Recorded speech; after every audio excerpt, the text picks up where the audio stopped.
Good morning, ladies and gentlemen. Could we get your attention, please? Sheriff Balaam, will you join us and lead us in the salute to the flag, please?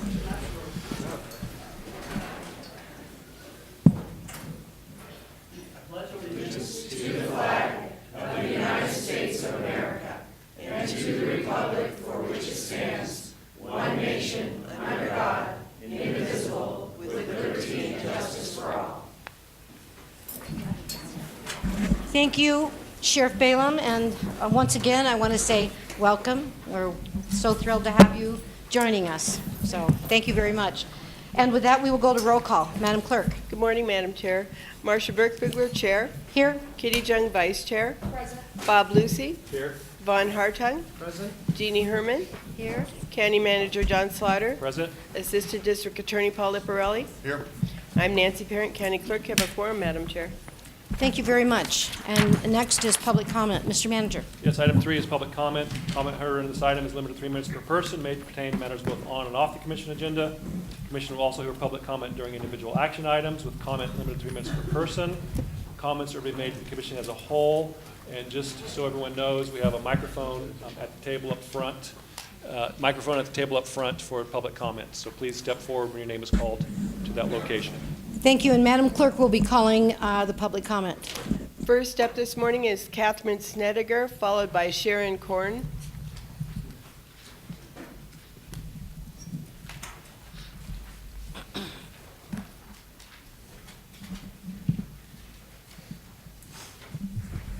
Good morning. For the record, I'm Catherine Snediger, a non-person, non-resident, and enfranchised natural woman. Last week, I missed your 90-minute meeting, so I took documentation up to the county manager's office, and I believe it's Melinda who provided you each with a copy of a notice of non-response and opportunity to cure. Today, I'm bringing up the same document, and I'm giving it to the county clerk because this is part of the public record. When you fail to do your job, you're personally liable. You're not liable as a county commissioner. You're liable as the guy down the street or the guy in the bar. That's who you become. That makes you vulnerable to a lawsuit, personally. And since the lawsuit is going to involve your council, your county manager, and the rest of the commissioners, you're all going to have to get your own attorneys if this goes to court. I've been trying to warn you for years. You can look away. I've been trying to warn you for years. You're stepping outside your authority without jurisdiction. You ignore me. Now I'm going to bring you to task. Thank you. Sharon Korn, followed by Susan Ambrose. Good morning. Thank you for having us here. My name is Sharon Korn. I live in Palomino Valley, and I'm here to urge that we bring back the CAB to what it used to be out in the valley. We used to meet once a month. I've lived out here for over 13 years. We actually got things done. We got things rezoned from general rural to back to agricultural, and people participated. And now I feel like the CAB only meets for development reasons, but even then they get canceled. For instance, the Marshall Ranch property is going to be heard at the Planning Commission in February, yet there's no CAB meeting on it. It did not make it to the agenda for January, so there's no public input. I know Ken Crater is going to have a special meeting, but just for people on the west side. So we're trying to spread the word to get people to come out and participate in it. But I feel like it's very unfair that the whole community is being slighted by not having fair representation. And what worries me is that the Marshall property could set a precedence that you can go less than 40 acres. And we already have the specific plan area for that, and I think that we should not allow it, because what's to say my neighbors and I don't get together and want to do the same thing. So Palomino Valley wants to stay rural, so I'd like to make it stay that way. And the other thing is we feel like we don't have a forum And we're using other means for that. For instance, I went to the GID meeting on Thursday, and over 50% of the conversation was about the wild horses. The GID has nothing to do with the wild horses, yet that was the only way people could get out their frustration on it, so of the gathering of it. So I just want to bring back the CAB so that the community has a say. Thank you. Susan Ambrose, followed by Danny Cleos. Hopefully I won't shake this microphone too much. Susan Ambrose with the Warm Springs Citizens Advisory Board. I had multiple conversations with single individuals from 8 out of the 9 CABs throughout the county, and I heard a similar voice, that voice being frustration over multiple cancellations of CAB meetings because the agendas have been restricted to hearing new development proposals only or area plan amendment changes. They were frustrated because the residents within their areas felt like they no longer, as Ms. Korn mentioned, a public forum in which to discuss unique matters specific to their particular areas.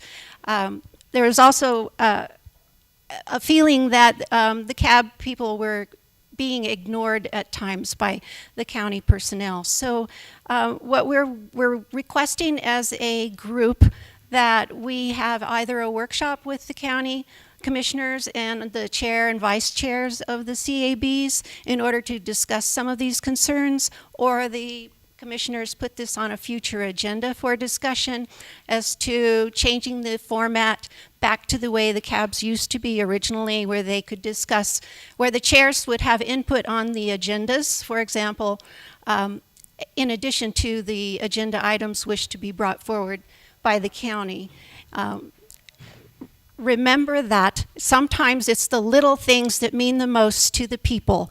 Things like tumbleweed-free sidewalks for seniors, wild horses in Palomino Valley, fear in a wildfire-prone area that they only have single ingress and egress out of an area, and many more that are unique to each individual area. So our CAB chairs need to have that opportunity to put those type of things onto the agendas in addition to the development concerns, issues that are presented now solely. Thank you.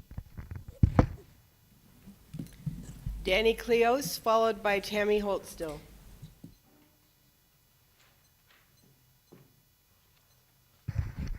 Danny Cleus for the record. Since the 16th to yesterday, we've had that lake raise 11 inches. We have an engineer that's tracking it. Now, y'all approved a development, Prado Ranch North. This is what's going to happen if that development goes through and that road gets raised the way they say. How are you going to pump the water from the east side to the west side? On top of that, you can look at these pictures when I give them to Nancy. This is plain ignorance.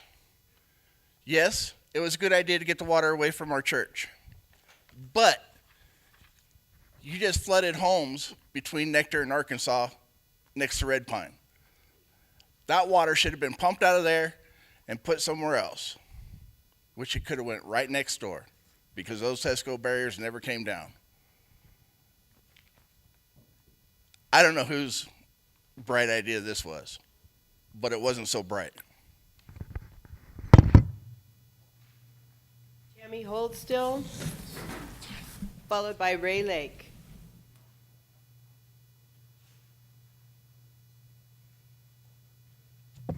Tammy Holstill, Lemon Valley Swan Lake Recovery Committee. For the record, the water's still there. Here's a photo of my meter at my house. As you can see, since January, we've had over 3 inches of rain. In 24 hours, we had a ½ inch of rain. Danny already told you what it elevated to. This was before the storm, and this is Red Pine, as it was before the storm. And there was already water there. It was backing up because your staff did not plug the culvert correctly, and it's leaking back from the lakeside over to Red Pine. Of course, here's what the church looked like before the half-inch rain. This was prior to. And this wonderful development that you so thought was just so wonderful with all that water. Now, your staff decided to close Nectar, the second road that lets people out of that subdivision. Now they only have one cement road. They have one potted, storm-rutted, washboard road to drive through to get out. Why? It should have gone across Lemon Drive. Why did staff take away the bump where the pipe was during the summer last year? Okay, I understand not paying for the pump. But, you could have left the bump, could have left the pipe so that you could have got the water across. Putting it so you can flood somebody else is not smart. You already have staff complaining about the ones running the show. Why are you not taking advantage of what you're hearing? It's your fault we are in this position. And it's time for you to step up and start doing your jobs. And I'm sorry if I sound rude, but these poor residents have already gone through 2 years of flooding, and now they're on their third, especially at Red Pine. They're families with little children. And you have people that sit there and say, well, they bought in the floodplain. They should know what they got into. We know who that was. It's all over the newspapers. He was all over the news. We have another one that said, well, hey, we're going to make sure everybody gets back in their homes and they have their lives back. How can they have their lives back when their homes are not fixed? Because insurance will not fix it. What are they supposed to do? It's time for you to step up. It's time for you to make a difference. That's what you got elected for. Now do it. And do something about the staff that don't care about the residents. And that means Dave Solero and Dwayne Smith. Thank you. Ray Lake, followed by Tim Gies. Good morning, Madam Chair, Commissioners. For the record, my name is Ray Lake. I am Chairman of the North Valley Citizens Advisory Board. And first, I'd like to echo the comments of Susan Ambrose and amplify that a little bit, because we at the North Valley's CAB have missed 5 meetings in a row. The month of December, the week before Christmas, were scheduled 3 what they called visioning workshops on Silver Hills. They took 3 evenings, they scheduled it on very short notice, scheduled them originally in November and then canceled them and scheduled them again in December, when there were 5 opportunities to do this on our normal agendas. And these were items that would come under the purview of the CABs and are in fact mandated by the North Valley's area plan. So we need to quit trying to kill the CABs. We're dying a death of 1,000 cuts, and I think it's with the tacit approval of the County Commission and the County Manager's Office, and I'm really disappointed in what I see going on here. And I think it has a lot to do with not wanting to hear the voice of the people out in the North Valleys. Thank you. Tim Gies, followed by Lori Beach.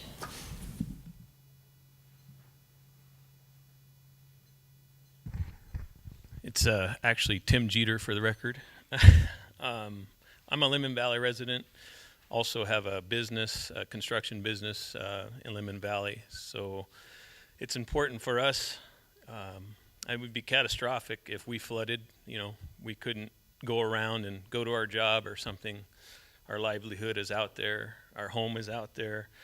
And it's just becoming visually obvious that we're in dire straits. We got water already flooding the property where they just removed the home at the end of Deodore, right there off of South Lemon Drive, I guess, right off of Deodore on the house that's on the right.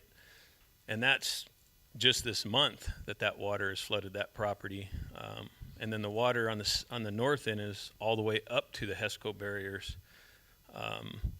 Back when all this started, I mentioned a mitigation to Bob Lucy. I still have the emails and text messages for pond evaporation equipment that wouldn't be just sitting static there during the summer months like the pumps are. This equipment would be evaporating water, and if we did it when it first flooded, we could have taken the levels down by a third given the engineer's calculations that rinse that equipment. Since it's a closed basin, it just seems mindless to not do something. And it would have cost $125,000 for that 1 year to have that equipment there, which, again, I gave that all to Bob.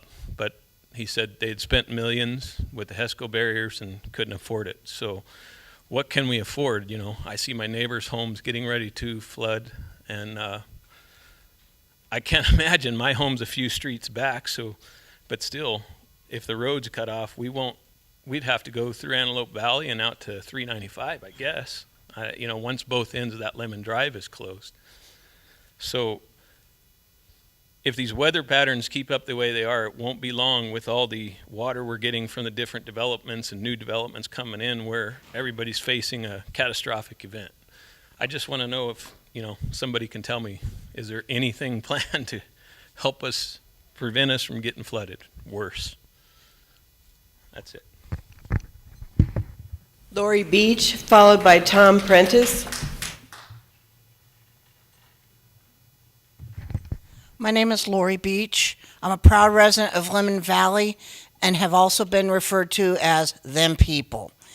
There's many people that have talked to you about what's going on in Lemon Valley. We are flooding again. As someone's already talked about, the house that was removed, the water's already back up to the flood level in 3 days. 3 days. I don't know. I feel for the people over in the Pompey Way and everything. Lemon Valley has been in a flood state for 2 years and is circled with HESCO barriers and are falling apart and in disrepair. I would almost guarantee if Somerset, Galena, DeMonte Ranch, Double Diamond, or Wattle Creek were encircled by these barriers, requiring major detour for over a year, these issues would have already been addressed. And yes, the flood mitigation on Lemon is not flooding the upper part, but it still goes to the closed basin of Lemon Valley. The affluent water that is dumping into Swan Lake is a mounting issue in the amount, the slime, the smell, and the levels are not being addressed. Moving the discharge from these new homes to Stead Treatment Plant will still not address the current issue. I firmly believe if the affluent water issues of Lemon Valley were happening in the affluent areas of Somerset, Galena, DeMonte Ranch, Double Diamond, and Wild Creek, you would have already addressed this issue. The homes of Prado Ranch will not address the need for affordable housing in Reno. They're not going to be affordable. And the few apartments they're wanting to build are still not going to be to this issue. This development was recommend disapproval by the CAB. It was recommend disapproval by the Planning Commission. The developer came in and offered y'all all these wonderful things to save the county money. All the monies that they're supposedly going to save and give to the county is in a staff report from a few years ago. But y'all voted against what we that elected you want. I'm not against development. I'm against irresponsible development. Fix our problems, then come build. But you got to fix us first, please. And all these wonderful things they're offering you, I understand that's probably a I don't want to say quid pro quo in a negative, because we all give something. I give my talent, my boss pays me. That's also a quid pro quo. So, but it's not going to help us now, please. Thank you. Tom Prentice, followed by Michael Cummings.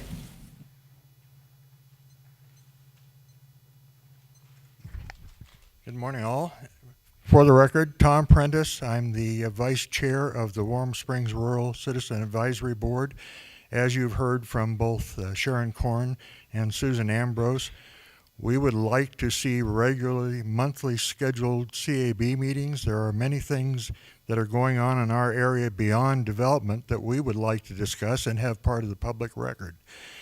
We're told that the only time we can have CAB meetings is when there's development issues, yet we recently had 2 CAB meetings scheduled within 2 months, and the second one was regarding a special use permit for using one of the local farms for weddings. I don't see how that is a development issue. Yet the development issue of concern to most of us, the Bob Marshall Ranch, we couldn't get on the agenda. Several people tried to have it added to the agenda when we realized it wasn't on the January 9th CAB agenda, to no avail. There was plenty of time when they started to have the agenda revised, and we were just unable to do that. So the main point is we would like to have regularly scheduled CAB meetings. There is much more than just development that we would like to discuss, and we don't have a forum to do that. That is part of the public record. As was previously stated, the Bob Marshall Ranch special meeting that's coming up, I believe, February 2nd, is not part of the public record. So anything that's said there, the developer is not going to ever be held accountable for, because there'll be no official record of it. And that's basically all I have to say. Thank you. Michael Cummings, followed by Leona Galau.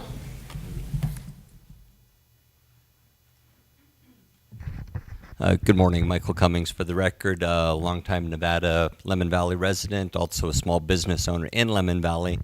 I've seen the ongoing problems in Lemon Valley seem to be getting worse over the years. Primarily what we need to do is figure out a way to fix the flooding problem, get Lemon Drive back open so that it's safe for traffic to move up and down Lemon Drive freely.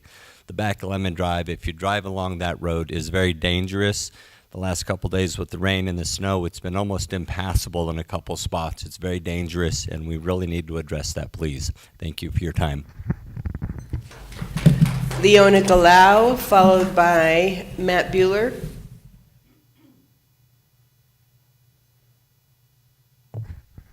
Hello, Leona Gallo for the record. I live in Lemon Valley. I've lived in Lemon Valley for over 30 years.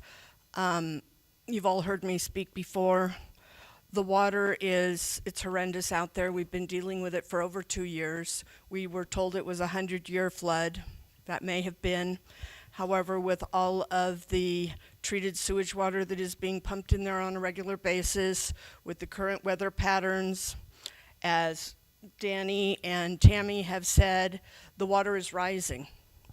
The pumping from one side of the north side of Deodar to the south side of Deodar now has our residents on Red Pine flooding. They're begging for people to take their animals because they're standing in inches of water. That happened literally overnight. And that pumping from the north side of Deodar to the south side of Deodar is a perfect example of what will happen if Prado Ranch comes in and you raise Lemon Valley Drive. If the lake is over there and our existing homes and Prado Ranch is over here, and you raise Lemon Drive and it's up here, the current residents are down here, Prado Ranch will be up here, shit still rolls downhill and so does water into our homes. And how does it get across the raised Lemon Valley Drive to a raised Swan Lake? It doesn't flow. You're still gonna have pumps. It looks like a war zone out there. I would invite, my address is 11015 Deodar Way. I'm right on the corner. Many of the suits have been out to my property and stood there and discussed this with me. Our ditches on Deodar are full to about this far from the top. They have been full since, for months. They don't drain. The water's not moving. It has nowhere to go. And we're a mile and a half from the lake. It has nowhere to go. We flooded in 2015. We're out of our house for months. Put thousands of dollars. All I'm saying is please be responsible. Raising Lemon Drive is not going to help us. As one of our previous speakers said, it's the little things. It's the little things. Knowing we can get in and out of our property safely. Knowing if there's a fire, if there's an emergency, that it's not going to take paramedics 45 minutes to get to my father when it should take them 15 or 20 because they're literally 2 miles away. But they don't know how to get around the detour signs that are still up. You couldn't take a trailer being pulled by a vehicle down Lemon Drive with those barriers up on the far side with a vehicle coming the opposite direction. You can't do it. Please, I invite you to come out. It is not a safe place to live, and it is your responsibility. Your 3 Thank minutes you. are up. Thank you. Matt Bueller, followed by Elise Weatherly.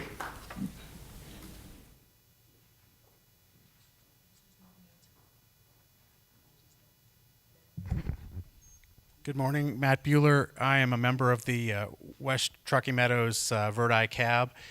First of all, I know you have a hard job, and I want to thank you for serving our community. I know there's lots of problems, but I know you're working hard. I wanted to echo Susan Ambrose's comments. I'd like to see the cabs be more involved in things other than just development. When I was, for instance, when I ran for treasurer and I went out to Gerlach and I canvassed that area, they had issues such as medical and fire protection that they're lacking, and we want their voices heard too. I see that the areas, particularly around the perimeter of the county, don't have the same services to the same degree as those who live in the center, maybe Reno Sparks, and I think the cabs need to be involved in those issues as well. So thank you very much.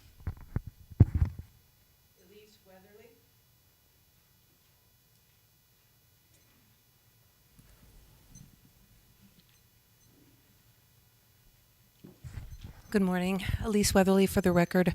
I just wanted to tell you guys that basically I wanted to come here today just to give a report card, and I'm hoping that I'm on camera somewhere because I'd like this to be a public record. A few things. I did notice that people talked about being irresponsible. Well, I was accused by my next door neighbor of somebody in my house doing something that this person did not do. I tried to get the law involved so we could resolve it. It wasn't a big enough issue to do that.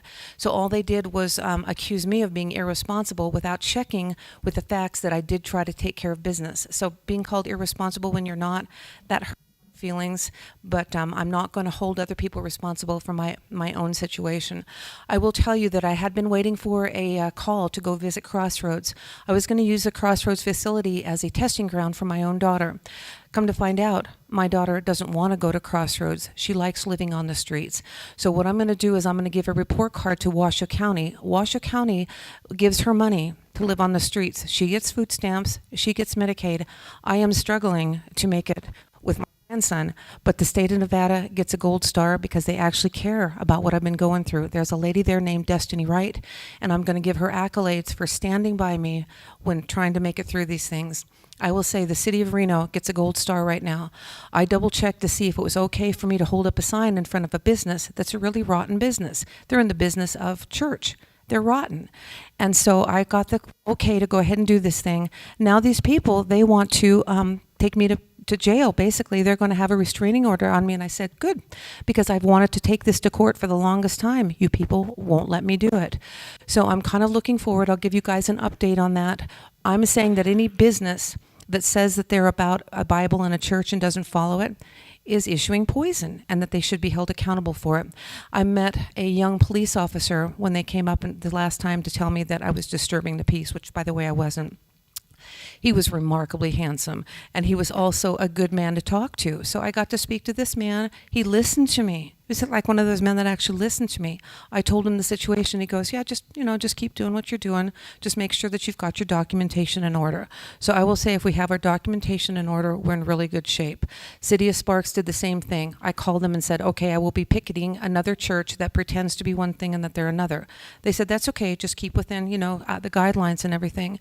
So I'm going to say that one of the things that somebody brought up was about children. And I get it, raising a child, I get it. But I keep remembering Richard Allen Davis used to be a child. the one that raped, kidnapped, murdered a 12-year-old girl. And he is still sitting in the California prison system with nobody holding him into account. So I'm glad you guys have your job, and I don't, because I don't think I could do it well. So thank you. That's all our public comment signed in. Thank you, Madam Chair. We'll close public comment and bring it back to the board. And with that, we will move on to item number 4. Mr. Manager. Item 4 is election of chair of the Washington County Board of Commissioners, and this is for possible action. Commissioner Lucy. Madam Chair. Yes. At this time, I'd like to make a motion for the election of chair to be Washoe County Commissioner Vaughn Hartum for the period next Washoe County chair. I will second that. So we have a motion and a second. Do we have any other discussion? Any public comment on this issue? We do have one person signed in, Tammy Holtstill. Okay. Welcome, Ms. Holtstill. Tammy Holtstill, Lemon Valley Swan Lake Recovery Committee for the record. As far as I can see right now and what I have seen in the past, the future looks very grim. None of you, the 4, should be chair or vice chair with the comments, the snide remarks to each other. You're not professional. You're not doing your jobs. You're too busy pointing fingers and relying on people when you know that there's other issues out there. Your staff isn't doing their job. You know it. You can see it. It's obvious. It's common sense. And then you have people that sit there and talk down and wish houses on them and all this kind of stuff. You don't. You need professionalism. You need strength. It may be quiet strength, but maybe it's time that the North Valleys have a voice. It's time to stop with the 4 of you and where you want to go and start looking at the residents as a whole, especially in the North Valleys where you've neglected them, you've abandoned them, you have purposely destroyed their lives, and you should be ashamed of yourselves. I hope karma comes back to get you one of these days. Thank you. With that, we will close public comment and bring it back to the board. I have a motion and a second. All those in favor signify by saying aye. Aye. Opposed? Motion carries with all commissioners voting. No. Mr. Chair, you are now in charge. Now I can do the happy dance? Item number 5. Item 5 is election of vice chair of the Washington County Board of Commissioners for possible action. I will nominate Bob Lucy as vice chair. Second. Have a motion and a second. Madam Clerk, any public comment? No, sir. Seeing no public comment, all those in favor? Aye. Aye. Any opposed? Motion carries unanimously. Congratulations, Commissioner Lucy. Item number 6, fix the term of office of the chair. Mr. Manager. Mr. Chair, this is for the chair and the vice chair. This is required by statute, fixing the term. The board's typical term is for 1 year, but the board is able to extend that if they wish. Mr. Chair. I would make a motion to set the term for both the vice chair and the chair for 1 year. Second. I have a motion by Commissioner Burke-Bigler to fix the term for 1 year, second by Commissioner Jung and Commissioner Lucy both. That was simultaneous. Do we have any public comment on this? No, sir. Okay. Any discussion? Seeing none, all those in favor? Aye. Any opposed? Motion carries unanimously. Mr. Manager, item number 7. Item 7 is discussion and possible action with regard to appointment and/or reappointment of commissioners to boards and commissions, alteration of terms of service on boards and commissions where legally permissible, and such other action as the Board of Commissioners may desire to take in regards to those administrative matters. Board members should have a matrix that shows all of the boards and commissions. Jamie Rodriguez is here to help us through this discussion. And I would mention that one item was taken care of previously, and that is SLUPAC. Commission took that kind of out of cycle because of the change in administration with the governor. So that item has been settled for the next term for that position. Commissioner Herman was recommended by this board and I believe approved by the governor's office. Okay. That's correct. Ms. Rodriguez, welcome. Thank you. So one other correction to the sheet that you have in front of you, other than that the governor or former governor did appoint Commissioner Herman. On the sheet, it shows that Commissioner Hartung's seat on RTC expires at the end of this year, and that is incorrect. He expired at the end of last year. That was a error on our part. We put that you had been assigned to the board. Unfortunately, you were assigned in the middle of Commissioner Burke-Bigler's term, so you actually finished out her term. So what I was hoping to do very quickly to help through this process, walk through the boards that we actually have expiring, so that we make sure that whether it's reappointment of the existing folks or new appointments, we don't miss anybody and don't have any open vacancies on seats. So again, that's Commissioner Hartung's seat, or Chairman Hartung, excuse me, seat on RTC. For NACO, that's an annual appointment. So we currently have Vice Chair Lucy on the executive board and Chair Hartung on the NACO board. So those would need to be either reappointed or changed. The regional planning, Commissioner Burke-Bigler's term is ending. That is a 3-year term for whomever we appoint there or you appoint there. We have the Criminal Justice Advisory Board. Currently, Commissioner Jung is on that board. That's a 1-year term. The Senior Services Advisory Board currently has Chair Hartung. That's a 4-year term. And then the Stadium Authority, I'm sorry? Say again, Senior Services? The Senior Services Advisory Board. Alternate? I have that we have 2 seats and that you are one of our 2, not as an alternate. I thought I was the alternate. That's what I thought. Yeah, that's the way it shows on this. I apologize, yes, as alternate. Okay, thank you. Sorry. And then last is the Stadium Authority. That's a 4-year term. Currently, we have Chair Hartung and Commissioner Jung appointed with the remaining commissioners as alternates. So those are the 6 boards that we have vacancies. If we can assure that we fill those first, and then whatever other changes you'd like to make, we can accommodate those. Okay. How do you want to proceed, Board?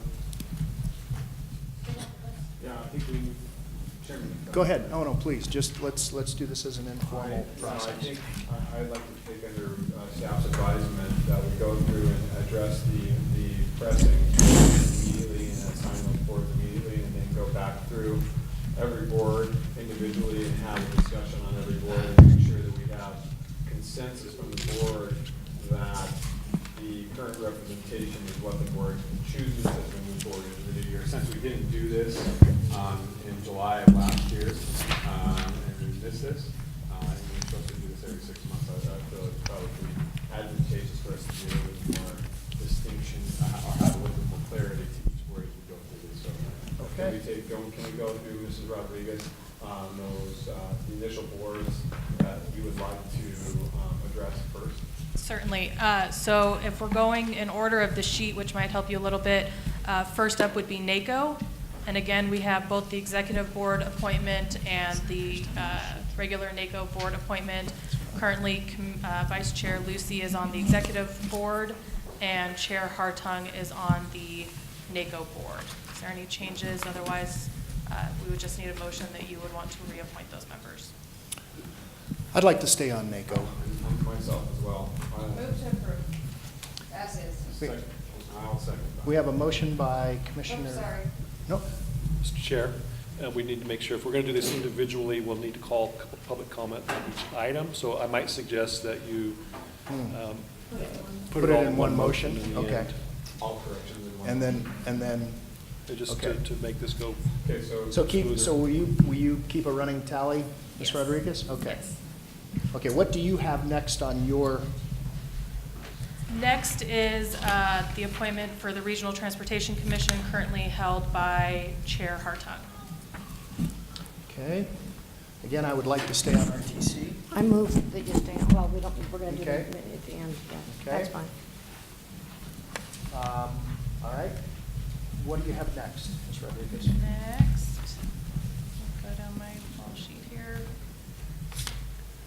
Next, we have the Truckee Meadows Regional Planning Agency Governing Board with Commissioner Burke Bigler, whose term is currently expiring. Okay, I think your chair currently, it would be improper, in my opinion, to take you off that board. I think you've been doing a great job because 2 seats are mandated by NRS, so. Well, then we're coming hopefully close to the end of the master plan, so Exactly. I'd like to stay on there. Exactly. The regional plan update. I can completely agree. Okay? Next up, we have the Washoe County Criminal Justice Advisory Committee, currently held by Commissioner Jung. So, you know, it should be some change in that. Okay? Okay? Okay, next up, we have the Washoe County Senior Services Advisory Board Liaison with the alternate of Chair Hartung. And that's Commissioner Herman, correct? No. Oh, Senior Services, I'm sorry. Senior I beg your Services, pardon. the primary is Commissioner Jung. Her term does not expire until 2022. You, Chair, are the alternate with your term expiring this month. Okay. Did you want to take alternate? Sure. Okay. Can we move Commissioner Herman to alternate of Senior Services? Absolutely. And then the last one that we have that is expiring is the Washoe County Stadium Authority. Again, currently sitting on that is Chair Hartung and Commissioner Jung, with the remaining commissioners as alternates. Okay. You want that? Does anybody want that? Yeah.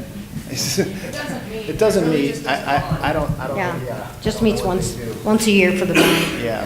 Well, I mean, that's what we do. Yeah. Yeah. So no changes? Okay. Okay. All right. So that's the housekeeping, correct, Ms. Rodriguez? Yes. Okay. Now for some Chairman, Commissioner Lewis, please. For the other boards, I know one board that I'd like to change and offer up. I sit currently on the Washoe County Debt Management Commission. I have my term does not expire until next January. However, I would like to come off of that, and would like to offer that up to Commissioner Herman if she would so choose to be on that, or serve on that.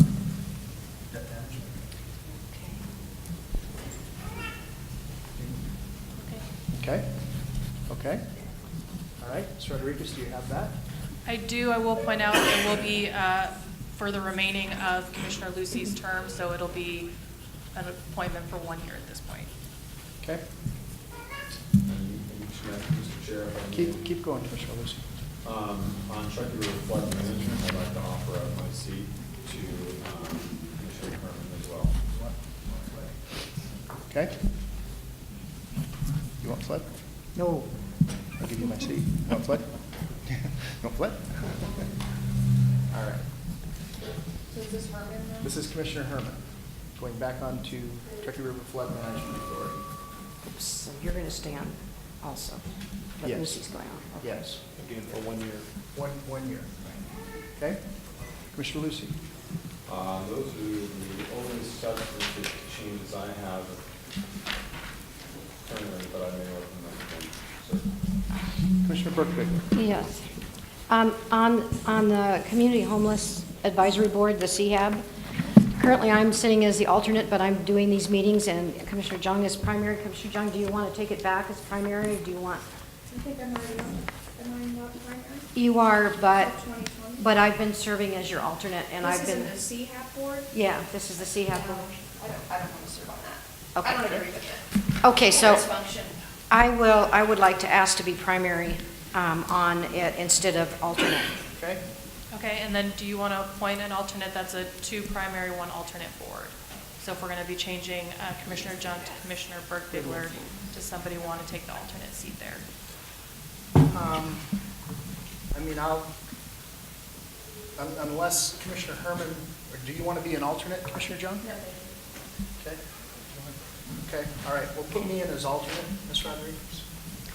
And I'm sorry, we were a little bit distracted. So who got appointed to the Community Homeless Advisory Board?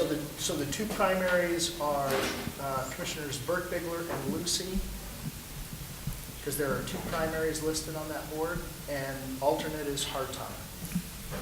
Thank you. And then that would, again, be to finish out the remainder of Commissioner Jung's term for 1 year. Correct. Okay.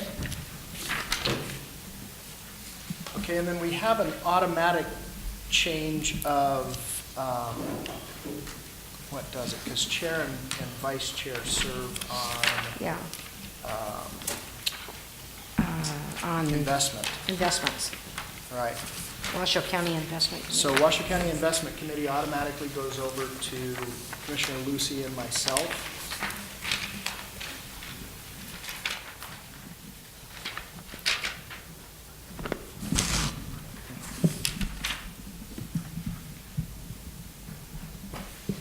Okay. Commissioners, any other changes?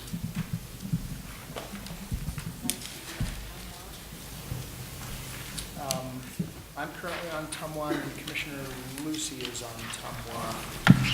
I'm Chair, I don't think I want to give that up at this point. Commissioner Lucy, Tumwa, you want us to continue to serve there? At this point, if Commissioner Herman would like to do that, and that would be something that Commissioner Herman's likes, I have no problem with it. Okay. Okay.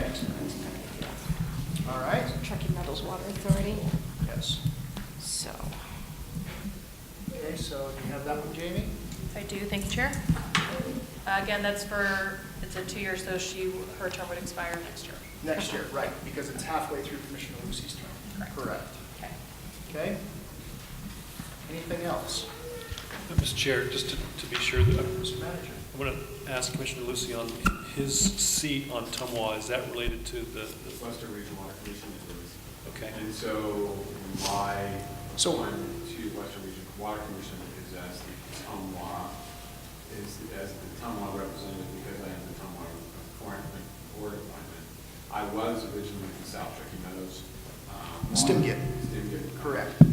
And so it would be a change the way we did. Right. Commissioner Herman and myself. Right. Last time. And that function happens through Tumwa, though. And that happens through Tumwa, so that would be something that would have to be elected through Tumwa, and that would be that change. Okay. But the representation of the city is Right. Right. Commissioner Lucy, we're having trouble picking you up on the mics. Can you just try and speak up? Thank you. Yes. Can you hear me now? Is that better? No. I don't know how much further I can get onto this thing. So yeah, I mean, the appointment, we'll just make the change. We'll have to make the adjustments at Tumwa and bring that back to the I just board. wanted to make sure that we were clear on that. And so let's make sure that we reach out to Tumwa staff, to Mark Forey. Mr. Chair, a letter goes out probably tomorrow to all of the, anytime there's a change, we're sending out letters. Okay. Yeah, and then that can be on Tumwa's next agenda. Mr. Chair. Mr. Lucy. One last board I'd like to discuss, and I think this is a board that's very important and one that has been a topic of discussion, at least for me over the period of time, is the District Board of Health. This is a board that Commissioner Jung has served on now for she's into her third term, which will expire at the end of 21 or into 20. And I feel it necessary at this time that it would be prudent for us to look at potential changes to that board and representation. Commissioner Jung has served us significantly for that and did so as the chairman and the vice chair of that board. However, I would like that we discuss amongst this board potential discussion of new representation on that board. Okay. All right. If we were to make a change, who would be the representative? I would offer up the idea that we would have Commissioner Burke-Bigler, due to her experience at the legislature with health and her lobbying for the anti-smoke campaigns that she did for many years. I think it's prudent that that she would be the best suited to take that seat at this time. Okay. Mr. Burke-Bigler. Yes, sir. I can do it. It's not going to interfere with my schedule, and I can do it if the commissioners think that it's the appropriate change that we should make at this time. Otherwise, we can wait until Commissioner Jung's term ends the end of this, well, it's the end of 20, because that would be the last term she could serve on it. So, but I will take it if the commissioners feel it's. Well, I think I agree with Commissioner Lucy. There's some legislative things that pertain to the Board of Health that I think that you'd be great at. So if you have no problem with that, I would certainly be supportive of that. Okay. Anything else? Commissioner Herman. I've got a couple of them here. Speak right into the mic, please. Okay. Washoe Story CD, the Conservation District. because I've been going to all their meetings all year anyway. Okay. And the Animal Services Board. Okay. I know you serve on Washington County Story. So Conservation And District. Via. I have you on Washoe Story Conservation District. I think I'm the You were. alternate. Yeah, you were on it, but You're the primary, Commissioner Hartung. Yeah, it I've has you received- listed as the primary. I see, I've received no notices of those meetings at all. It would seem appropriate to me to have Commissioner Herman on there since she's really our rural representative. Okay. So, So, Mr. Manager, And Animal Services, Animal Commissioner, Services. is Staying the same. staying the same. Thank you. No changes other than the ones we've spoken of. Well, I think, excuse me. Commissioner Herman, I think, was offering one for the other, if I may speak for you, Madam Commissioner.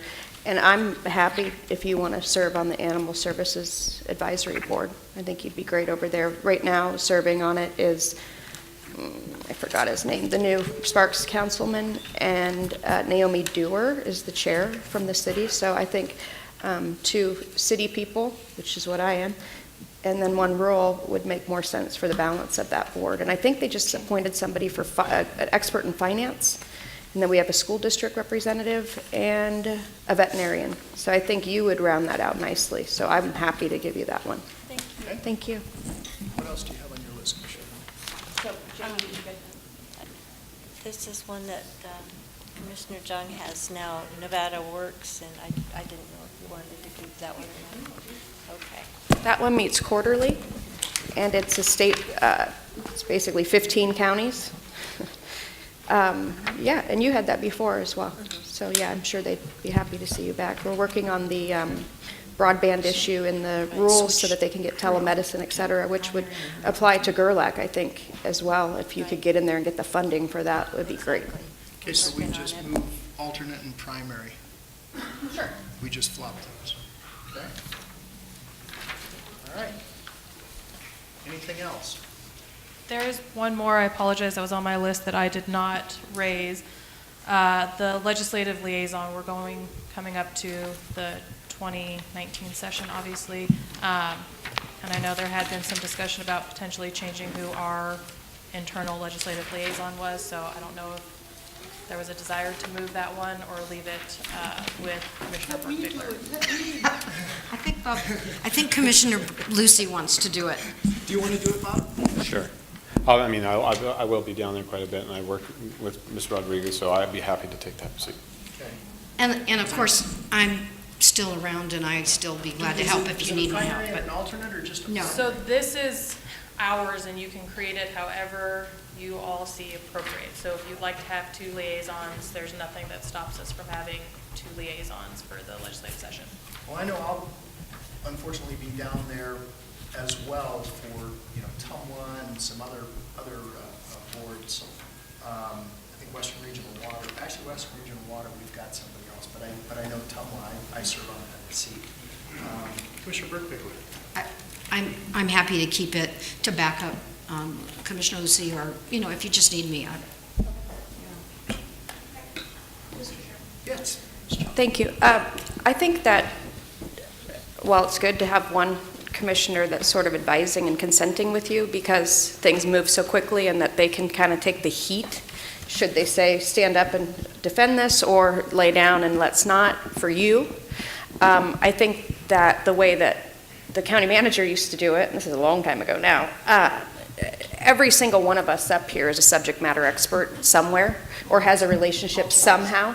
So I think you keep all 5 of us in your back pocket, but I think it's important that you have one person, whether it's the chair or the vice chair, or even Commissioner Burke-Bigler, because she's played in that field for so long, that can advise you as things go, so you can say, no, what she gets from the sense of the board or what he gets from the sense of the board, this is where we stand or where we fall back, because I think they get moving so quickly, and I don't want to put you in the position where, you're making, and the manager had to do that. I mean, he's your best mentor of all this because he's done this forever and really did a good job with no money, really no power other than relationship building and CYA a little bit when the chair and vice chair was pushing him one way or the other and his manager was saying, hold up.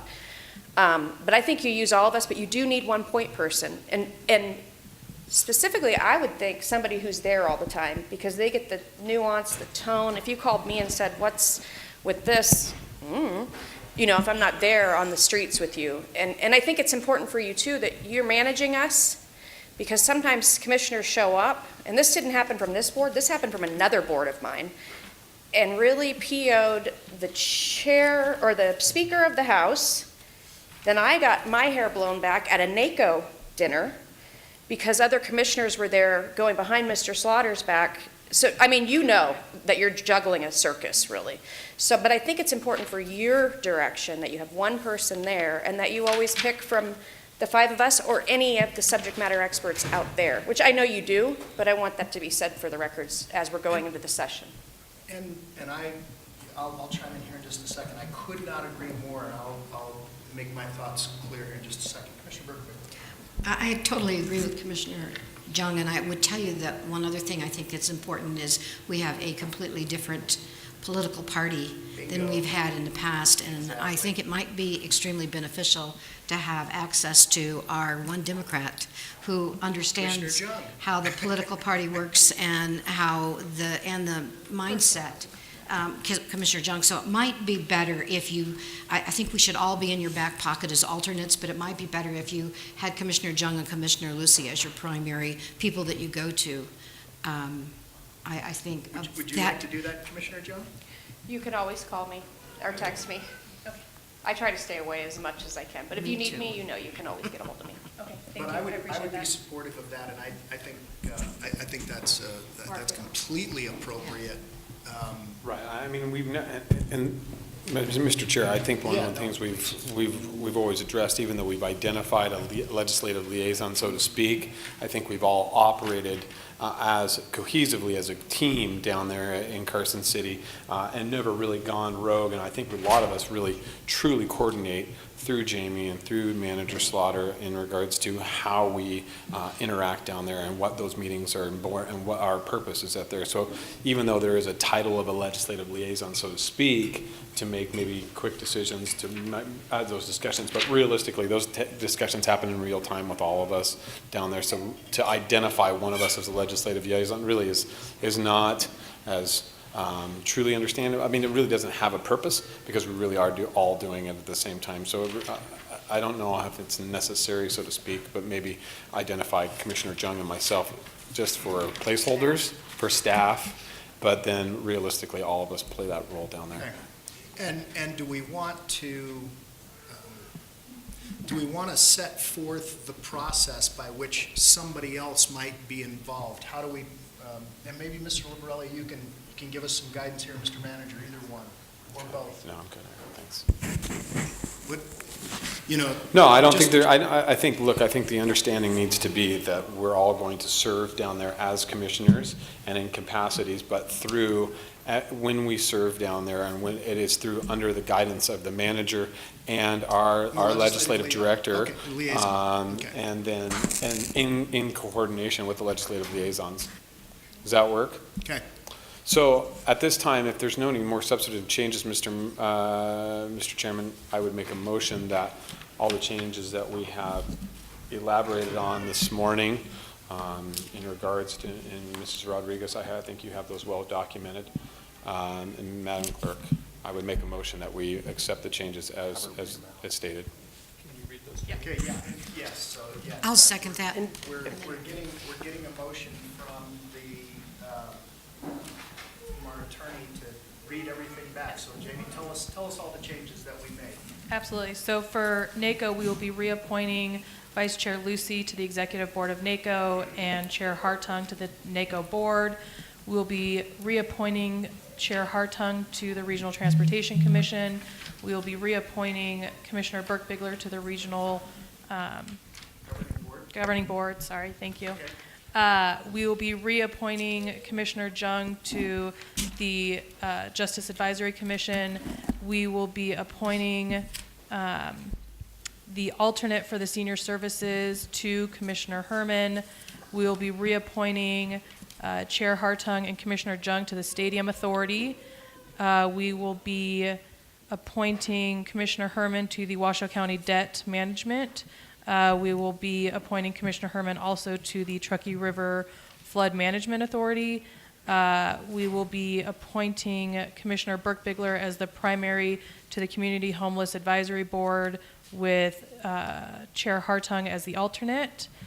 The Washoe County Investment Group is appointing now Chair Hartung and Vice Chair Lucy. For the Truckee Meadows Water Authority, we will be appointing Commissioner Herman to finish out Commissioner Lucy's term. The Health District, we will have Commissioner Burke-Bigler finishing out Commissioner Jung's term. The Washoe Story, I apologize, I don't remember the whole name of that. Conservation District, thank you, will now be Commissioner Herman. The Animal Advisory will be Commissioner Herman as well. The Nevada Works, we are alternating with Commissioner Herman now being the primary and Commissioner Jung being the alternate. And then for the Legislative Liaison, we will have both Commissioners Lucy and Jung as our primary contacts. And Mr. Liberelli, do we need to appoint all commissioners as alternates to the Legislative Liaison Committee, just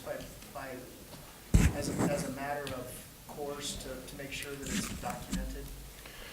Mr. Chair, pardon me for turning my head away from you while I'm talking to you, but my microphone's over here. Right. The legislative liaison position is not an official seat on a public body, so alternate designations don't really matter there. But they do matter in the other appointments. When a public body is created, if in creating it there's an allowance for an alternate, then you may appoint an alternate. If there's no allowance for an alternate, then you may not.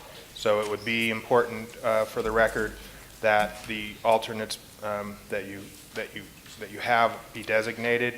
If there are any changes to them, make those changes. If there are no changes, you can just say no changes to the alternate designations. Okay.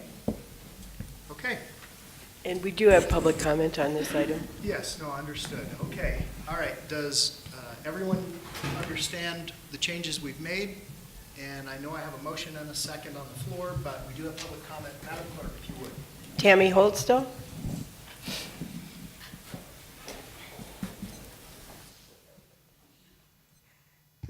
Tammy Holtstill, Lemon Valley Swan Lake Recovery Committee for the record. Commissioner Hartung is on the chair of the TUMWA. He's the chair of flood, or vice chair of flood. He's the chair of another one. There's 3 out there. He's also insisted on keeping his RTC. RTC is at the same time as NACO, and you haven't represented this county at NACO. So why should you stay on that board? Thank you. Okay. Any other public comment? That's it, Mr. Chair. Okay. All right. We have a motion. We have a second. Any other discussion? Seeing none, all those in favor? Aye. Aye. Any opposed? Motion carries unanimously.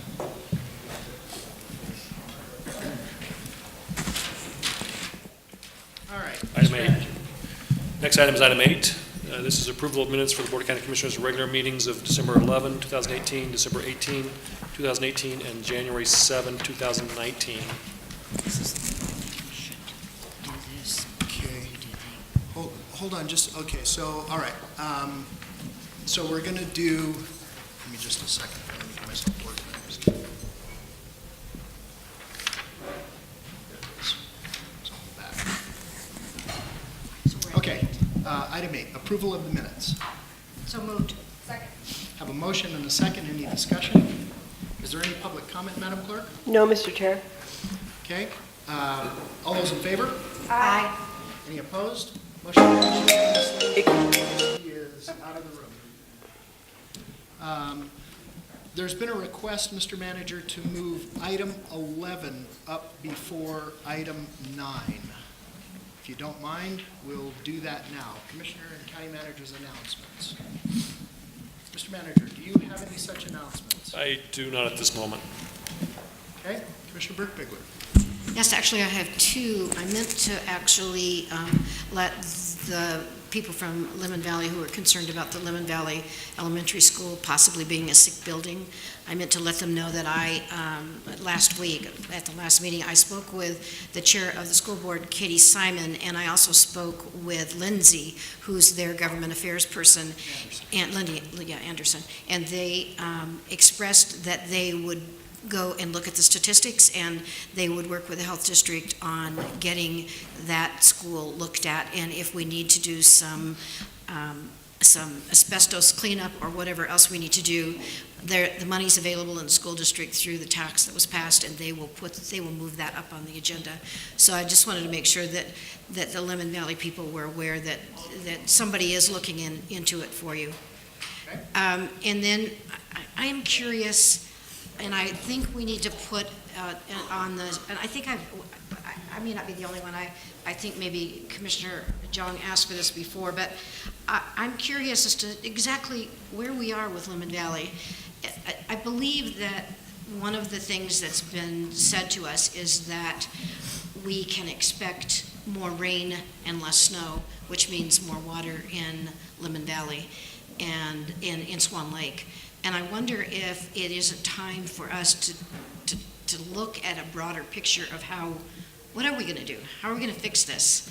It seems inappropriate to pump water from one flooding area to another area that floods houses, and I'm not sure how we, I don't know how we resolve that problem, Mr. Manager, but I think maybe this is something we need to have a presentation from both our staff as well as maybe the weather guy should come back and talk to us about what the overall concerns for flooding in those closed basins for the next 5 years is. So I think it may be time that we put that on the agenda and have a discussion about it.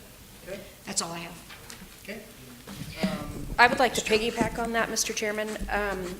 This has been flooding since 2015, and I know that I personally asked Governor Sisolak for our FEMA reimbursement, and I'm wondering if the rancor has become to such a level and the trust to such a lower level, if we couldn't hire quickly a third party to come in and look at potential resolution, mitigation, other ways to do this. I don't care what anybody says once things start to get personal. People's work ethic changes on both sides, from both people. Their ability to listen is different, and to trust. And I'm not throwing the staff under the bus, and I'm not throwing the citizens under the bus. I'm announcing what is patently obvious, what's going on here.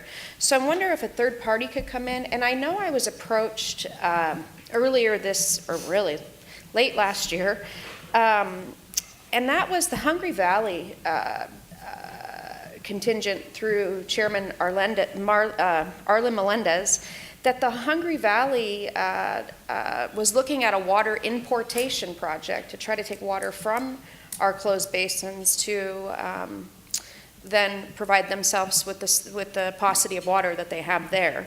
So I would like to look into that and see if we couldn't get a third party in here, not to mediate, because I think we're beyond that, just somebody that would give us some other ideas as to what should we do in an area that obviously is not going to dry up, and that is only going to get worse. Our projections for this winter, which of course all of our meteorologists said anything more than 3 days out is like tossing a coin. So we can't say much about that, but we know these microstorms are much more prevalent in a developed area with no place to go. So let's look at that, and then piggybacking on that, but it's not just for this area, it's for our entire county that we have jurisdiction over, our evacuation routes for fire, flood, national emergency, I'm not sure what, but there's more than just Lemon Valley that is a one way in and one way out. I can point to Arrow Creek as a great example of that. They have one way in and one way out. So maybe we should be coordinating as a county, as the chief safety people throughout the county, teaching each of these communities in cooperation with all the other subsidiary governments the importance of our evacuation routes and identifying where might these routes be altered, changed, enhanced. And it can't be a locked gate and we're going to unlock the gate in the emergency. I have no faith in that whatsoever. I think that one person in charge of one gate makes me very nervous in an emergency. So if we could look at that. Additionally, I heard a lot about the Bob Marshall plan. I've heard nothing about the Bob Marshall Ranch in terms of development. So if staff could give us an update on that as well. That regional plan is getting ready to do their master plan for the region update. And I still have yet to receive, and this is, maybe I'm not clear about what I've said, but for 11 and a half years I've asked now for a map of approved not built in the whole Washoe County to include Reno and Sparks metropolitan area. I want a map. I don't want an overlay and then putting this over here. I can't imagine that regional studies doesn't have this already, and regional planning should have this, considering they had nothing to do for the last, 4 years? I want a map, approved not built, so I can look at growth. Where's growth growing? Where's growth already intensified, which is right up here coming this way. I haven't been here in probably over 2 years up this way, just coming up this boulevard. I can't believe the explosion of growth here. So I have to visualize that before we go any more into planning how we're going to grow, where we're going to do it, what we are going to approve as a county. Most importantly, what services are we going to now have to provide that we are not ever consulted on. And finally, somebody said they needed help taking an animal or animals to be evacuated from their property because of the water. I saw animal services in here. I think they should reach out immediately and get these animals boarded. That is our function that we do in the case of an emergency, and this flooding is a case of an emergency. So those are the things that I garnered from our public comments, and that's all the requests I have right now. Thank you, Mr. Chairman. Thank you for your care and suggestions for Lemon Valley. I appreciate that very much, and a lot of the folks here do appreciate it too. So I hope we can actually get some action on some of these items. Quartz Lane was starting to get cleaned up, and now it's getting worse again. I had a complaint the other day. So the fire engine couldn't get up there, and that's not good. So we need to, I haven't heard any plans for what we're going to do there yet, or any results of what we were asking for. So, and then the other thing is, in these situations, if we had our own county dump, and it was much more efficient than what we've got, we would be able to probably push for removing a lot of these things in a more equitable fashion. So I'd like to push for that, look for a piece of BLM land that we as a county would control. So thank you, that's it. All right. Commissioner Lucy and then Commissioner Brown. Thank you, Mr. Chair. Mr. Chair, I have a couple of updates. Mr. Jeter did come up during public comment. He did email me in 2017 in regards to the pond evaporation equipment. We have had staff look into that. I'd like to kind of bring that back up because it was kind of right in the heat of the discussion when we were putting in pumps and trying to find some opportunities to do some water removal from Lemon Valley. from Swan Lake. However, I would like to kind of maybe reopen it and have a conversation with staff and Mr. Solero and Mr. Smith, if that is still a viable option in any capacity to utilize some of that evaporation equipment, even if minuscule, to reduce some of the levels or maybe try to expand it from the growth of the lake. Had an opportunity to go to the lake last night with Commissioner Burke-Bigler and talk about short-term rentals. I know it's going to come back in front of this board as it pertains to discussions of short-term rentals within the community. I think a lot of the individuals at the lake last night were very receptive to the ideas that the commission, those Commissioner Jung had brought forward and Commissioner Burke-Bigler, those to fines and how we license those individuals. So I look forward to that conversation hopefully in February with staff and some proposed policy discussion as it pertains to short-term rentals. But there is something we need to address soon. And what I'd like to do is when we have those discussions, if we discuss fines to individuals that are that are violating whatever policy that we create or whatever, if there are fines that attach to that, that those fines stay within the community in which they were collected. If they're collected in incline, that those should go to those residents that are challenged with those, and it should be the same for everywhere. If it's in districts, it should be in districts, as Commissioner Jung pointed out when we were dealing with the marijuana. If you didn't want it and the funds were collected in your district, they should stay in your district, and I agree with that in this capacity. So I'd like to have that discussion as it pertains to short-term rentals again. When that discussion comes up. As for the cabs, I do want to have maybe a new relook at the cabs. I know we've had a mini discussion about the cabs and their purpose as a development piece.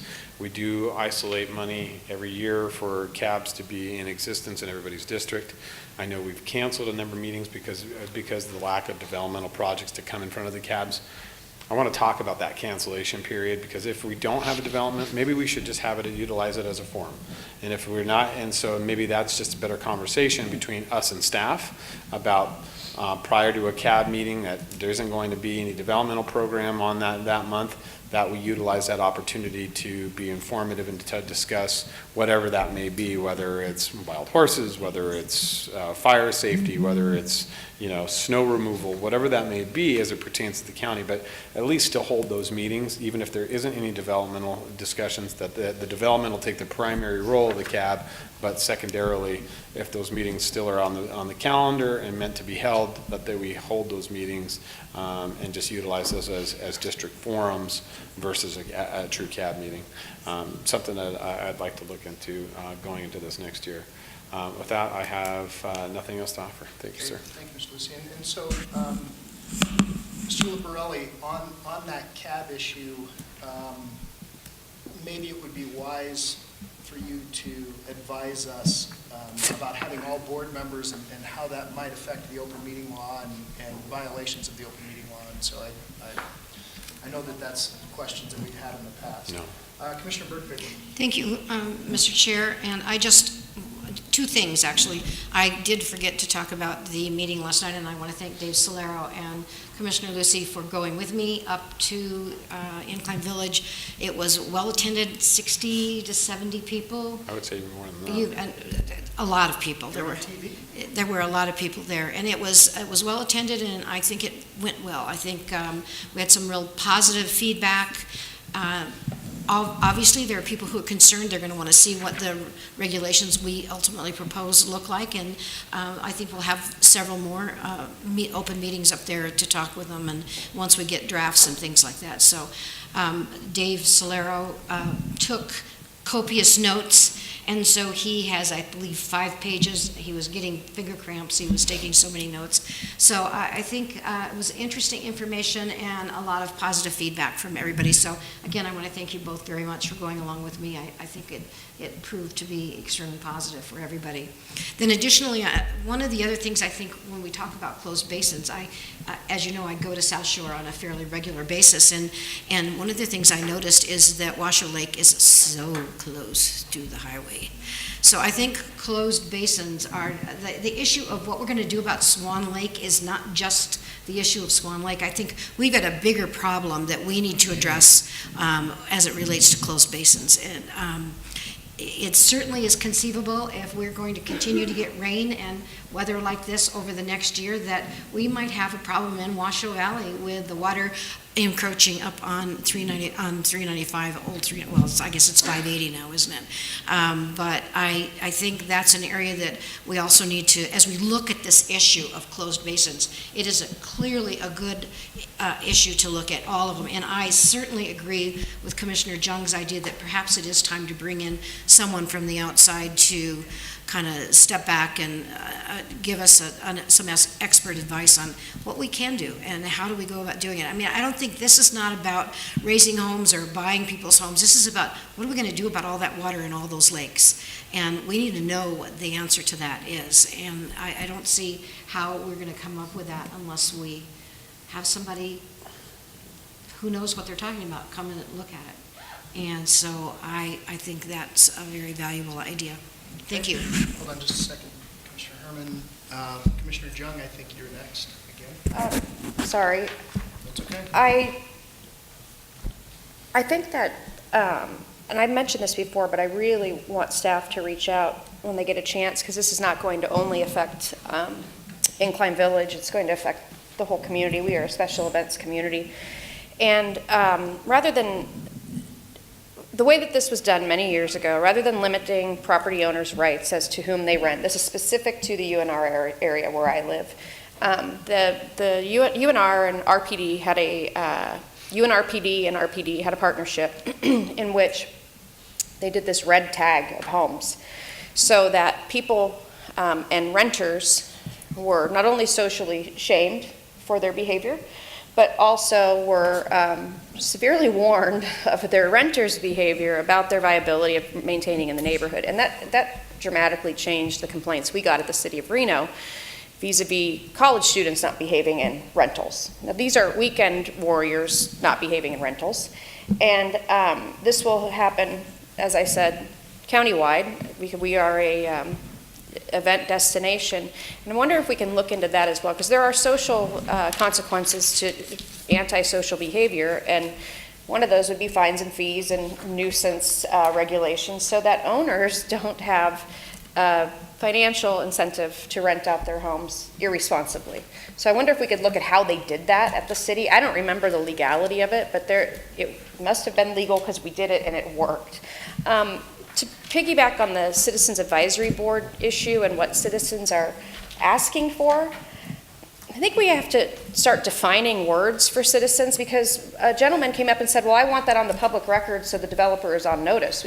That doesn't put anybody on notice. It'll be in our minutes for life, but it in no way holds a developer or the commission one way or the other. And I don't know if citizen advisory boards are the way to go for that. And is there a best practice? I'm sure there is out there, Ms. Leuenhagen, regarding citizen involvement and engagement that doesn't have to be, I think the reason why we got away from them was the labor intensity due to the open meeting law, which involves a recorder, a quorum, et cetera. Communities can meet and identify who their chair and vice chair is anytime they want.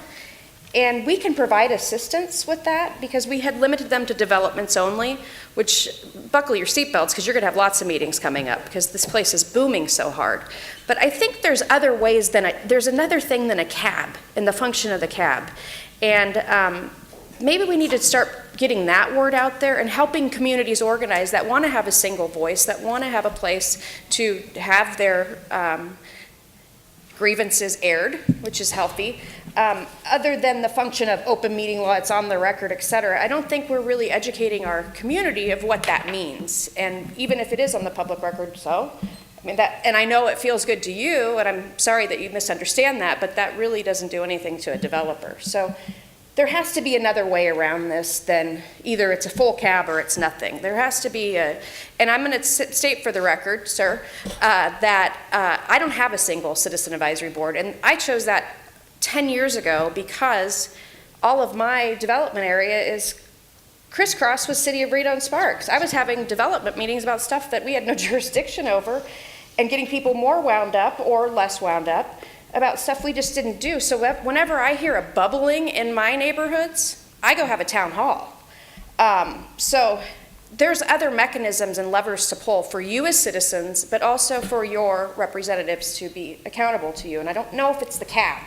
I think we've been trying to get away from the cab because of that whole idea. And we cut them drastically during the recession, and there should be some monies to do more of community-driven engagement. We tried it with Nextdoor, which Nextdoor really is catching on. I don't know how the rest of you guys are doing with Nextdoor. That's catching on. Maybe that's a place that we do it. I'm not sure. But I think there's another mechanism that people are begging for that we're not giving them a full array of the options in the best practices. Okay.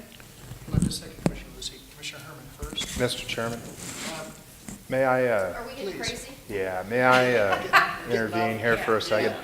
You know, it's a new year, and it's the Hartung administration, and I'd like to, you know, hope springs eternal. I'd like to renew my advice to the board that commissioner comments and announcements items are meant to be one-way reports, updates, and requests for future agenda items. It's not meant to be an open forum for discussion. We had 2 commissioners mention cabs. We had 3 commissioners mention Lemon Valley. We had 2 commissioners, you know, talking about short-term rentals. A suspicious person may look at that as a discussion without an appropriate notice. So perhaps we can reform ourselves in the new year and use this item just for one-way blasts of information, and then if it warrants more time on the commission agenda, putting it on there and treating it as a full subject by itself. Discussion. All right. Thank you, Mr. Duperelli. With that in mind, Commissioner Herman. Just a little addition to the, and I hope I'm not going to, I feel like we, in the Lemon Valley flooding issue, that we need more than just a general oversight of it. We need somebody that is a professional in some form, or maybe a panel of professionals that would research more than just the opinions of people. Okay. On, by the way, it was, and this is by way of asking staff to bring this back. Mr. Solero, Mr. Smith, we've had numerous conversations with Scott Nebeski and Arlen Melendez of the tribe about that solution. I know I've probably talked to them a dozen times, so maybe we can have them come in as part of this and discuss if the tribe can play a role and what that role might be. So that would be my direction. And then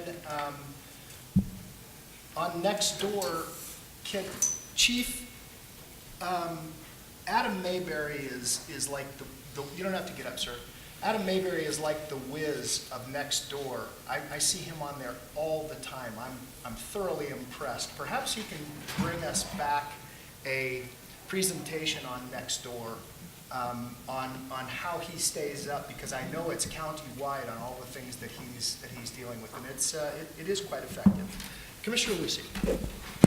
Mr. Chair, one thing I would like to ask is that from our communications department, one thing I did discuss in previous strategic sessions that we have is there a way for us, and I would ask the communications to bring us back a report, is there a way for each commission district, whether it's through Nextdoor, whether it's through the Washoe County website, that we can put together a quarterly newsletter that updates our citizens about potential meetings, potential discussions, potential issues, but somehow that we can better interact with our constituents electronically and through some sort of different measure. So if there's some opportunities to do like quarterly newsletters for what, as it pertains to the district and the county as a whole and stuff like that. I know we're doing it as a county as a whole, but you might want,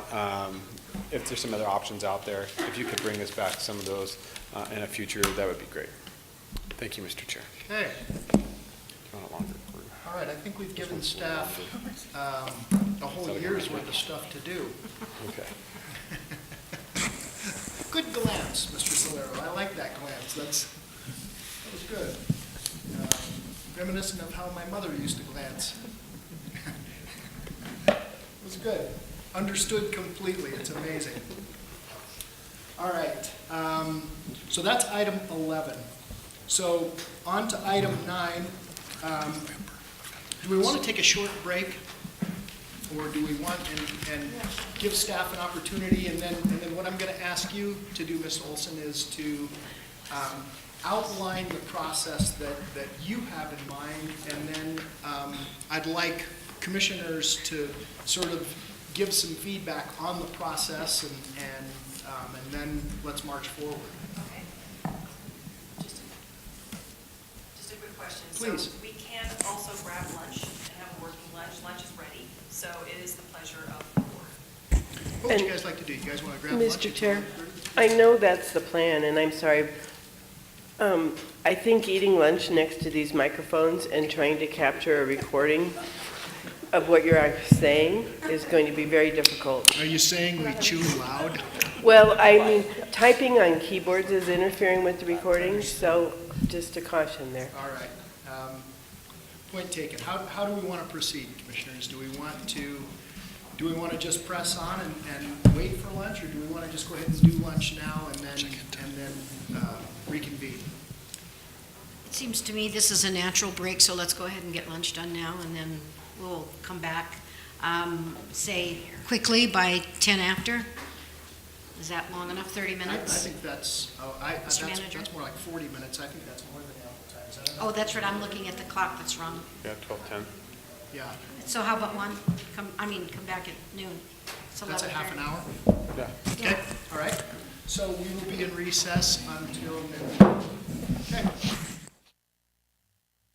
Board of County Commissioners, budget overview, including facility master planning preparation, citizen survey results, strategic goal briefings, and discussion of fiscal year 20 goals, and use of the strategic plan. This is the workshop content of today's meeting. And Mr. Chair, if you would, in the past, our practice has been a little more open with this portion of the agenda. Erica Olson is here to facilitate, and if it's okay with you, Mr. Chair, would turn this over to Erica at this point. I completely agree, Ms. Olson. Welcome, and we'll turn it over to you, and I know you have a short video for us. So I just want to sort of lay things out. You're gonna kind of give us the overview, and then commissioners, if there's something that we would like changed or something added, something you want to talk about that you don't see, let's chime in and make sure that we get that on the record. Ms. Olson. Okay. Good afternoon. Thank you, Chair Hartung, commissioners, and department heads. To get us going with our workshop, we wanted to set the stage with a Washoe Impact Award video. Many of us have seen it, but it's an awesome stage setter. So we're just going to take 2 minutes and cue into that for a minute, and then we'll get started. And if it's only playing over here, so you might need to move around to see it, let's do that, and then we'll jump in.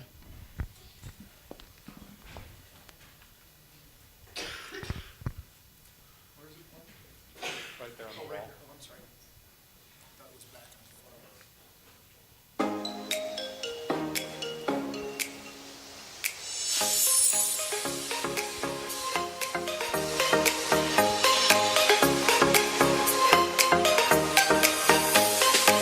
So all those in favor signify by saying aye. Aye.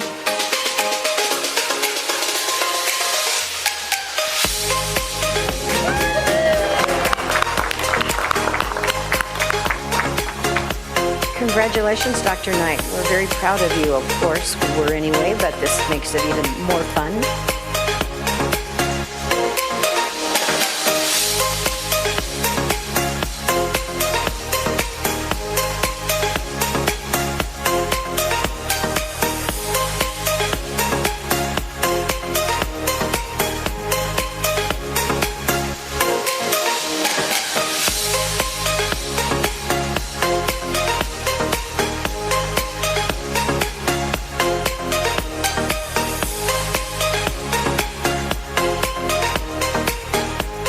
as we stroll around the pond, we read the story, and when we're done with the trail hike, we're done with the story.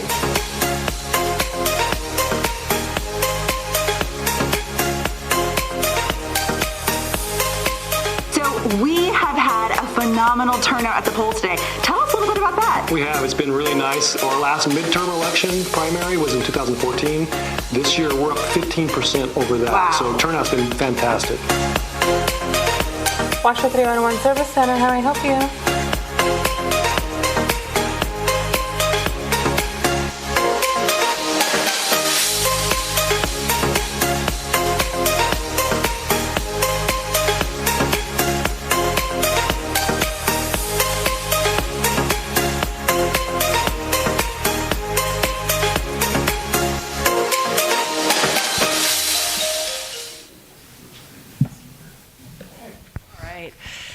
Thanks for that. Thanks to the communications team. Awesome. And for all the hard work from last year. I think it's a great way to set this stage for strategic planning and what that might look like next year. So let's walk through, if we can, the intention for today and how we've styled the workshop, and then we'll pass it over to commissioners and get your feedback on what we might be missing or where you'd like to spend your time. Just as a quick setup and making sure we do, of course, have the slides up here as well as back there. We don't have slides in everybody's packets, just to be mindful of the environment. Commissioners, you do have the slides, just because we know it might be a little bit hard to see there. So hopefully everybody can see one of the two projections. What we're trying to get done today is be really clear about what the FY20 goals are looking like, specifically what changes or modifications are being proposed, and get the feedback from the commissioners on how that's looking. Certainly getting grounded on the FY20 budget and what we're hearing from the citizen survey, which is great. And then importantly, and we talked about this the past couple of two retreats, we have the strategic thinking tool or the strategic decision-making tool, which is the strategic or not flowchart. And we want to spend some time workshopping that a little bit today, thanks to Dave and the team, just because we know today's a point in time, but the decision-making and the strategic direction and the resourcing and how this group spends and directs the resources of the county don't stop today, of course, when we pick our priorities. And so how do we keep that strategic leadership alive day after day, and really make it a practice? So that's what that piece is all about. So those are the outcomes. We'll talk about the flow in a minute, but materials really quickly. Everybody has a packet. Thanks to Dana and the team, a lot of hard work going into today. You have the discussion flow, which is what we're going to work through. The one-page summary of the plan, and again, this is all in the packets everybody has. Summaries from the goal teams about accomplishments over the past year and beyond, and then proposed focus for FY20, and then the strategic or not flow chart. So that's the material that you have. We'll be referencing that through the course of our time. And the flow looks like this. So we're doing stage setting now, of course. Christine and Lori will walk us through the budget overview. It's similarly styled as the last two retreats, so there's the consistency of that. Really important, of course, for all of us to be clear about what the budget's looking like. I know we want to hear that. How that influences as an input to our goal setting for FY20 is why we're doing it now, inclusive of the citizen survey results. So we've got a briefing on that. And then a little bit of a different approach from our goal teams. In our past retreats, we've done a couple of hours of presentations from the goal teams around accomplishments, what they're looking at, and what the initiatives are. And we're going to take a little bit of a different approach, riffing off Amazon and the way Amazon runs its meetings. So we're going to do a little bit of a reading, actually, and then a discussion with the goal team leads. So very styled, very differently. And then we'll bring it back together and do the living the plan exercise, which is using the strategic or not strategic thinking tool, and then we'll wrap it up. So that's the intention and how we're intending to set up our priorities for the upcoming 18 to 24 months. With that, Chair Hartung, I'll pass it to you. Board, are you comfortable with the format, or do you want to make any changes? That's perfect. Okay. Wonderful. Okay. All right. All right. Proceed. We're proceeding. A couple discussion guidelines, just again, I think this is important to keep the conversation as effective as possible. So we are specifically set up in this room today, not only to be in a different county facility, because we really want to be intentional about that, but also so that it's a conversation with everybody that's here today. So please, if you have the mic, speak up. I know it's not perfect, but it's the first time we're using our traveling mics, so bear with it. We are on camera too. Our workshops are not always on camera, so just be mindful of that. Help us and stick with the topic at hand, just so we can keep the pace. Importantly, and that's my first item up there, we are looking for direction from the board, of course, and consensus on the goals. And as you know, we have a really robust process for using the goals and the direction coming out of these retreats to implement what the direction of the board is and what we're hearing in terms of the strategic focus for the county. So it's important. And that's my bullet point, which is the next one, which is this is, of course, we know this, the leadership of the county is in the room. We're representing the work and the resources of hundreds of employees and thousands of citizens. So those little bullet points that we put on our plans kick off a lot of effort. So just really putting that at top of mind. Today is as much about what we're focusing on as well as what we're not focusing on. Piling on more isn't working. So that's part of the challenge in the strategic planning process is what are we not going to do or not now. Let's be comfortable being uncomfortable. Chair Hartung mentioned that with his surgery. There's been, right? We're getting used to being uncomfortable. And let's take this work to the next level. We have a really robust process. We have a lot of the same minds at the table. So let's take the opportunity not just to have a plan, but to have a practice. And so that's what really the challenge that we're putting in front of our work today. So we need to be agile, we need to be adaptive, and we also need to be super strategic in our choices that we make, and we know that. The resources aren't growing, so we need to be smart about what we're taking on board. So that's what today is all about. Just, again, putting those in the back of our minds. Really quickly, and that might be a little bit hard to see, but I just wanted to mention this as we're setting the stage for the strategic plan. And there are best practices about whether or not we know our strategic plan is functioning as a practice as opposed to a document with some bullet points on it. And I kind of wanted to this is my own assessment of how are we doing and how could we take this to the next level? And how can today be about that? So, best practice of a strategic plan, it creates agreement and alignment around what we're doing. Right now that's happening, but we'll see kind of based on just the day-to-day, there's just a lot coming at everybody in the organization, and that's getting in the way of moving some strategic priorities forward. Pausing and saying no to those things that are not agreed upon before we take them on board. And that's an interesting thing to think about. The strategic or not exercise is about that, so we'll see what more we could do there. Directing our resources toward the priorities that we have selected. So that's what Christine's going to talk about, but it's also the human resources, and we'll look at that with the commissioner requests and where those resources are going. An opportunity that has been brought forward is communicating more strongly about the strategic plan countywide. So we know that's something that one of our teams is getting after. And the last thing that I am challenging myself with in all of the continual work with all of my clients is if we are not accomplishing our goals and we are not actually achieving the key performance indicators we're putting in front of ourselves, we're not successfully using our strategic plan, or maybe something's wrong with the plan or the approach or whatever. So we are sitting here today with some goals accomplished, and that is good, that we want to actually accomplish goals and take them off the plan and add new ones. That's the idea. So that's kind of another example of is it working or is it not working. So I just wanted us to have those a little bit in our minds in the context of some evidence of is the plan working as a decision-making tool for us in the county, and how might we improve that if we can. Chair. If I may, Erica, the one problem that we encounter,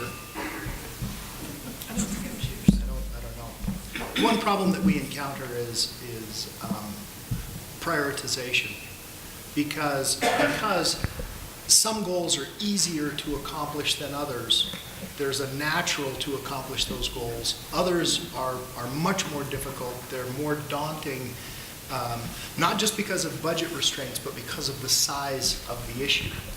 And I mean, I could give you a laundry list of those kinds of issues, and Some of them pertain to our board, some of them are ancillary to our board, some of them we're working with other agencies, other municipalities. So it can be very difficult sometimes to, even though it's one of our goals, I mean, it's tough to solve homelessness overnight.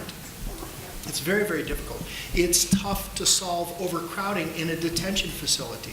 It's extremely difficult. And so, and I use those just as a couple of examples. There are many, many, many more throughout the region. So maybe it might help us to look at some of the goals that are easily attainable and try to prioritize them, and then look at some of the goals that are much more difficult to accomplish, and try to look at those from the perspective of how do we get from point A to point B and ultimately solve them as a longer term solution. Definitely, yeah, absolutely. And I think that's also why we have our key performance indicators for areas that we'll probably never take some of these goals off of our plan, but we are making impact. So, absolutely. And I think the goal teams in their briefings have some thoughts on that. But I think what's really powerful about this work is we know that we can accelerate the velocity of impact if we narrow our focus, which is a hard thing to do, especially with all of the different services and demands the county has on it. So just some thoughts. And here's some other thoughts, just really quickly. One of the ways, of course, that we receive direction, policy direction, and otherwise from the commissioners are the commissioner requests, which we're aware of. We're very well aware of that. So this is the flow of the commissioner requests by quarter that are linked to the strategic plan. So we're sitting at about 30% or so, pretty loose linkage, but nonetheless. So one of the things we asked ourselves was, what's the goal? And we thought, well, it'd be awesome if it was like 75% of the commissioner requests are directly linked to something in the strategic plan. I'll just flip to the next one for a quick sec. The team put together an estimated staff time of the current requests in the queue are about 1,000 hours of staff time. So that just gives us an idea of, these are the things that are urgent, important, strategic, not strategic, all in the flow of on top of daily operations. So, and County Manager Slaughter, is there anything else you want to add to that? Because we were talking a lot about this. No. Again, just I think both this graphic and the last graphic are important as important information. Because as much as we try to be strategic, there are times when we are spending significant time on those day-to-day kinds of issues. We just need to understand that as we work through this today. Yep. Okay. So with that, that's just some stage setting. Wanted to do this in advance as we're thinking about the goals, the budget, the citizen input, and what direction and where we want to go coming out of today. So with that, let's jump into the budget briefing, unless there's anything else on just stage setting. Welcome. So I know you, I was told by staff earlier that how much time do you need? We'll try to, because I know we need to condense a few things because we sort of went over. Well, we have about 25 slides, so we can move through them rather quickly. And commissioners, if you have a question, just ask it. Go. And Ms. Validity and Erica also, when you're using that particular mic, can you make sure you put it very close to your mouth? And when you're gesturing and you're talking to us, we appreciate the eye contact, but the mic doesn't pick it up as well. Thank you. Okay, can everybody hear me okay back there? You're good? Okay. So what we want to talk to you about today is just a quick look at the fiscal year 2018 financial results. Last month, the board received the comprehensive annual financial report, which is our audited financial statements. We're just going to do a little bit deeper dive into the results, primarily the general fund.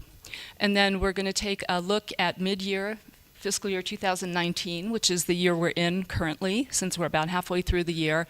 And then we'll go through our fiscal year 2020 preliminary budget outlook. And I hope that folks can see this. I know board you have it in your packet. Overall results in the general fund were positive this year.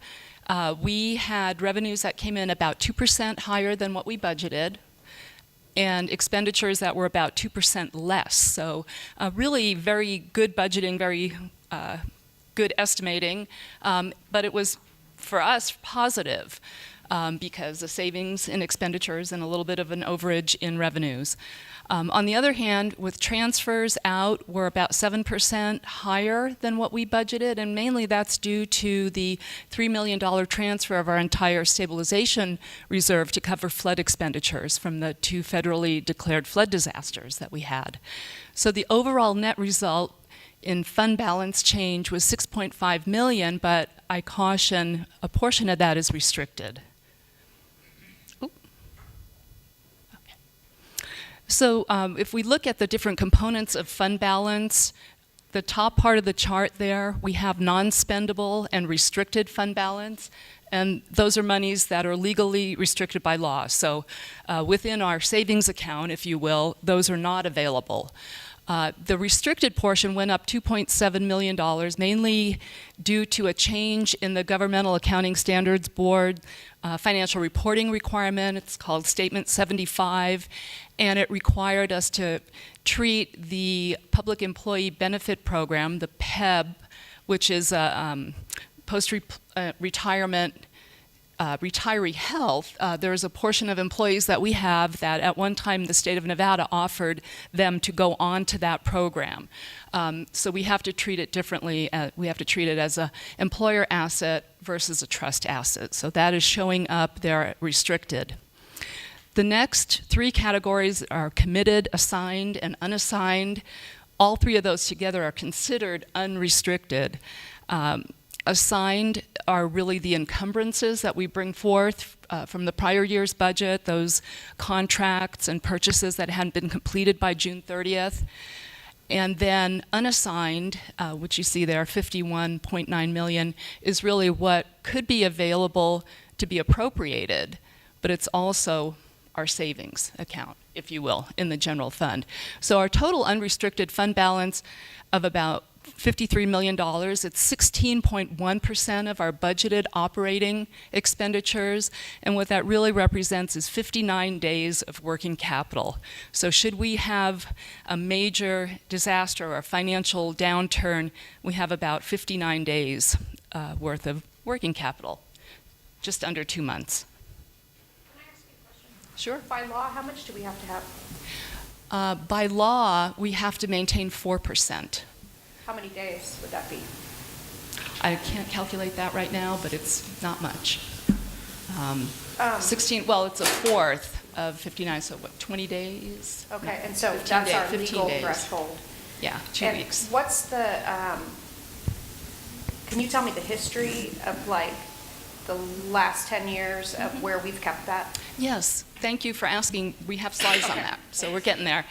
First, we wanted to talk a little bit about fund balance guidelines, Government Finance Officers Association guidelines, and I know the board has a policy, and fund balance is important. The reason why we have savings, just like in your own home or checking accounts, savings accounts, is that it protects taxpayers and employees from unexpected changes in financial condition. And we all, the Great Recession is fresh in our memories. Having those savings are very important.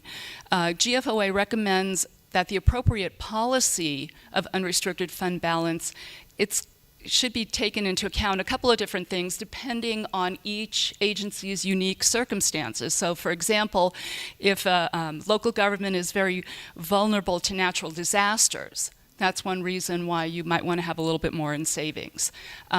Some governments have a high degree of dependency on volatile revenue sources. I don't think we really have that in Washoe County because we've done a good job as a county diversifying industries and revenue sources. An example of this might be a tourist town that's highly dependent on room tax, for example. And then lastly, your propensity for potential cuts in state and federal funding. Washoe County does receive a lot of grant money. I think it was about $40 million in federal grant money last year. So that's one that we do pay attention to.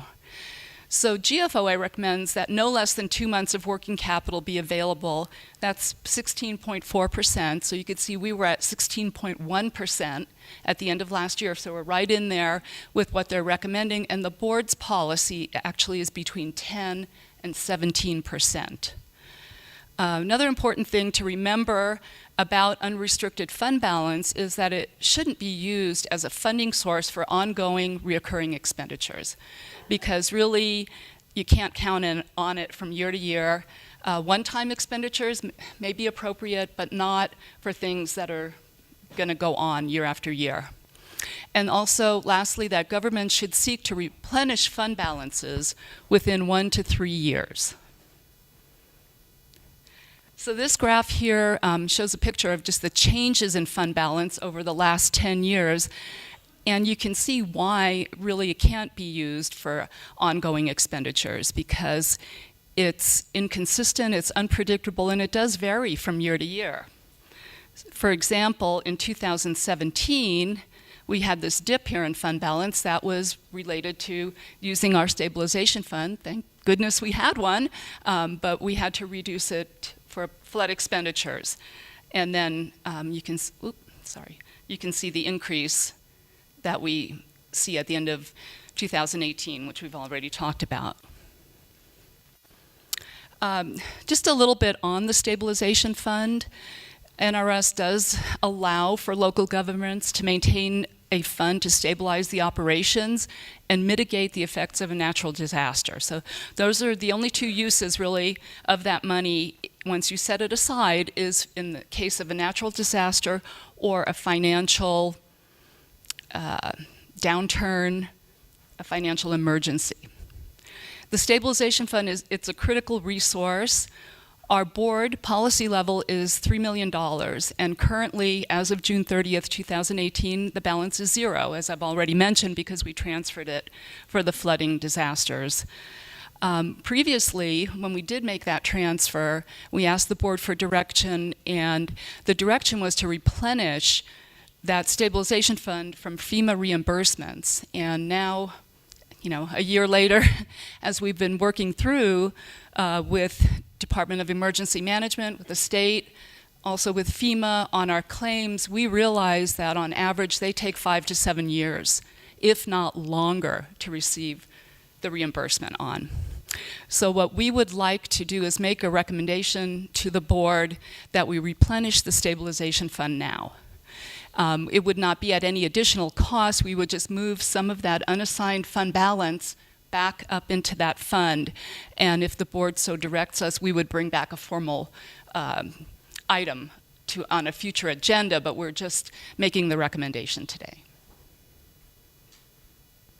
And now we're going to talk about mid-year, and I'd like to turn it over to Lori Cook, our budget manager, who'll take us through that. Sure. Good afternoon, everybody. For the record, Lori Cook, Budget Manager. So just looking high level related to fiscal year 19 mid-year budget review, we did go with the financials that were through December 31st, so literally half the year. Just as an overview, the general fund budget revenues by type, you can see that, I don't know where the pointer is on this, but we can see that property tax and consolidated tax together 82% of our general fund revenue. So obviously very heavy sources of our revenue as it comes to how everything gets broken down. And sure. What's the trend of the C-tax? C-tax trend right now, and we'll talk about longevity trends right now as of 4 distributions. We talk about it a little bit later in some future slides. Is flattening slightly, so we're not seeing that accelerated growth. We are still seeing growth. So, but we'll talk about it a little bit more too.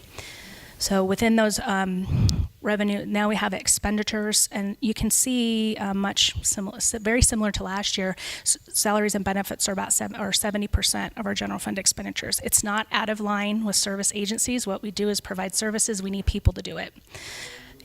Correct. In the same spirit of Commissioner Jones' discussion, what about property tax? Property tax was attributed about 52%, was it not, last year of our revenue? They were within 1% of that split from last year. Yeah. Okay. Yeah.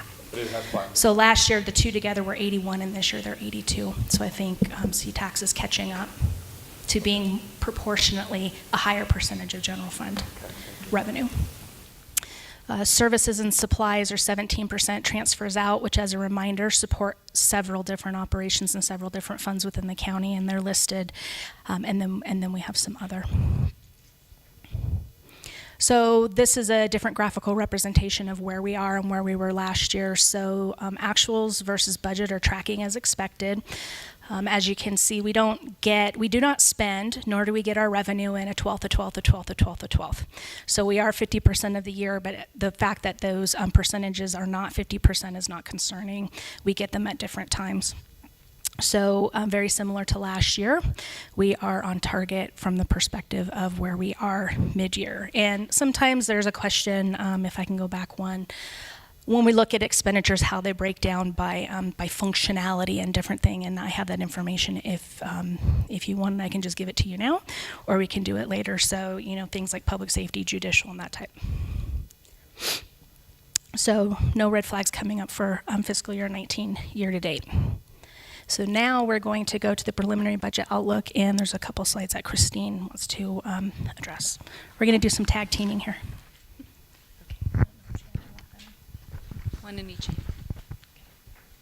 Thank you, Lori.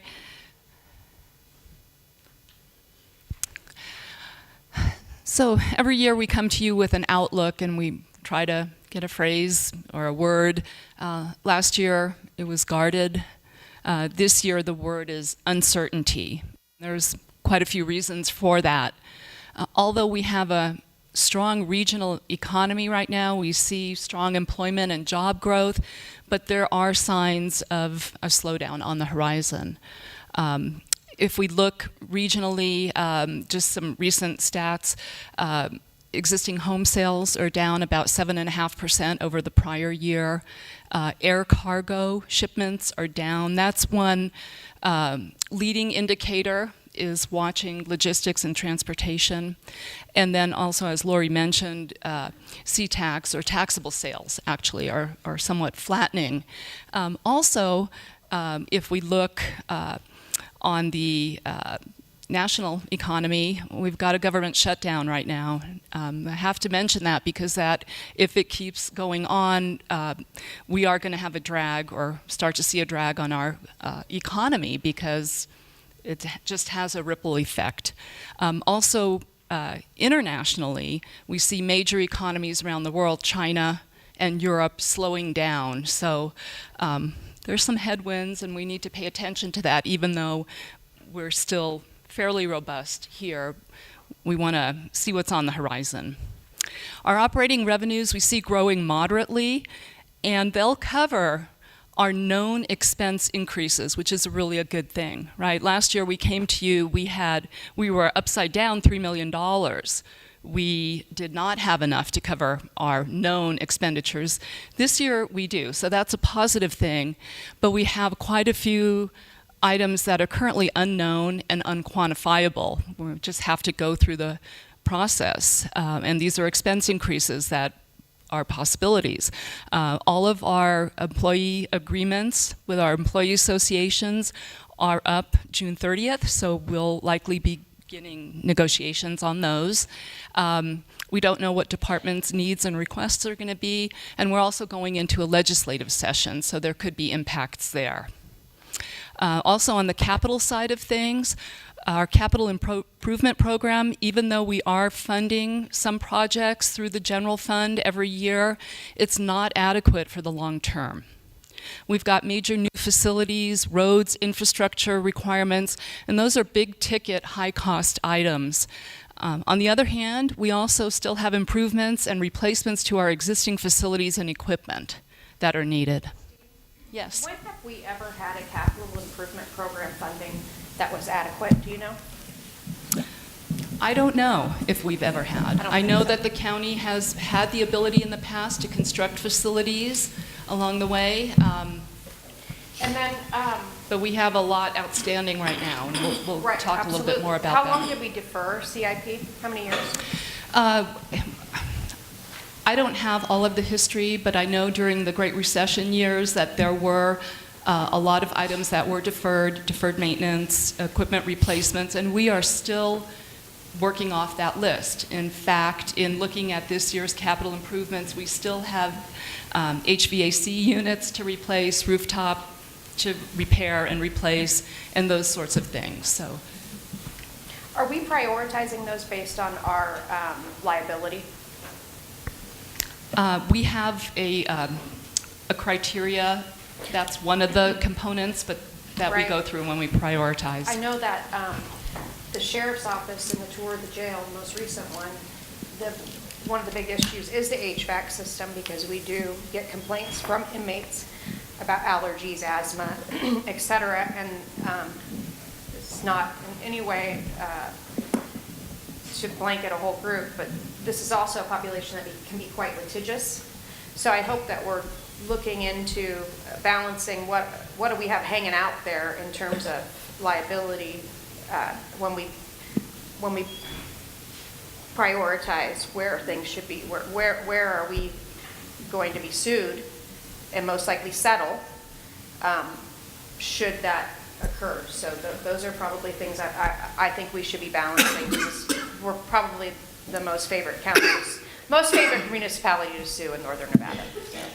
Absolutely, that's a very good point, and we are looking at that. And Mr. Chairman, I think after Commissioner Jung's comments, a risk management to really assess where those liabilities, to help with those prioritizations of said projects as it pertains to how it is put us in a higher state of liability is essential.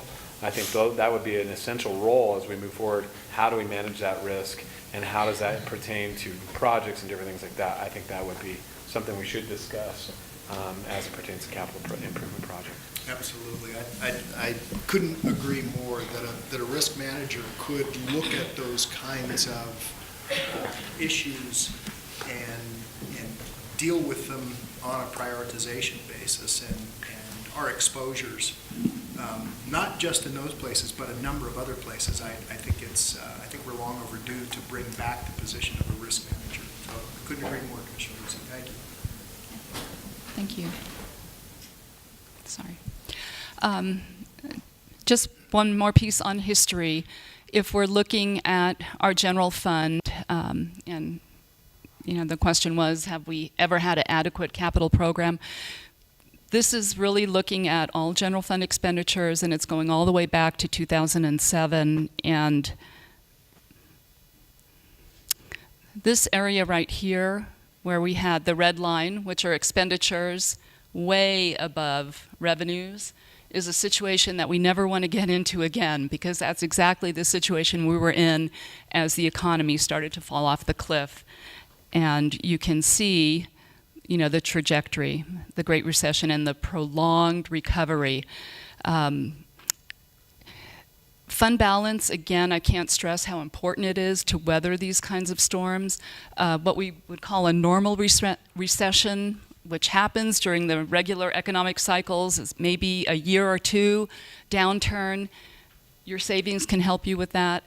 But the experience that we had going through the Great Recession, it was so prolonged and so deep that you can see that both revenues and expenditures, it's taken 10 years to get to the same level that we were.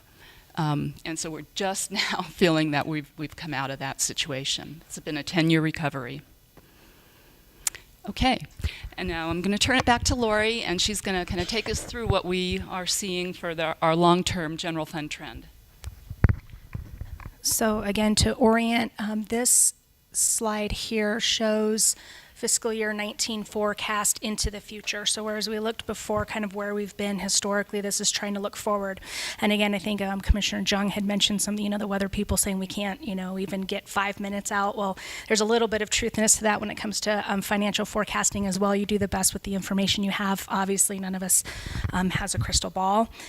So, you take assumptions, you look at macroeconomic conditions, you try to apply kind of what's happened and what you think. Of course, we don't know what the will of the people, the will of the board is going to be. So what we can see here, if you want to start looking at that yellow line, that's that uncertainty. So we have Fiscal year 19 looks good. We talked about that, so that's the current year we're in.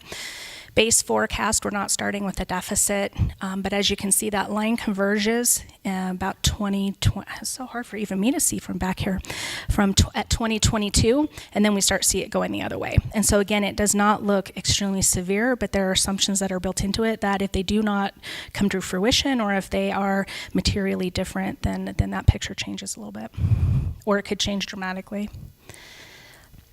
So preliminarily, what we talk about when we talk about our going into our budget, what we refer to it a lot as base budget. It really is a preliminary budget. So we will go over some of the components next, but right now preliminary budget is balanced. So that's a structural balance. That's not eating into fund balance. That's not being upside down like we were last year. That's revenues, sources, all sources, meaning all uses. And it's kind of interesting. They're not entirely to scale, but you can see that between property tax and C-tax, you can almost draw a line to salaries and benefits and services and supplies. Just kind of an interesting concept of that's, kind of where we go when we talk about the financials. Revenue trends. So last year, one of our big issues was talking about the C-tax, right? What's going on with C-tax, especially in light of the C-tax refund, that large vendor that was getting refunded. So what happened with that is that the final settlement was settled with an 18-month payback. So we are going to see some reductions to that reduction, an offset to that reduction in current year. So we're looking at about 3.1 million for fiscal year 19 versus all 4.6. But then we have to carry that into next year as well. So we have the majority of it in the current year, and then we have to forecast the rest of it into the next year. Rate of C-tax growth is flattening. With 4 months reporting, C-tax revenues are up 6.2% over prior year, whereas last year at the same time they were up 9.3%. So we can see that flattening. Again, it's only 4 months. We get it's about a 2-month delay before we get our first. So we just got, is it November? Yeah, November numbers. Refunding, if I may, Lori, that you're referring to is the AT&T overpayment? Correct.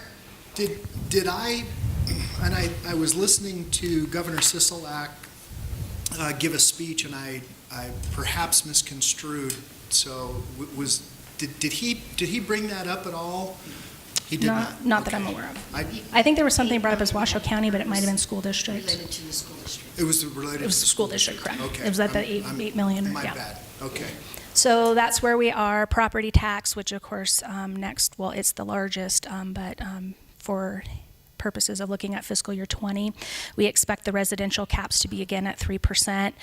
Right now we're forecasting at 4.8% on the general cap. We have to wait for the CPI numbers to come out based on the state formula for that.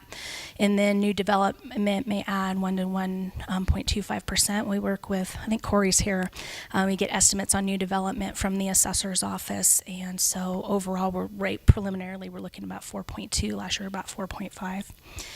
And then other general fund revenues, so I'd be remiss, there are other general fund revenues that come in, fees for service, licenses and permits, fines and forfeitures. They are staying relatively stable when you look at the general fund overall, but there are additional impacts due to voter-approved exemptions or voter-approved initiatives. One of those that we've heard from the judicial community is Marcy's Law and how that gets implemented and how restitution is paid first, and then those fines and fees coming into courts could be impacted. Not sure, right? It's still real early. And other exemptions. So just, state questions of let's exempt durable medical equipment from sales tax. We don't, and we've had different legislative initiatives that have gone through for different things to be exempted. And so we just need to stay mindful that there's other things going on that could impact, and whether it's at a federal level or whether there's any kind of change, forfeitures, anything like that could impact. But that's the minority of revenues for the general fund, but it still could be impactful. So here's this fun chart that we all kind of like to look at. You can see property tax is really indicative of that 10-year recovery. The blue is actual property tax, and again, 19 and 20 are estimated based on early figures. We do not get our figures from the state related to the actual property tax based on information from Treasurer Assessor going to the state until mid-March. So right now we really are doing preliminary. But when you look at 05 through 19, again, we're estimating how 19 is going to come in. Abatement's always a big topic. Just the general fund portion of abatement has cumulatively is about $189 million. So it stays in the pocket, stays with taxpayers, stays with homeowners, but again, is not available for county general fund services or other uses. C-tax, the next, big one we're talking about, you can actually see a prolonged recovery. In C-tax, it's closer to 11, 12 years, a little bit more volatile. So whereas we have, notwithstanding another market dropping and losing, 50 to 7% of some people's home values, we can see that this is a little bit more volatile. Some other leading indicators we see sooner with C-tax distribution. And so the breakout on C-tax is 82% sales tax.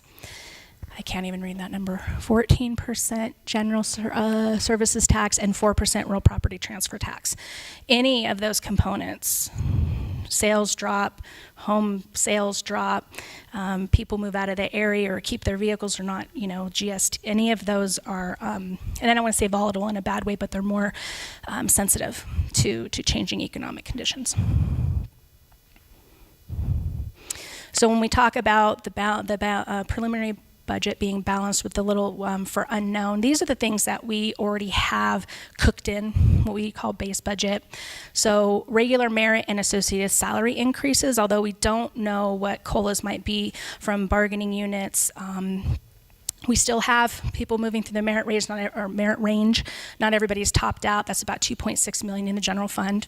So the associated retirement associated with that, right? If somebody gets $1 more, it's $1 more, or 28-ish% retirement is almost $1,993,000.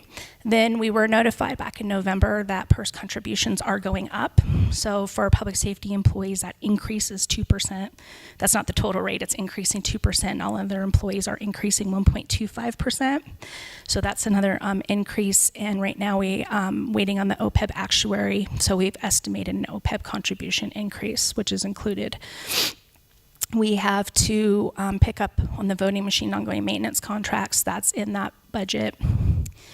We also have other various contractual lease maintenance and service agreement increases and changes that are included in there. And I'm going to talk about two of these kind of out of order and separately on purpose. Debt service fund, so we need to increase our transfer to the debt service fund because we have, based on our debt schedule, based on those required debt payments. And then transfer for indigent fund. Yes? John, did we ever give direction or move towards employing or re-employing the Hay study group to look at, and if we did, should we bring them in again, considering we're at 100% employment in Washoe County and what that's going to do to our workforce demands and ability to retain, expand, and recruit? The answer is yes. We have been under study for Hay for a time. Do we have final results? Whoa. So we do have final results from our Hay study that has been ongoing now for the last really several years. Okay. And will that come to this board before we go into collective bargaining? Yes. Okay, that's all I need to know. Thank you. Okay, so the two items that I took out of order and kind of wanted to have not necessarily a whole separate discussion, but preempt or prompt or foreshadow, whatever we want to call it. Christine had mentioned that for the current year that we're in, a recommendation, and again, it's a recommendation, from the fiscal sustainability or fiscal replenishing stabilization, We also want to present recommendations related to contingency funding and capital improvement program. So in light of the unknowns, okay, we don't know what they are, and some of them, especially if it's a legislative impact, we're not going to know possibly till very late in the budget process. Our recommendation on the front end would be to increase contingency funding to address the uncertainties by $1 million, so from 1.5 to 2.5, which is still not even 1% of our total budget, general fund budget. And then to address kind of in that area that we were alluding to earlier, Christine had talked about it, as well as perhaps I don't even know what the word is, but from the capital improvement program to increase that funding, but for particular purposes, to address some of those ongoing maintenance and those things that we're working off and trying to move forward with. So this is basically the outline of kind of why we are framing this with the verbiage of uncertainty. The economic outlook, so national and regional, is there a slowdown on the horizon? What's going on? Need to be able to weather the storms or be able to adjust quickly if we see changes. Federal government shutdown, those impacts are to be determined. If it ends tomorrow, we still possibly could have some impacts. If it goes, right, that's very optimistic. If it goes for an extended period of time, there are cash flow, grant award concerns, other issues related regionally. 2019 state legislative session, those impacts are to be determined. So Jamie's been very busy. We've been very busy. There's been some stuff coming through. Collective bargaining, so getting more, down to our. Is that every single contract? Every single collective bargaining agreement expires June 30.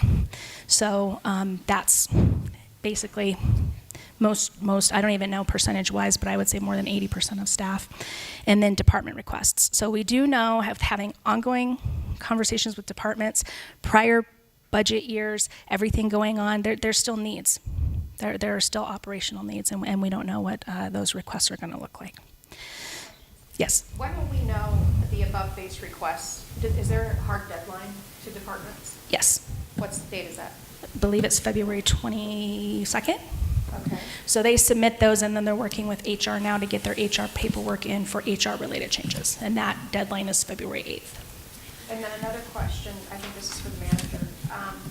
Did we ever come up with or determine what we were going to do for furloughed federal workers that may be owing taxes on their properties or other areas, and TANF and food stamps and those sort of, our food pantries?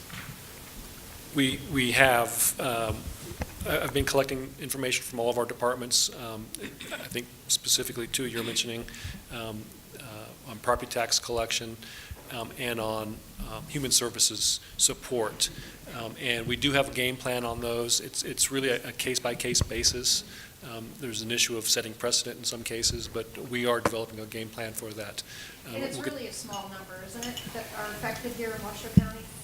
I don't have the exact number of federal employees who are not being paid in Washoe County. It's about 3,000 statewide. So generally, you think of about a quarter of that probably could be in Washoe County or in our region. Yeah. Okay. Yeah. Will you give us an update when you have that I information? Not during it. do. Yes, we plan to put together that final report and get that to the commission, get that to all of our agencies to understand what we're doing. Thanks for being proactive. Yeah. Okay, so with that information, there's a couple of different areas, and Christine's going to go over those as well. So, do you want me to flip the slide for you? Thanks, Lori. So we wanted to talk a little bit more about capital needs and this notion of different types of capital needs. So we do have our annual capital improvement program that is funded by the general fund, and we're required by the state, and it's also good practice to do a 5-year capital improvement program. Right now we're seeing about $76 million in requests over the 5-year period. For fiscal year 20, it's about $26 million, and about half of that is requiring general fund funding. So there are other sources on some of these projects, so it's not all general fund, but it's about $13 million. And we currently fund the general fund CIP about $5 to $6 million a year. That's what we've been able to do the last several years. As I already mentioned, capital infrastructure and equipment replacement, the CIP this year includes a lot of funding requests for replacement of roofs, HVACs, other major equipment, as in the last several years as we're catching up.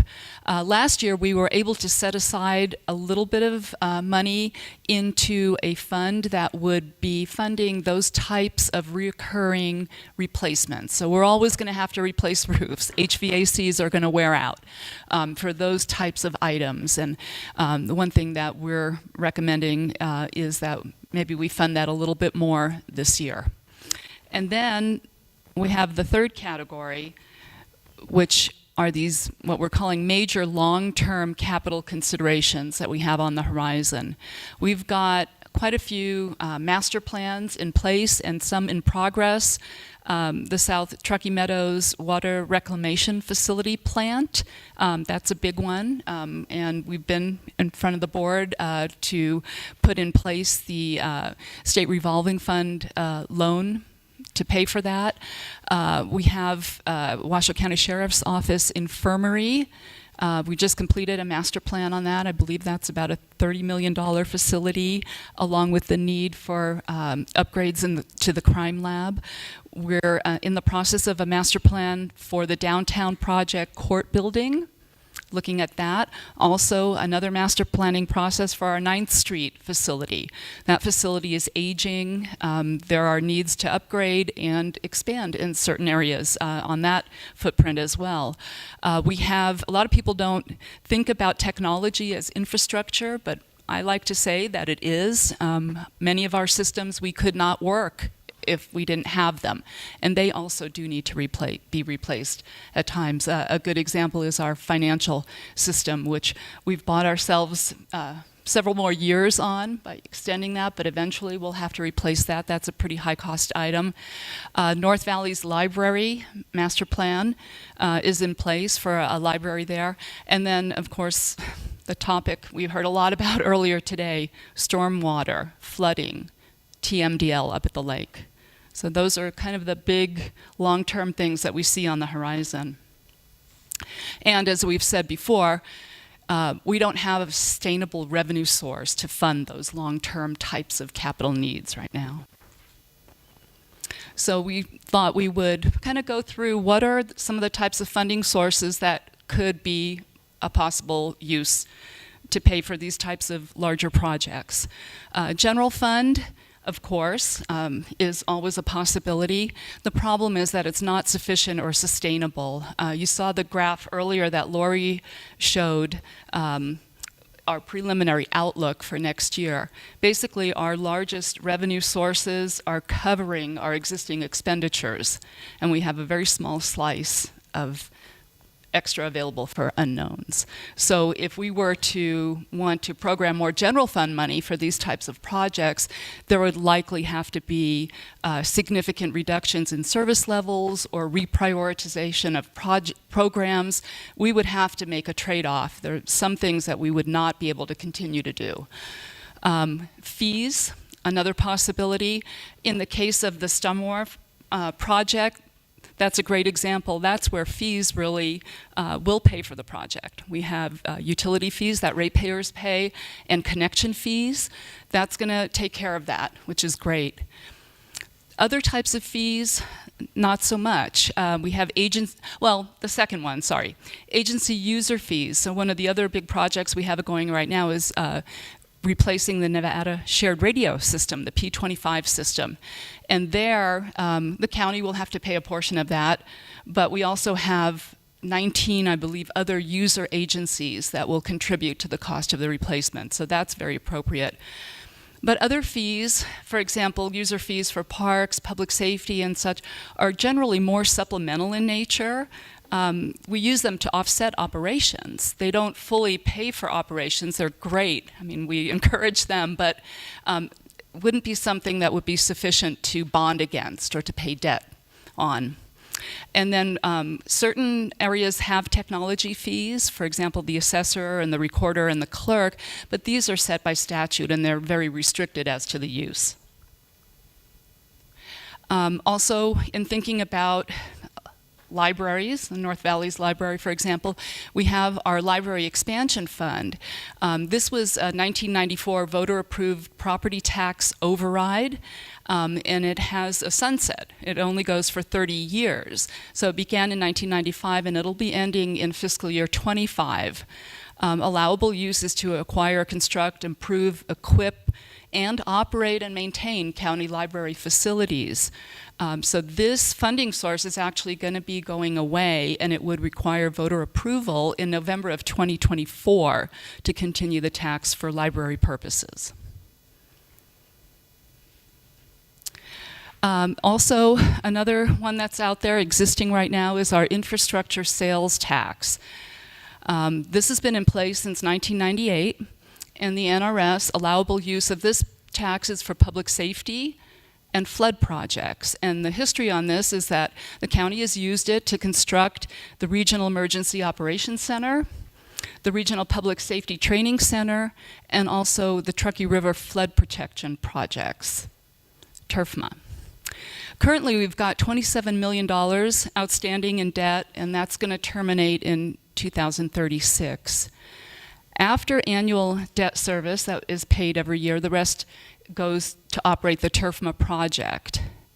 The capital investments that are made using this tax are dictated by the spending plan that's adopted and or amended by the Board of County Commissioners.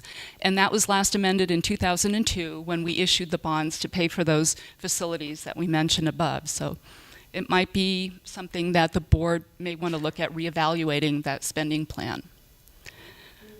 If I may, Christine, when you say reevaluate the spending plan, does that mean that we may be able to go outside of what we have allocated the money for to do some different things? Absolutely. That would be the board's purview. Now, the debt is locked in. We're going to have to continue to pay the debt until 2036, but the balance might be something that the board would want to look at in the future. Okay. Yeah, and by law, are we fenced to use it for I'll use public safety issues? Yes, the law is very specific, public safety or flood projects. Okay, so we could essentially reevaluate and do a region-wide stormwater utility management scenarios. That certainly may be possible, yeah. Good. Okay, I like it. Okay, so those are our existing resources. And then we wanted to look at some potential new capital financing resources. So grants always is one that, we try to, those types of grants tend to be limited, not to say that they can't be found, but they're not as prevalent as for operating programs. And then also they don't provide funding for ongoing operations, maintenance, and replacement of those projects. And then one other source would be the supplemental government services tax. So that supplemental GST, I know has been mentioned before. The history on this is, it has no minimum or base annual amount. So that's something that's important to remember. So with our property tax, for example, there's a base amount that we know we're going to get every year. C-tax is pretty reliable.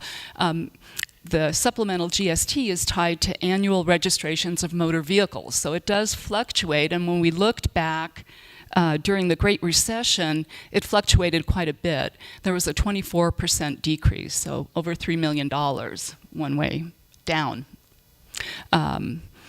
Previous supplemental GST was imposed actually by the Board of County Commissioners in 1991, but it ended in 2005 per AB 471, which phased it out over a number of years. In 2009, the legislature broadened allowable uses, and in 2011, it also allowed Washoe County to reimpose this tax without voter approval.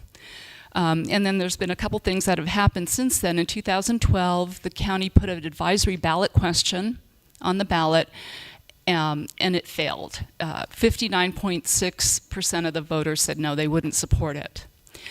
In 2016, in our most previous recent citizen survey, we asked a custom question in there whether residents would support it for either for senior programs or for culture and recreational facilities. The senior programs got a little bit more support, only 46% opposed, but the culture and recreational facilities, they opposed 53%. So to summarize, we're in a period of uncertainty. Nobody likes that, but that's kind of where we find ourselves right now. Revenues will likely be sufficient for our known cost increases, but we do have significant uncertainties that we have to still determine and quantify related to national regional economy and legislative impacts, labor negotiations, all those things that we've mentioned.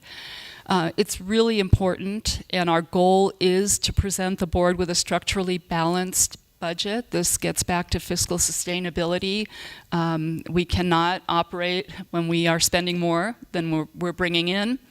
So here are our recommendations. The first one you've already heard about. We're asking that we replenish the stabilization fund as an assignment within fund balance in fiscal year 2019, current year. We'd like to increase the contingency funding due to the uncertainties. We've been budgeting a bare minimum of contingency the last several years, 1.5 million. We'd like to increase that to 2.5 million because, as Lori mentioned, some of these things won't even be settled until after our budget is adopted. We have to adopt a budget under the time frame that state requires us to do prior to June 1st.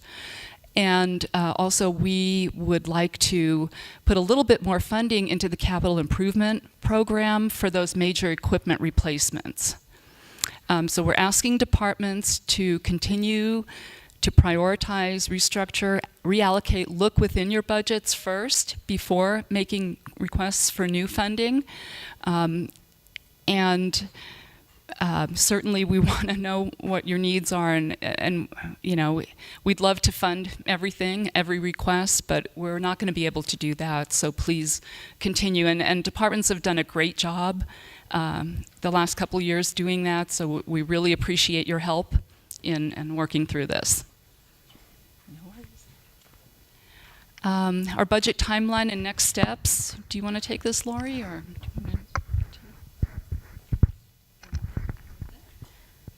So unless there's any questions, it's pretty straight line. So next week we will be giving the same information. We call them the budget department liaisons. So they're really the technical and budget contacts within the departments. They will be getting this information as well as instructions of how we're going to handle the budgeting process. It's more technical in nature, but they do get information, and we'll recap feedback or discussion from the board from today. Then we have the end of, you can see that Jan 31, although departments were given information last end of November, very beginning of December with the forms and kind of, hey, you can start planning now, start working on it now. So those are due February 22nd. And then we have the week of March 8th through the 15th for departments to meet with it's senior county management as well as the budget team to review those budget requests. You can see there probably mid to end of March, C-tax and property tax revenue projections are finalized. We get those from the state. And then continue to go through the process of finalized budget recommendations to the county manager, as well as our deadlines to meet the tentative and the final budgets for, and then right now present fiscal year 20 budget on May 21st for the adoption.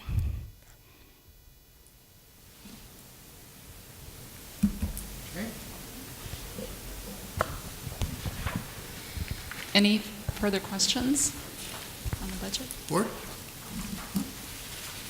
Okay. All right. It's a lot to digest, but understandable. I think we're on to citizen survey results. Me. Christine, that's you again? That's me. I have listed. Okay, so we mentioned the citizen survey a little bit earlier, and so that was from 2016. So we did it again in 2018, and we do the citizen survey through the National Research Center, and it is a national survey. We've been a participant over the years. It is a scientific sample of 1,500 households.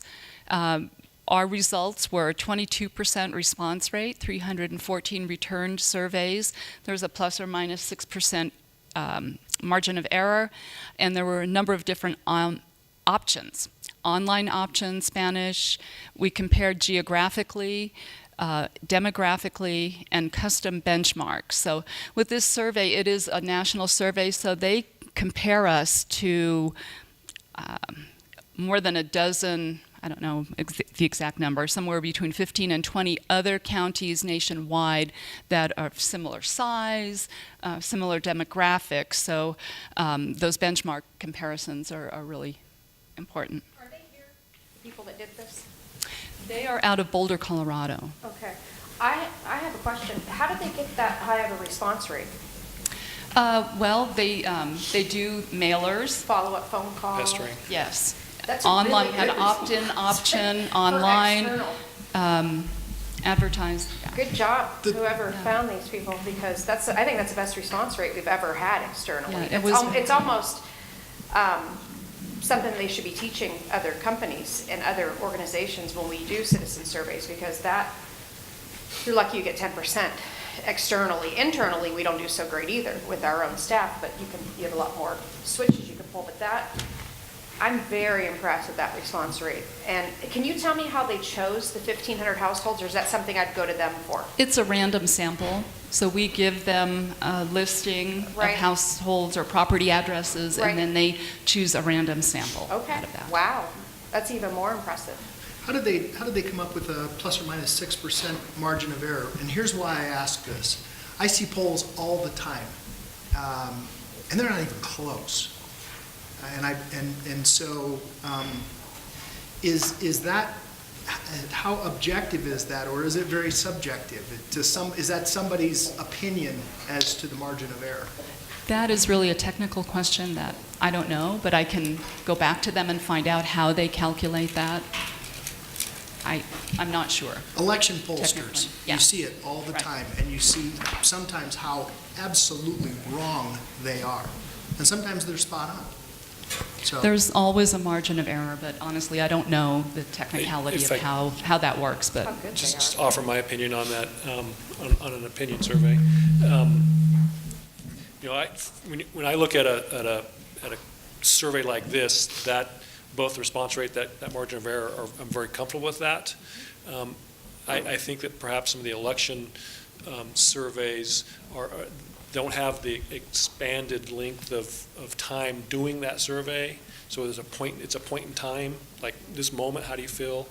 And they're looking at a much narrower kind of a question. This, with a lot of experience, these folks are doing this in communities for local governments. That's primarily what they're focusing on, and they're out there doing this with local governments from throughout the country. And especially with political polling, a lot of times it is so weighted. Would you be in favor of, or this? It's not a good poll. Yeah, it's not a good poll at all. So I mean, you can even hear it in the inflection in the voices sometimes. Anyways, go ahead.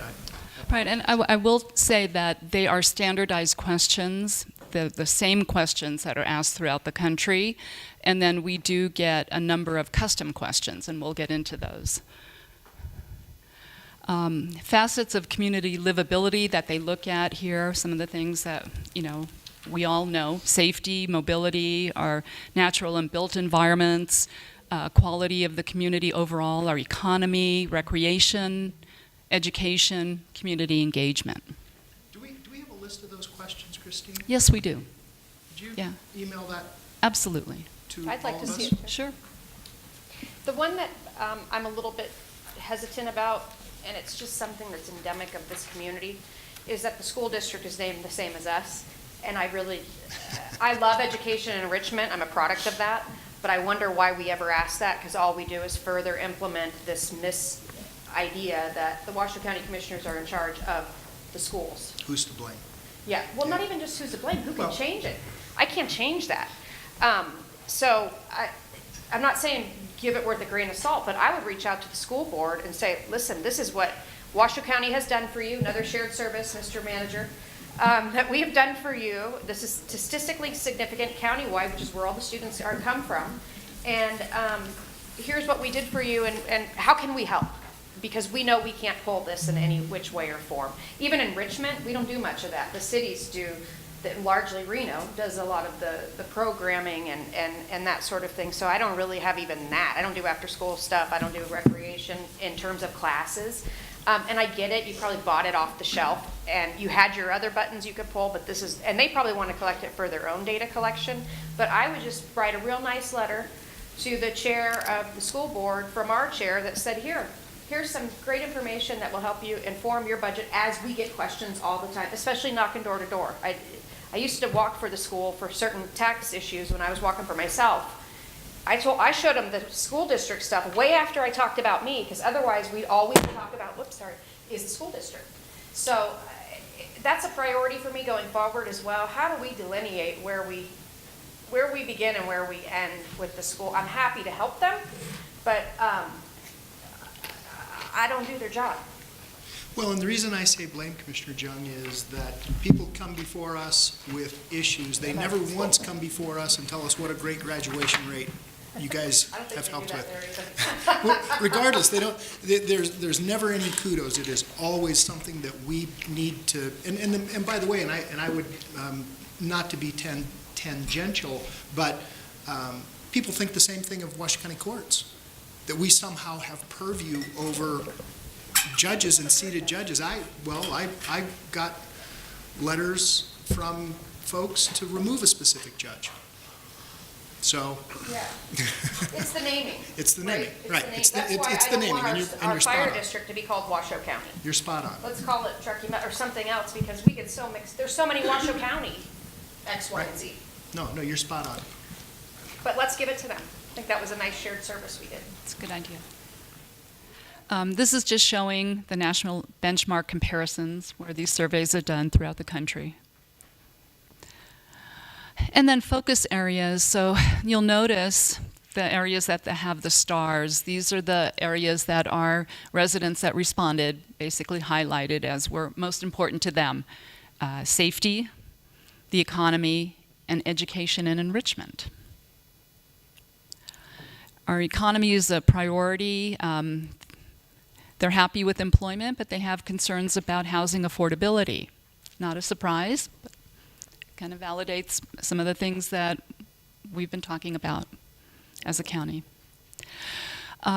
Overall economic health, they give it a 52%, and you can see rated very highly as a place to visit, shopping opportunities, business and service establishments, employment opportunities, and economic development, all above 50%, and some of them quite a bit higher. Affordability, cost of living, only 30% felt that it was affordable. And I should tell you the legend here. This is the percentage of folks that said it was excellent or good, and the arrow indicates if we were lower than the benchmark, so whether we were lower than the other communities that they compared us to. So only 29% said we had a good variety of housing options, and we were lower than the benchmark on that. Affordability, 16%, and we were lower there as well. But 65% that they said that they themselves were not under housing stress.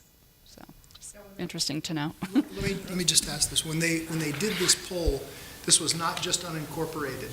This was any place in the county, whether they live in the city of Reno, city of Sparks, or unincorporated area of the county. Correct, because Washoe County represents the whole county, everyone's included. Understood. And we did ask a custom question related to that you'll see later. There was kind of an interesting finding on that. But by the regional plan, we, as the unincorporated area of the county, are limited to what we can have in terms of housing types. It needs to be communicated. Community enrichment was another key finding, and we have underutilized assets in that area. 87% think that education and enrichment is very important. And I'm sorry, yes. I don't mean to hobble this. Sure. Define community enrichment, because I'm older. Community enrichment is different to me. I am Commissioner Jung. Community enrichment is different to me than it would be for Commissioner Lucy's age group, versus my kids' age group. So what does that mean? I believe it refers to education, things like public libraries, events, culture, recreation, art, those things that enrich in a community. It's a variety of things. And so you can see here that 75% rated that we have excellent Social events and activities, 65% noted our special events, 83% noted our public libraries. However, the actual folks that attended the special event were lower than the benchmark, and the same thing with libraries. So it's kind of interesting. People know about these things, but they're not necessarily attending. And maybe I missed it. You skipped over a slide of 87% of residents, at least maybe you didn't, but this goes back to Commissioner Jung's statement. Think that education and enrichment is essential and very important. And a lot of times, what's education for me versus what's education for Commissioner Lucy's family are different things. Sure. Absolutely. Here's community enrichment trends, where we were higher than the benchmark, were public libraries, cultural, musical, and art opportunities, so at 83 and 84%. So people felt that we are above other communities in those areas with what we have to offer. Safety merits a continued focus. This is fairly similar to our last survey a couple years ago. The overall feeling of safety, while the percentages are pretty high, people felt most safe in their neighborhood, 91%, 75% downtown, and overall 64%. Those last two are slightly below the national benchmark that they compared us to. 8 and 10 rated the sheriff's services excellent or good. 2 and 3 rated animal control and emergency preparedness excellent or good. 8 and 10 did not report a crime and were not a victim of a crime. That's a good thing. And 35% stocked supplies for an emergency. So only a third of us are kind of paying attention to emergency preparedness. And maybe you can't answer this. What's the recommended time that I should be able to feed myself without going to a grocery store? What, 3 days, 5 days?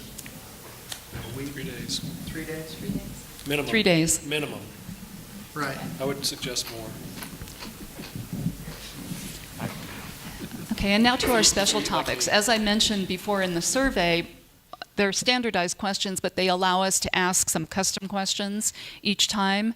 So the first one that we asked is, we wanted to know how are citizens getting their information about the county, and what do they prefer in terms of sources of information.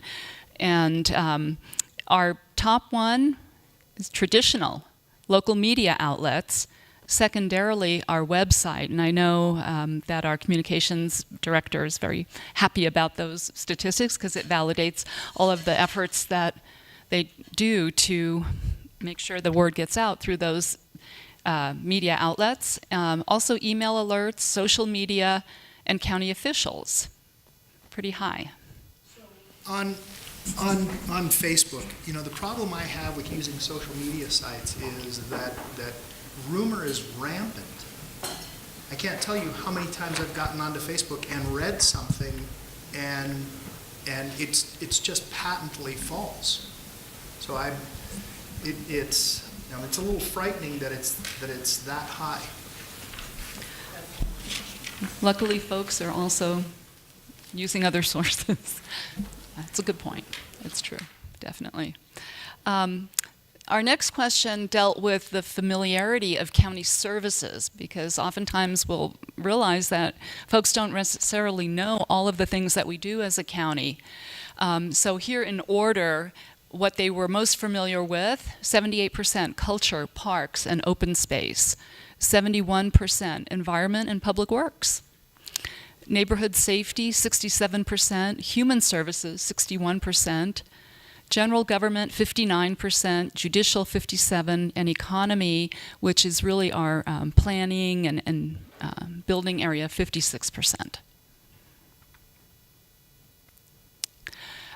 This question here deals with citizens' contact with county employees. So their overall impressions, 37% of them had some contact with a county employee. 90% said that employees were courteous, 85% knowledgeable, 76% responsive. And then when they compared us to other government agencies, 37% said that we were better, or somewhat, much better, or somewhat better than other agencies that they've dealt with.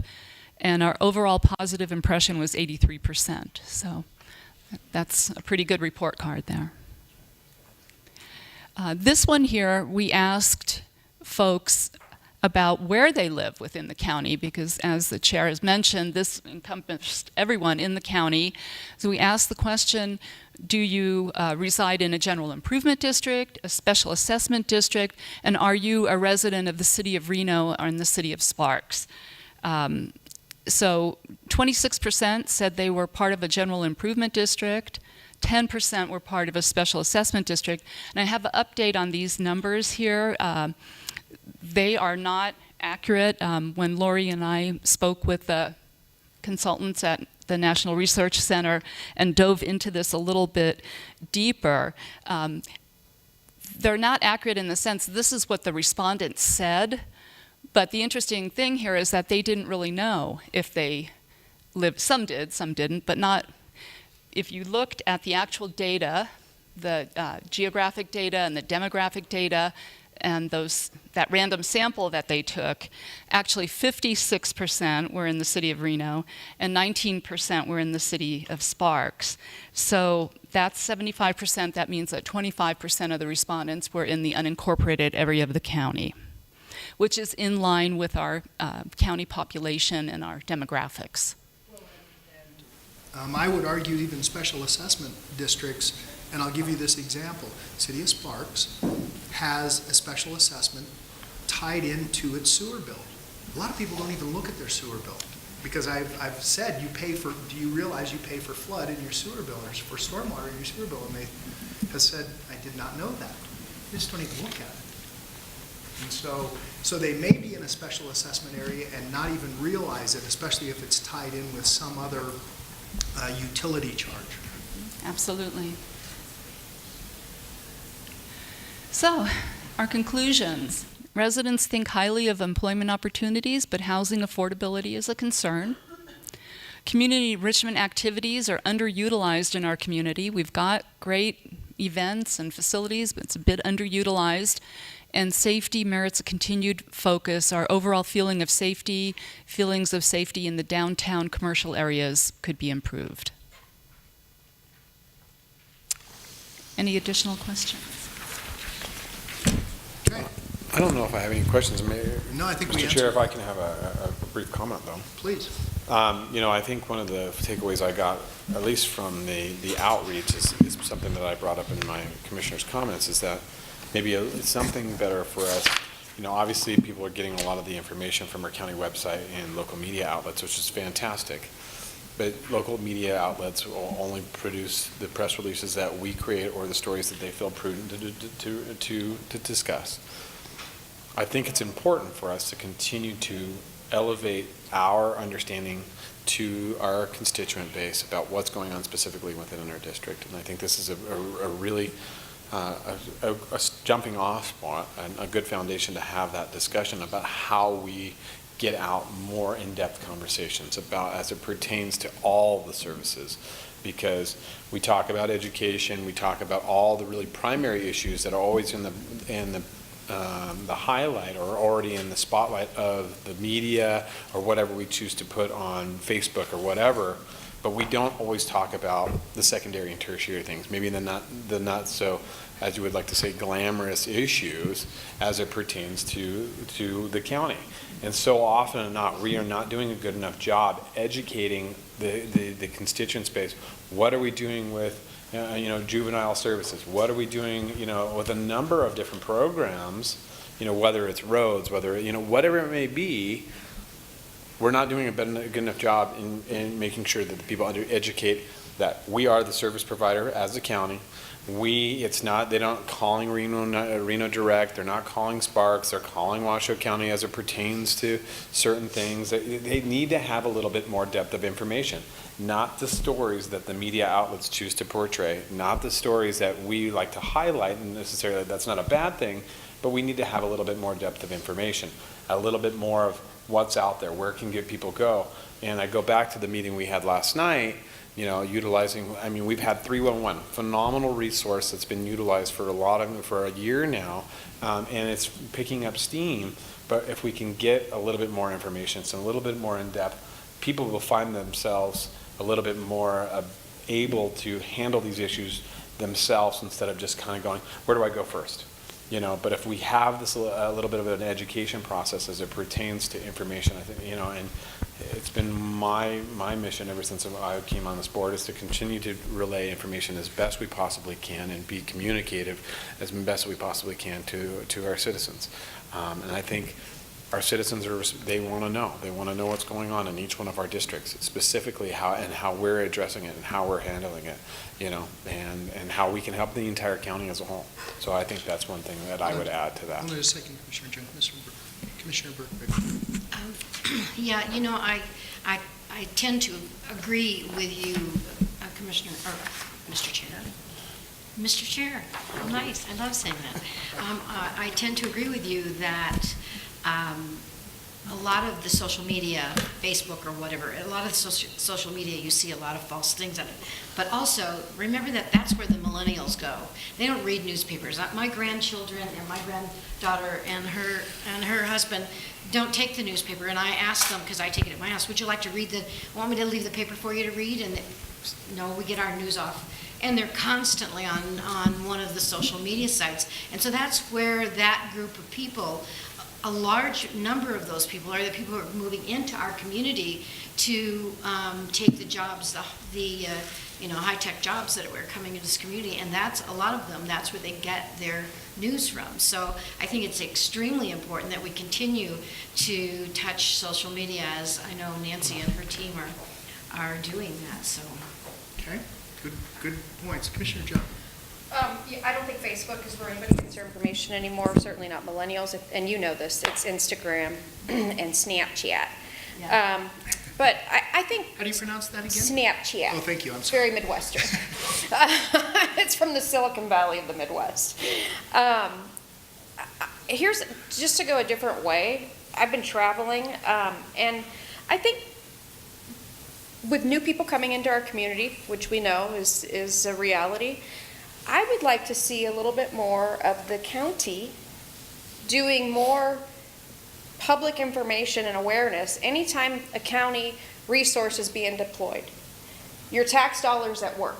Because I think people here move here, first of all, not the most desirable when it comes to trying to raise revenue. Companies come here because they get tax breaks. People are excited to retire here. They pay no income tax. So then they come from this position, I pay enough GD taxes, is what I hear. And I love to go, let me see your tax, let me show you. No, you don't. You don't pay very much at all. And then there's that fear, well, you're going to creep on us all these extra taxes, when you really are in a very low tax community, very, very, very low. But I think it would be good to show, this is where your tax dollars are going. You want extra and above board, which we get a lot of requests for. This is where we are not funded and not our function, and these are our funding resources today. But I'd love to see your tax dollars at work. Maybe it should be on all of our cars that say Washoe County, your tax dollars at work. Because, where do we see our peeps? We see them collecting animals that are stray or abandoned or et cetera in our communities. We see Human Services Agency, a lot, vehicles doing different transports. Your tax dollars at work, the jail transports, the building inspectors, the fire chief. I would just love a little tag, your tax dollars at work, because I get the argument all the time that they pay too much taxes and we do nothing. And it's really, you pay nothing and we do as much as we can with bubble gum, duct tape, and baling wire, as much as we can. Above and beyond, I would say, considering what we have to work with. So I think we need to start rebranding in that way. And poor Nancy's like, we just rebranded 2 weeks ago. Leave these people in charge. We're a new brand every week. But I think there's a way we can sneak that in with a lower cost level to just demonstrate people what does Washoe County do, and not in a news release, but more just show it. This is your tax dollars at work. Here's the Washoe County Regional Animal Services Agency, probably our premier project here and most beloved and most criticized. Your tax dollars at work. And just that general. We don't need to say from what area and da da da da da.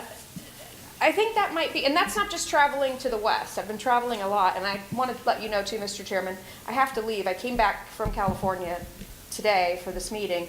I'm leaving again. My husband's grandma died, and we got lots of stuff we have to take care of. I'm terribly Unexpected. sorry. Yes, Okay. and we are too. Understood. So I got to skedaddle, but so- that was my only, I know, that was my thing. And then I want to see the survey, Questions? like I think he had asked for that. Yeah, Absolutely, we can provide those And one to the final board. thought, at the Animal Services Advisory Board was brought up, no dog parks in northern Washoe, in the North Valleys where all of our growth is going. We have no dog parks here.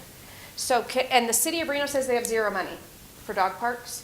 So maybe we use that rich fund that we have for Washoe County Regional Animal Services and create some sort of dog park with the input from developers and citizens in the North Valley. People love their dog parks, and it's not fair that they're abandoned up here with no dog parks. So Okay. that is all. Any other comments from the board? All right. You're back up.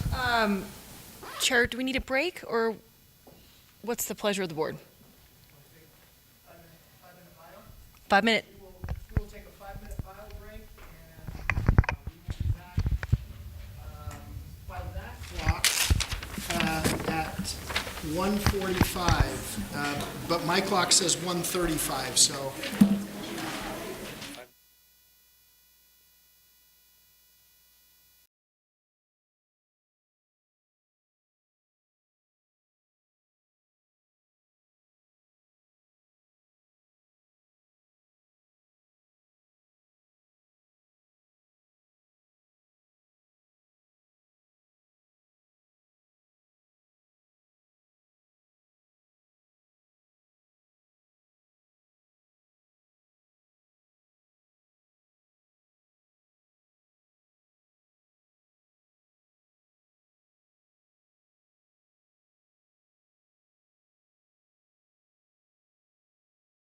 All right, I'm going to call us back into order.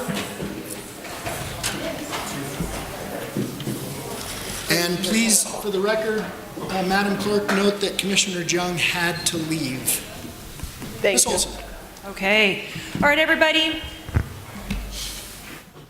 Let's keep it moving. Okay, so we're moving into the next agenda item, which is looking at what we accomplished in FY19 in the context of the county goals, which are up on the screen, and then also forecasting where do we want to go for FY20.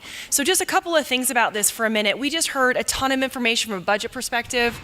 It's really loud. We also just heard quite a bit of information from a citizen perspective. The intention is, in this part of the conversation, is so what?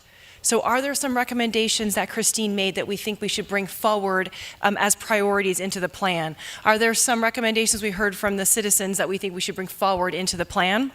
So that's the ask, and that's where we're headed. So as I mentioned, and Fidel, I don't know if you can turn me down just a little teeny bit. Okay, it'll be up to me.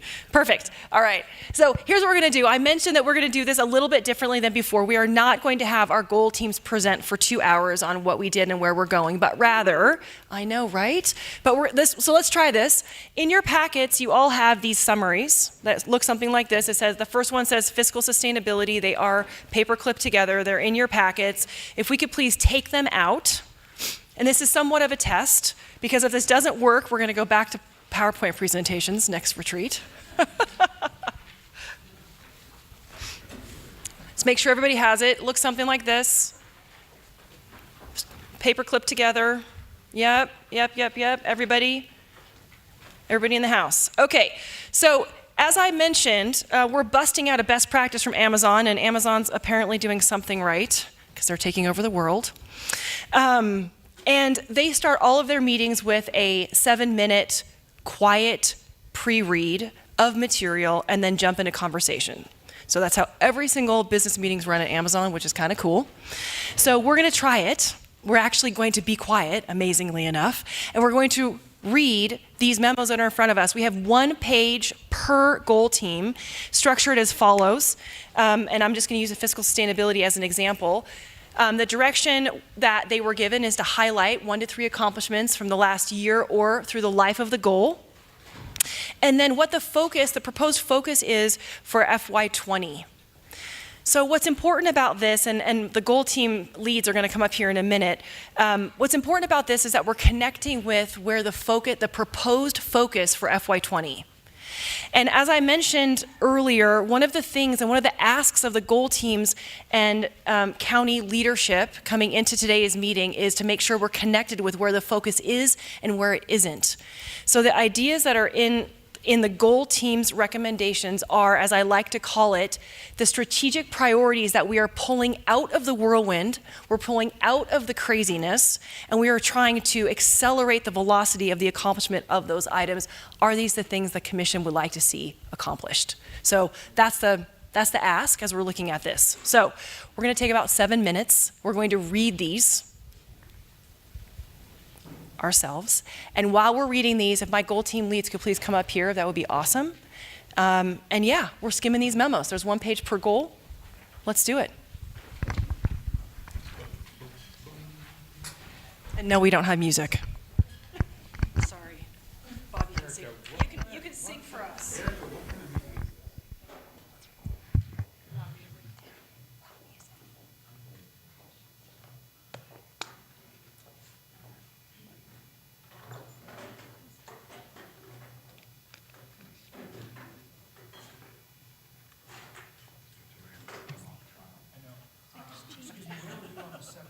At 3 p.m. I'm just going to say it doesn't look like Inquisition. I know. It is.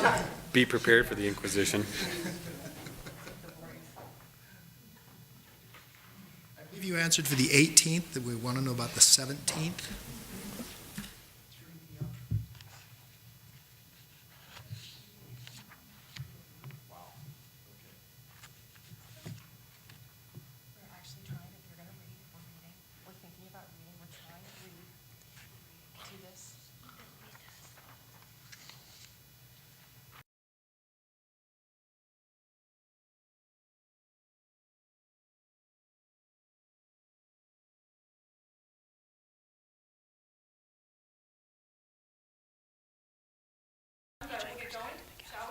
Please. Okay. So we want to just take a minute, and we'll start with fiscal sustainability. Just share any highlights that the lead might have, and just really want to make sure we anchor what the proposed focus is for FY20, and then any clarifying questions the commissioners have, or the county managers, ACMs, or anybody else in the context of the focus or the accomplishments. So, but first, let's just start with the lead, and Lori's our lead for fiscal sustainability. Okay. First and foremost, we do have a new goal team member, although, and it'll be your first introduction. So we do have a new fiscal analyst, and we're adding her to our goal team, and that's Brianna McBride, and she's sitting right there. But I'm sorry, I heard it's difficult. Is it hard to? Well, it's like, ladies, gentlemen. Okay, I'll get it as close as possible. Two. I'm gonna put my mouth on it. I'm sorry, what is her first name? Brianna Thank McBride. you. So she will be a new goal team member, and she's also a new staff member. She started December 31st and hasn't run out of the building with her hair on fire yet. So yay. So our accomplishments, I think they're pretty well established. We talked about the unrestricted fund balance at the end of last year, so fiscal year 18 year end, and that's a lot of our goals are reported annually versus quarterly or monthly. The executed agreement for the Nevada Shared Radio System, again, this is was a very long process, a lot of different agencies involved, and so that was an accomplishment, and we have some next steps related to the financing plan. And then they implemented enhanced billing and service reimbursement project that was undertaken by Human Services. That was implemented. They did a fantastic job, so should be able to see some enhanced billing for services that are provided to different areas within Human Services. And I just kind of wanted to reiterate what we were talking about. I know it's in the accomplishment one, but really any of these accomplishments this is the result of county-wide cross-organizational efforts, and again, that's supposed to be what it is, right? Strategic planning, cross-county initiatives, and so when if I'm sitting here or if somebody is speaking to something, this is not me alone or just individuals. This really is a concerted effort from all areas. And one of the things and you know, Commissioner Lucy, you brought this up, Commissioner Jung brought this up. The shared radio system, I don't think a lot of people know why we moved to a shared radio system, and I don't think that they understand the life of the shared radio system. How long is this going to last the county? This was a huge investment. It's a huge infrastructural investment. It has been, I would have to defer to Craig, but I think the original infrastructure was pre-99. So we're talking 20 years of the existing, and just bandwidth and different issues related to emergency or being able to use law enforcement and emergency channels. This is something, and it's not something we can't not do. We can't not have law enforcement and response rights. And it's a huge. That's not the inference at all. The inference is that the general public doesn't understand why. Agreed. About why this is a big deal. And, why doesn't it still work? So to speak. And so that's and then now once you've bought these new radios, how long are we going to do this again in 5 years? That's the question. That's what I'm suggesting. So it's for all of us to get this message out, for technology services to say, look, this is the reason why we did this, and this is the anticipated lifespan. And look, we all get, I have a Windows 10 computer, and I'm already being told that it may not support some stuff, and it's like, geez, I just bought this. So what's next? It's just this constant leapfrogging on technology. So it's very frustrating, I think, for taxpayers. Continue. I apologize. We didn't have any changes or recommendations to changes for the goals going into fiscal year 20. Keep moving ahead. And then I guess I can just read off of here, and that kind of leads into what you're talking. Sorry, questions first. Commissioner Burke-Bigler. Thank you very much. So I'm looking at your fiscal year 1920 focus. And the first one is explore new revenue sources. Like what? Some of them we've talked about in the presentation. That could be something like a GST. It could be talking about continuing to revisit user fees.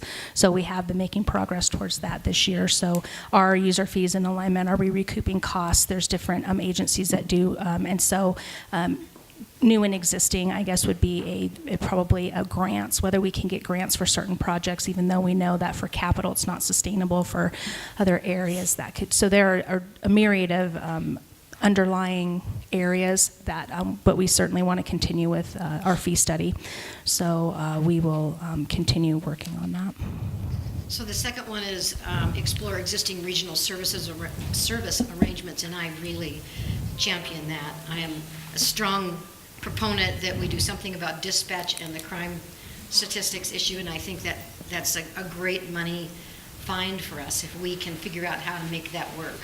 And so I really support that. I think that's a great primary goal for you guys for the 2019-2020 focus year. Absolutely. I really like as, that one. as it pertains to the fiscal equity conversation we continually have. Yeah. It is, and so again, we didn't list all the sub arrangements, if you will, or the sub initiatives. That definitely is one of the key areas that we have been working on, even currently.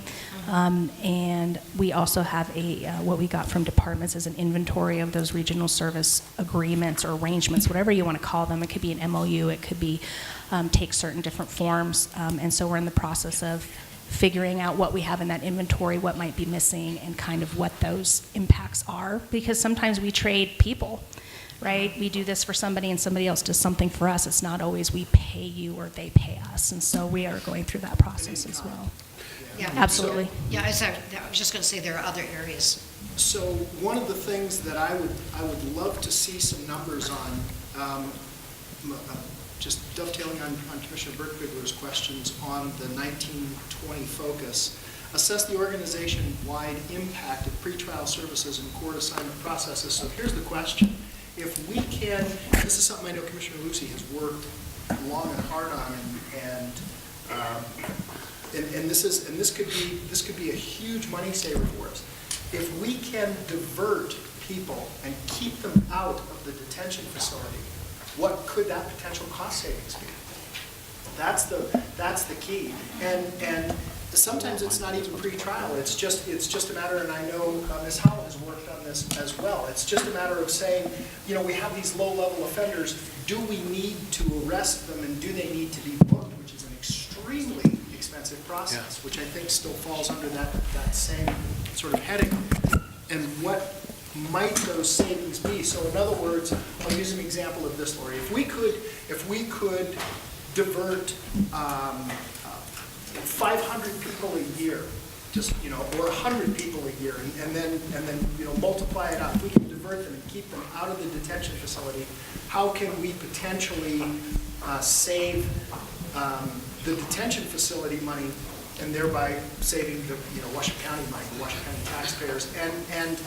And when we save that money, it means that the sheriff's office can put that money that was utilized for booking into more manpower, more deputies, better service. Mr. Chairman, if I may. Please, Mr. So the one thing that, you know, I think that's what we need to continue. We always have a primary approach to what's, you know, is it more revenue or cost of expenses, but what are some of the secondary and tertiary approaches that we can have that will have a lasting impact on fiscal sustainability? You know, we talk about, you know, reducing jail populations through projects with the court systems and pretrial services and different things of that nature. We talk about alternative sentencing and different ways of utilizing the people. Risk management. You know, we talk about risk management, having true audits. You know, the state and the federal government have inspector generals that come into every department and evaluate and audit and say, hey, there are some cost-saving measures that can be sustained throughout these processes. I think one thing that we also lost track of that we started, and one of my biggest gripes is that we had a one-stop shop. You know, one of the original jobs Moira was hired for was to be our business concierge, so to speak, as it came to community services. And as she's ventured, you know, and up through our organization, you know, have we lost sight of that? Do we still have those positions available? And what are we doing to bolster those types of programs to create more of those efficiencies through multiple departments? You know, addressing them, because once again, siloed departments, redundancy is cost prohibitive, and not, you know, it's not saving us dollars. It's costing us more to get to the same place. Those are the challenges that we continuously look at. So it's not necessarily always approaching it head on, but let's look at it, step back and look at it from a greater picture of, because so many of these issues involve multiple departments. They involve that teamwork effort. Why aren't we approaching some of these cost-saving measures or revenue-generating issues from a multi-jurisdiction, department approach? So those are the discussions that I think we need to continue as we evolve these discussions, you know, not just look at the primary approaches, but some of the secondary and greater pictures. So thank you, Mr. Chair. Commissioner Berkeley. Good points, Commissioner. Oh, okay. Good point, Commissioner Lucy. I was just going to say, you know, one of the things that Chair Hartung brought up when we were meeting with the sheriff's deputies was the possibility of considering a booking fee. So the cities who bring their people in to be booked into our jail, they really basically pay nothing for that. Maybe we should consider the possibility of a booking fee. One of the things I thought at the time, well, you know, that seems petty, but I spent some time thinking about it, and one of the things it might ultimately achieve is a reduction in the number of people that they just decide to drop on us for no real necessary reason. And so I think that's something that maybe this committee might just take a broad look at as you're looking at some of the overall jurisdictional things. That might be something that you can take a broad look at as you work with the Sheriff's Department and some of the other groups. So. And I would just, I would call it eliminate the path of least resistance. Yeah. You know, and one other thing that we're challenged with too is that the expeditious nature of doing business. You know, as Commissioner Berkbigler liked to point out last night, the wheels of government turn very slowly. Let's try to start figuring out a way to maybe turn those wheels a little bit quicker. Yeah. You know, if we're spending an exorbitant amount of time on certain projects, maybe we need to as my grandfather is, fish or cut bait. And if we're not getting any headroom, or we're not making any progress, or we're not seeing significant changes or significant gains within a period of time, then we need to evaluate and maybe have more reasonable understanding or goals, attainability, so that we can start finding better resources or utilizing our resources better. Because if we're just wasting time and energy on stuff that's not really being productive for us, and I know things change and it's dynamic in the environment that we work in. However, there are a lot of things that are fixed in their understanding about what the path is forward, how we can become more efficient in getting some expeditious nature. Because if we're delaying process and we're delaying things coming to light, then that's a problem because we're spending a lot of time. And when you see our budget and our expenditures, 70% of our expenditures is salary and time. That means a lot of people are doing a lot of work, and if we're not getting the revenue and the efficiency out of them, then that's a problem. Well, and I think it frustrates people as well. It's just Absolutely. Like a building permit for a fence sometimes can take an exorbitant amount of time. Mr. Manager, I'm sorry. Well, that's okay. Actually, maybe I'll comment on two things. One is the issue of the booking fees. I think that falls right in line with the first bullet point, exploring new revenue sources. That's not a new discussion for us. We explored legislatively many years ago implementing booking fees. It may still require a legislative fix to do that, but we can explore that. And as additional part of the discussion, prior to 2003, the City of Reno and City of Sparks both paid a fee for the use of the jail. The county commission back then took that requirement away as a part of a fiscal equity discussion. So again, a lot of these discussions have history. A lot of them have connection to that discussion of fiscal equity. So we would have to be cautious of that, but not be afraid of having that discussion. And then I just wanted to mention on the last bullet point, Commissioner Hartung had mentioned some efforts related to diversion. I think the specific bullet point that's listed there is talking about costs, organization-wide impacts of some changes that have occurred over the last couple of years on court assignments and pretrial services. We also are monitoring, and will need to be monitoring at the legislative session this year, possible changes on lowering of penalties of certain crimes that takes individuals possibly takes them out of the state prison system, but may land them at our door at our jail for a year-long sentence. So that's something we need to be paying particular attention to as well. So I think overall, my point on this bullet point, this last bullet point, is the processing of individuals through the criminal justice system is a significant resource on county government that a lot of people don't realize that that's something that falls significantly upon our doorstep. So I think continuing that as a focus is an important point. One of the other things that comes to mind when we talk about this is the sheriff brought it up. I know the undersheriff is keenly aware of this. In fact, all the command staff is keenly aware of this, and that is, how do we keep inmates who have mental health issues out of that jail population and into a facility treating them, because they really don't belong in the jail system, and it's difficult to have those populations mixed, and so I'm looking forward to how Ms. Howell wants to utilize the NAMS campus in concert with the whole entire system, and I think that there's some really good things that can come out of this, and I am supremely confident that we can come up with solutions that, just like Crossroads and some other programs that Washoe County has instituted, that will be looked at very carefully nationwide because of their efficacy. Commissioner Burke. Yeah, I just wanted to say, it's easy for us to sit up here and say, okay, so let's try this, let's try that. Let's go negotiate a deal with Reno. Trust me, I know how difficult that is. And so, I mean, it's easy for us to say, let's do this, but especially when you guys are the ones who have to go out and really figure out how to make it work. But I think that if we really brainstorm and work together, there's some good ideas and some good thoughts and some good things that we can do. And I hope that you'll utilize the commissioners in each of these areas, because I think that we could bring you some advantages in some areas because we have some level of expertise in certain areas. So especially Commissioner Lucy and Chair Hartong, who really know what they're talking about when they talk about police services and things like that, and construction and buildings. So I really hope that you will, utilize us when as need be. And one last comment, Ms. Hallenstein. I have gotten comments from the building community that they miss you as that go-to liaison that was able to solve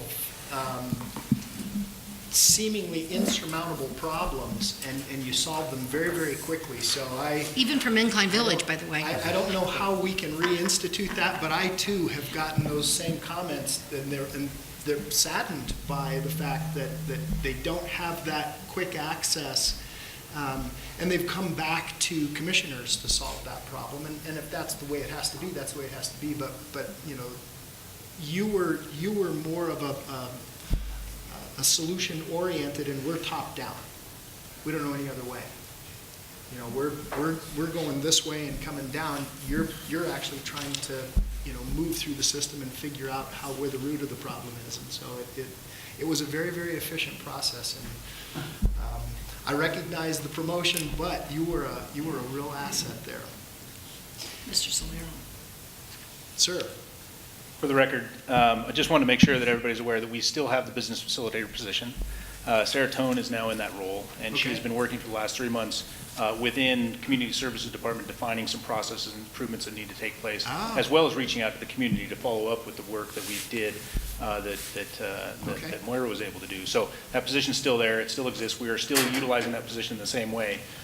Just want to make sure that was out there. I was unaware of that. Well, no, and I don't know if it's necessarily about not having a position. I think maybe we just make sure if Mrs. Tone is in that position, and we're all very, intimately understand that as she worked in the manager's office for years, but does she have the ability to make the decisions on the fly? Can she make some of those decisions, or has she been stranglehold? So maybe there's some policy things as it pertains to this board that we can give her some ability to work side by side with you, or different things like that. Managerial wise, I know that's your department and your guys' decision to do so, but we want to make sure that those things can be handled quickly and responsibly. And if she has that ability to do so, or whoever sits in that position has that teeth, that substance to really make those decisions quickly, without having to feel like they're inundated with process. And sometimes, that process can be overwhelming, and it takes an email to somebody while they're on vacation, and we have to wait till they get back, and it takes what could be a 5-minute, 10-minute resolution 2-3 weeks, which can be prohibitive. Okay. Anyone else? So, Mr. Chair, just keeping us moving on this. Please. So this is exactly the feedback we're looking for. I think we'll find some crossover in the commentary and some of the other items that are coming forward from the various goals. So just as a point of information on that, we've got about 5 minutes-ish per goal, and I'm going to ask for the goal leads to focus us on FY20. Are we heading in the right direction? Is there anything we're missing? Which is a scary question because we're also saying less is more, so we'll balance that a little bit, but are we heading in the right direction? So the next goal that we'd like to talk about is economic impact. Moira and Dwayne are our leads on that. Highlights for 20. Mr. Smith, Ms. Hallenstein. Yes. Welcome. Yes, thank you. So I see Dwayne, you have the microphone. That's good. I Don't do, give and I'm him going the to try. microphone. I'm soft-spoken, so please tell me if you can't hear me. So, thank you, Commissioner Lucy. We will be expeditious. Therefore, we will skip the accomplishments because they speak for themselves. So we're going to start right now. So, but I have a real quick question. Would you rather us funnel those things through 311 and then it moves through Seratone, or just directly to Seratone?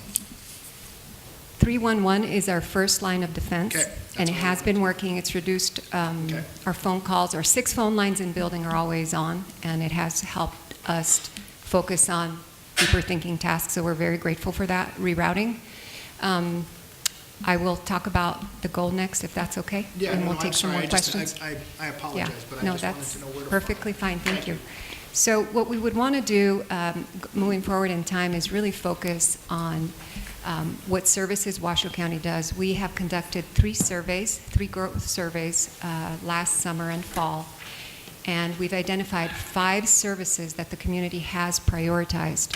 Those services are roads and traffic, stormwater and sewer infrastructure, fire and EMS response, followed by law enforcement response, and lastly, as the 5th service, and this is in descending order, parks and open space.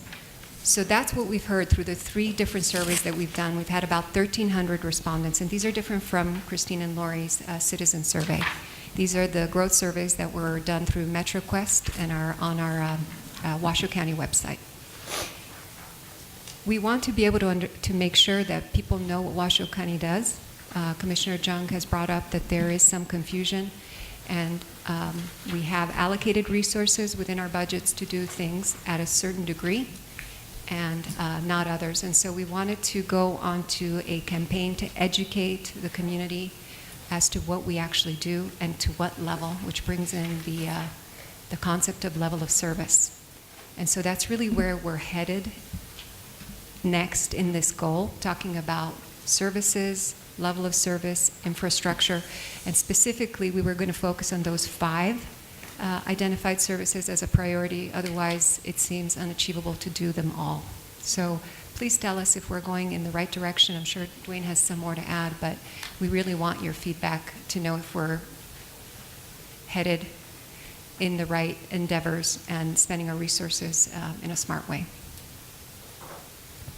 For the record, Dwayne Smith, I think, Moira, you covered everything very nicely, and we're trying to keep time a little bit, manage time a little bit better. I would just kind of add to that thank you for the comments earlier. I think before we heard some things that reaffirm the initiatives under your strategic goals that we're trying to implement as we're looking at these changes in our area, as we're responding to these growth initiatives, trying to get the message out there more about what is it that we do, how we do it, how can we do it better, and how do we do that within the existing framework that we have currently. And so again, those initiatives that Moira and I are working on, and of course the team, is something that we're looking forward to coming back to you with more and more information. So maybe the question is there anything that we're missing? I'm not going to go into all the wins and the good hard work, the accomplishments. We can skip over that. But if there's anything specific that you have questions for us identified, we're more than happy to answer those questions. Questions for you. I just want to say I really am very focused on the idea of improved customer service, and I really think that has been a big step forward for us, and I'd like to see that continue. I think that's really important. But I also think that under your 1920 focus, providing clarity to the community on exactly what we do, what services we provide and we pay for out of their tax dollars, I think is extremely important, because it's a question that's asked of us all the time. What does the county do? There's an assumption that the city does all of the work and handles all of the issues. And when you say to somebody, well, we're the regional government, they'll say, well, what does that mean? What does the regional government do? So I think that education factor is really important and could help us in a lot of different ways. So good job. I like this. Mr. Chair, and I would share Commissioner Burke's comments is that, as we have definitely improved in our customer service, I'd still like to see continued attention to that goal and mission as we move forward in our FY 19-20 focus. But the other thing we want to talk about, and Dwayne, you brought this up when we were at the NACO conference in Douglas County, is that unfortunately due to our current tax structure here in Northern Nevada and based upon the county's abilities to collect revenue, a majority of revenue coming from property tax, and when we have homes that are being built within fewer 5 years, and our depreciation of those homes, we're collecting less and less tax for relatively new homes. And so it's consistently kind of a Ponzi scheme. We're building new homes to subsidize old infrastructure, and it's a constant challenge for us. So as we're moving into a legislative year, I think we need to continue to look at how we're going to continue to fund, because the economic impacts. We have more people moving into brand-new homes that we're collecting property tax that fund us, but we are utilizing that money that's already almost allocated for projects that we need to get us out of the hole that we dug, that was dug for us in the recession. So we're always fighting this uphill battle and always trying to chase, bad money after with good, or good money after bad. The point is that we need to find some sustainability, and through that, we've got to obviously change the legislation and property tax. And I know those are larger undertakings, but at the same time, we have to have that education, because people are saying, look, I want better services. I moved to Nevada. I want my roads plowed. I want my, defensible space. I want, all these different things. However, understanding that we're always chasing the ball to try to afford these things, capital improvements, different things of that nature, to provide those services.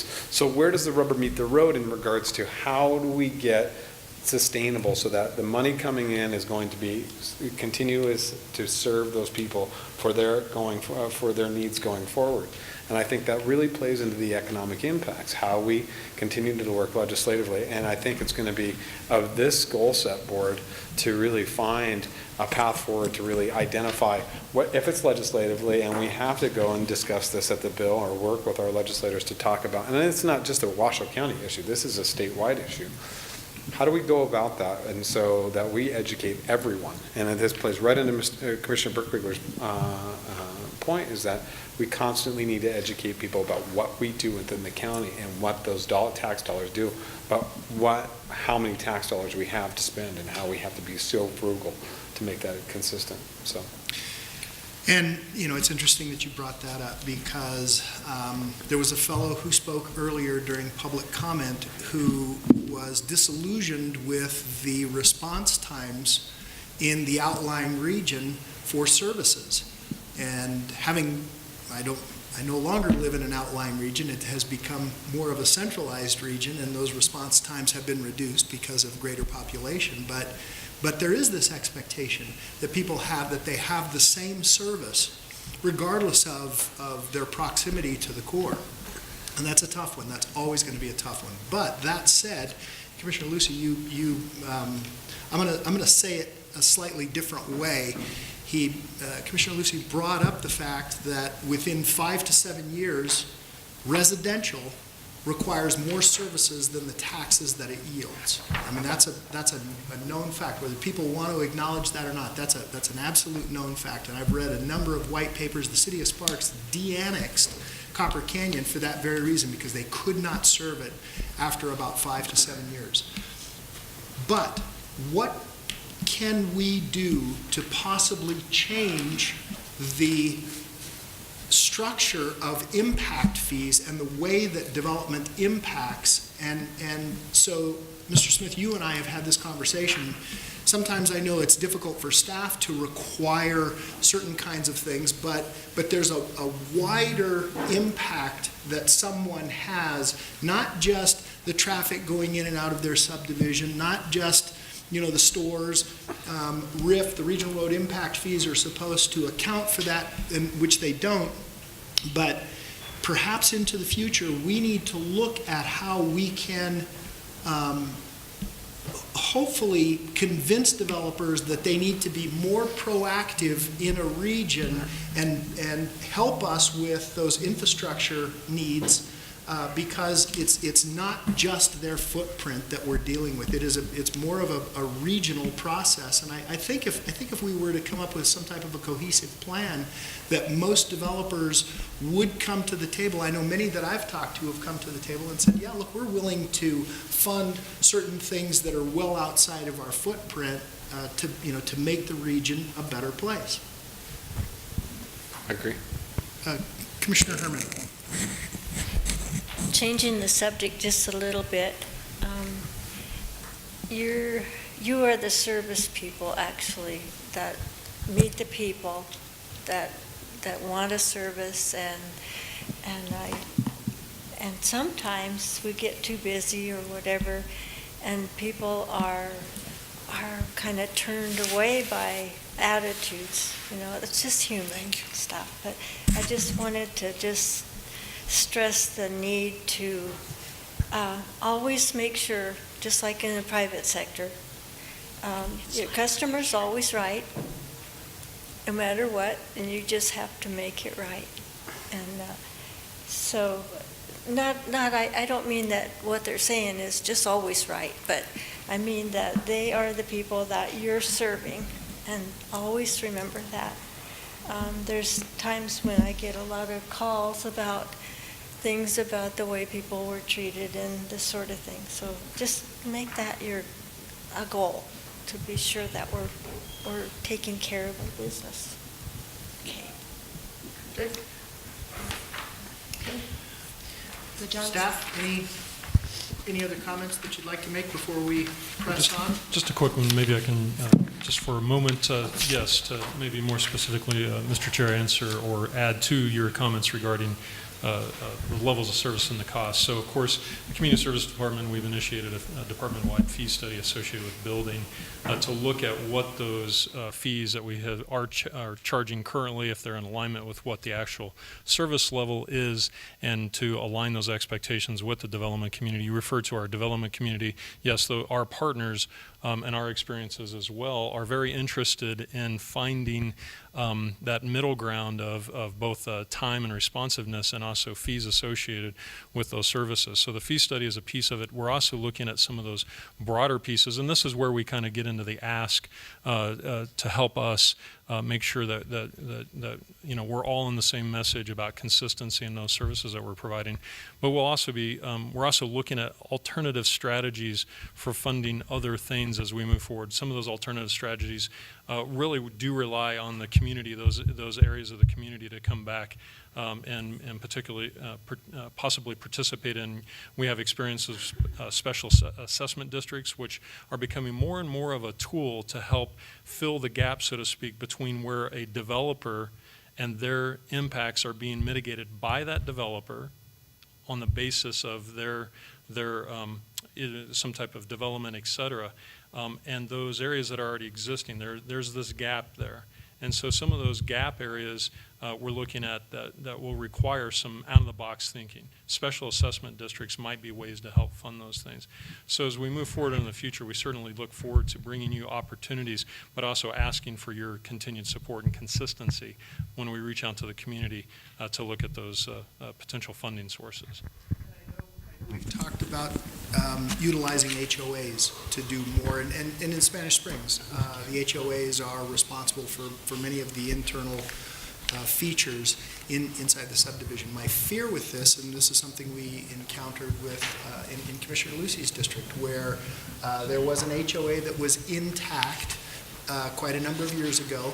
They went through a design review process through the HOA.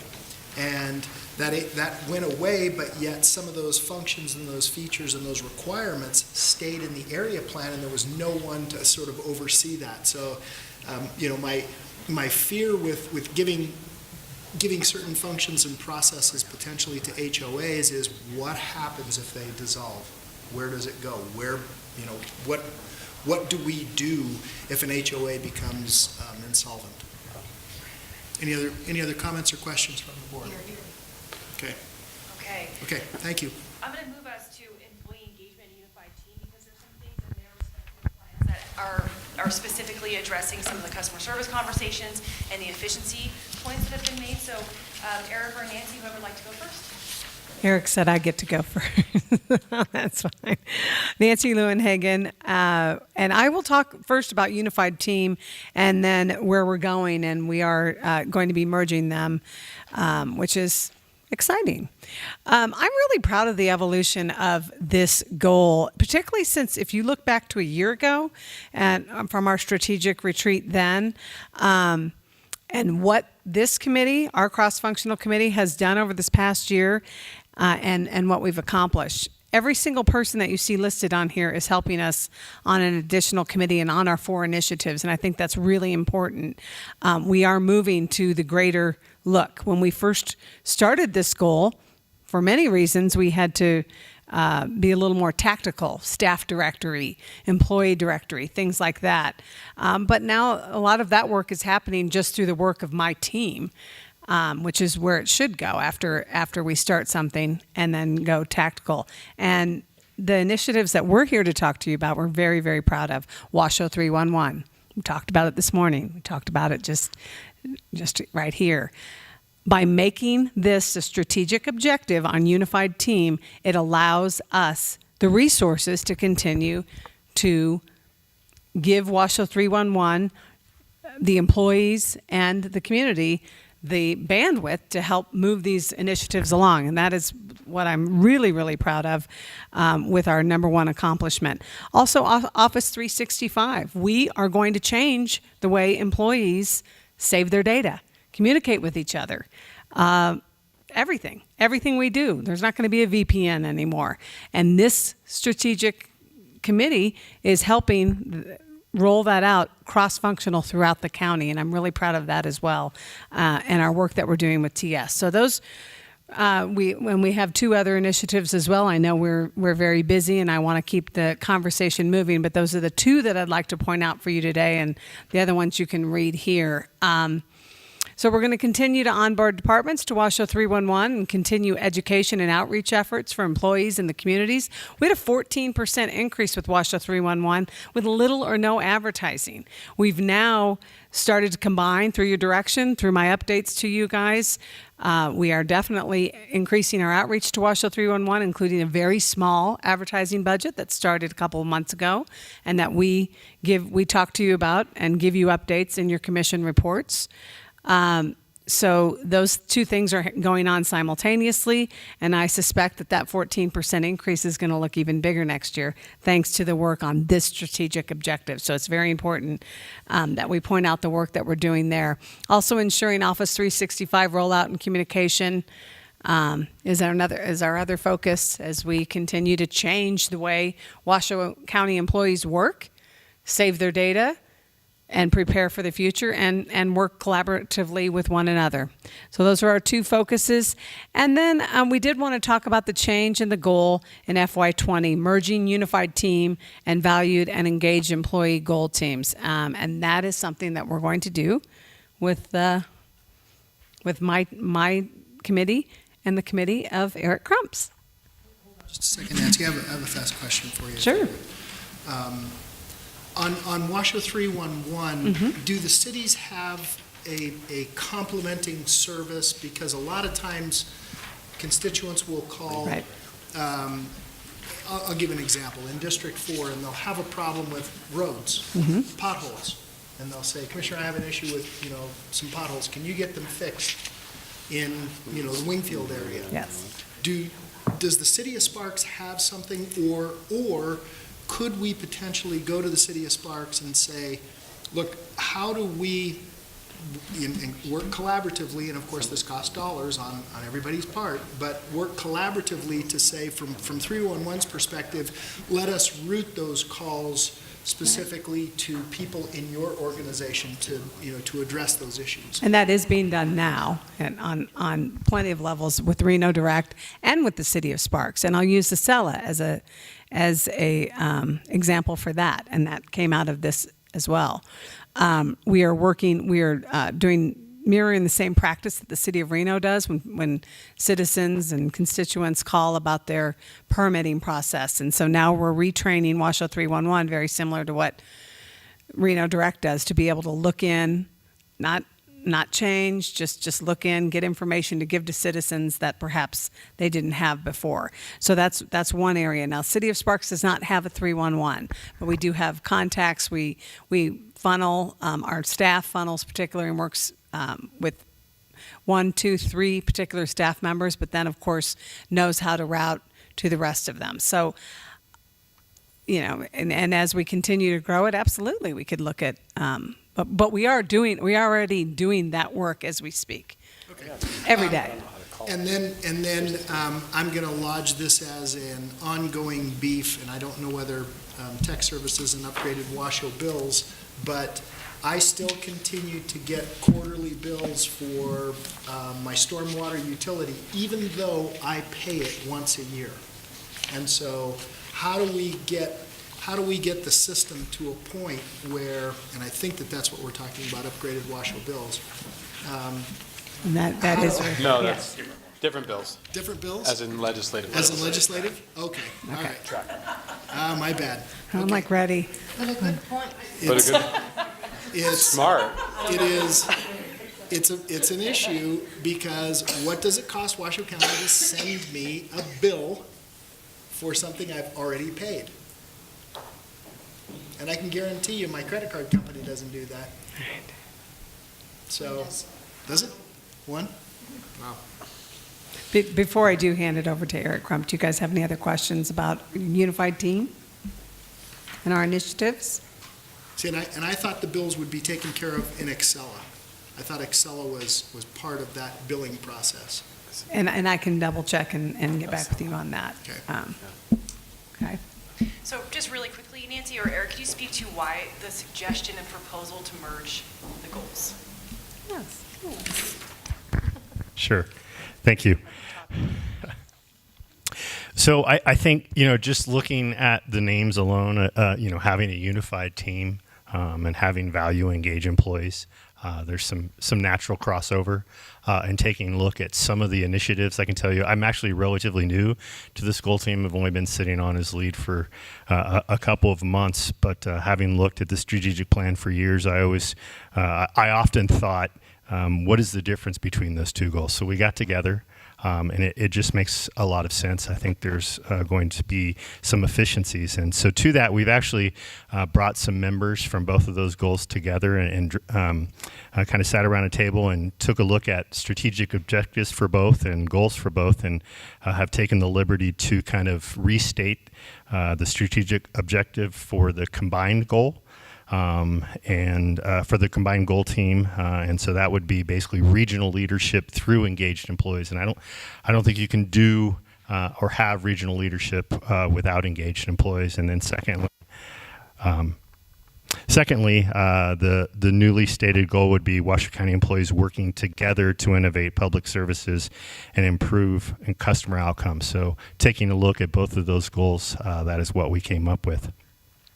So with that, the focus for us moving forward, we're excited to be participating in the Best Places to Work program. This is actually a nationwide program. I believe we have participated in the past, but it's been several years. So there will be a survey that goes out mid-February. And it'll be out for a couple of months.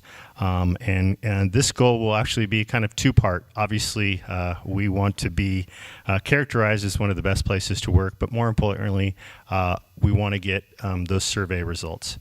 We've had a goal of having engaged employees, but we haven't done a great job in measuring engagement of our employees. So we're hoping to get the results of that survey, and I'm sure there's going to be opportunities moving forward for some specific initiatives in terms of employee engagement. So that one's kind of to be continued. The next one is really working on a process improvement program. We're actually going to be doing a kind of a pilot of this within the Community Services Department, and then we anticipate kind of a train-the-trainer approach for continuous improvement and taking that on the road, if you will, to other departments and getting this going across the county. And then lastly, the cross-department resource sharing. We actually, through the help of several of the members of this goal, have set up the framework and the process for cross-department resource sharing. So really it's now trying to get some wins, trying to expand the use of the program. Some of the areas we've identified, obviously voting comes to mind, and we did utilize this program during voting, but we also have at any given time employees that are put on light duty based on workplace injuries or non-workplace injuries. So we can redeploy those employees in certain areas, and it's a win-win. So with that, I'd be happy to answer any questions you might have. Mr. Chair. Mr. Lucy. Mr. Crump, I think this is a phenomenon, and I think you're absolutely right. I mean, realistically, to have two separate goals between a unified team and an employee engagement, 2 years ago when we first had this initial discussion, we needed a foundation and we needed a starting off point to really create those foundational starting points that where are we at, what do we have, and what can we build from. I think over the last 2 years, we've seen such an evolution of both goals. Now is a perfect time to unify these two together and really bring back. You know, and as we talk about employee engagement, as we talk about, giving our employees the ability to add input and provide direction and provide, we spend a lot of money at the county sending our employees across the country to different conferences and trainings and whatnot. Rick Warner, for example, is a phenomenal individual who has a wealth of information as it pertains to water and what the systems, and look how innovative we've gotten with the Nevada Water UNR Water Innovation Campus. Things of that nature. We need to continue to empower our employees to find those abilities to, once they're going out and retaining this information, but bringing it back and giving them some sort of a platform in which they can get back to it. And we talk about, the bridge is in launching a new learning management system. How are we empowering these systems? As you talk about the processes of improvement, the process improvement program, which is focusing on continuing process, train the trainer. Let's talk about how we get innovative ideas. What I saw out there and how I felt that this would be, as it relates to Washoe County and how we can implement something of this benefit. Maybe if we tweak it a little bit. It's allowing us to utilize the collective of 2,400 employees out there that are very intelligent, that are passionate if they've come to work for us, and empower those that really want to do better. And we see it continuously in the involvement and the volunteerism of most of our employees to come out to a lot of events. I think why not continue to empower these individuals and give them the resources. If we're sending them to do trainings and we're sending them to but we're not just sending them to trainings to do a job. We're sending them to trainings to involve our county and really utilize their resources available. And so if we're not doing that as department heads, and I'm talking to all department heads right now, if we're not making sure that we're looking at every ability to make sure that we're constantly exploiting the intelligence that we have amongst our employee and our staff, we're not doing a good enough job as leaders, and we're not doing a good enough job as department heads. So whatever we can do to continuously give those individuals the platforms in which to bring forth ideas without the fear of persecution, without the fear of saying, well, you're not my manager, you know what I mean? That is really what, and I think we've gotten so antiquated in a system like that where it's like we have this hierarchy that you have to follow. I can't get out of my way. I can't go and do something because I'm fear of my boss being upset that I'm trying to leap in front. We've got to get away from that. And so if we can provide some way that we can do that, I think this is a perfect way for a goal management team such as employee engagement and a unified team to allow for that. Because we're doing cross-department discussions. We're doing, let's continue to evolve that. It's been my focus my entire life to continue, be smarter, not harder. This is one of the ways that we utilize. We have 2,400 people that can bring back some phenomenal solutions for us, whether it's from criminal justice to water to, whatever it may be. But these individuals have a lot to say, and if we give them a platform in which to do that, I think you'd be surprised at what they'll bring for us.